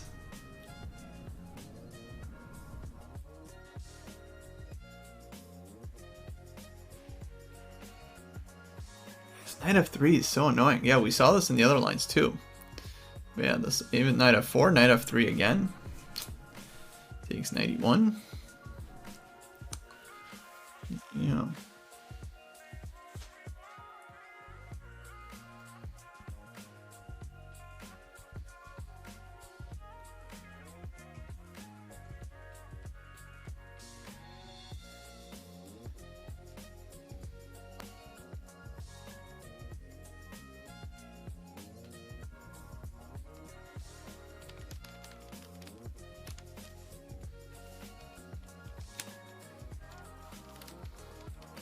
Seven minutes, so we're about to see the idea here.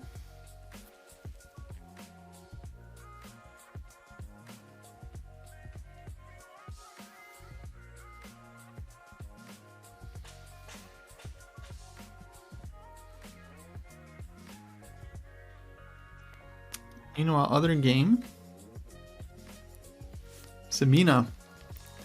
Rook d1. Bishop c5 played. Maybe some bishop f8 or bishop e7 ideas. King h8. So black unpinning, but not really because this one is still hanging. So yeah, this could be a winner.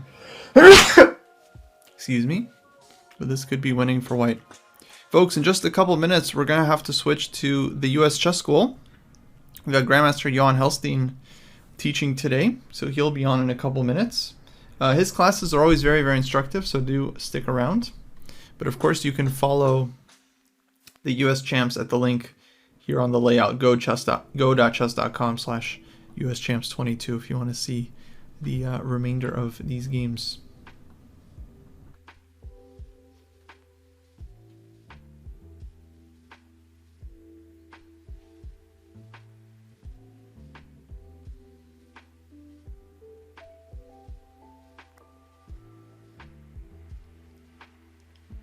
Yeah, rook c2 here also looks very tempting, followed by rook a8.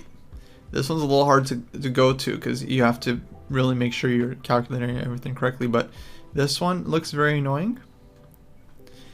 And if knight b4, then you still have this one because now you have b2 check.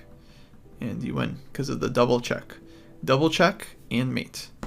And wow, rook c2 on the board. I thought this looked pretty good actually. Dang, we're not guessing any of those. I thought this looked great, and then rook d1 and looked awesome. But okay, rook c2 played, and yeah, I have to assume that's the idea. If takes and rook a8, and very hard for white to deal with these threats. This might be only move then, but yeah, this would be really, really difficult for white.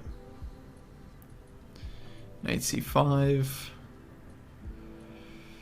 like this, takes. Like takes, and yeah, I think black is just way faster. Both sides have their passed pawns, but the rook is just so much stronger than the knight in this case. I think it would be very good winning chances for black.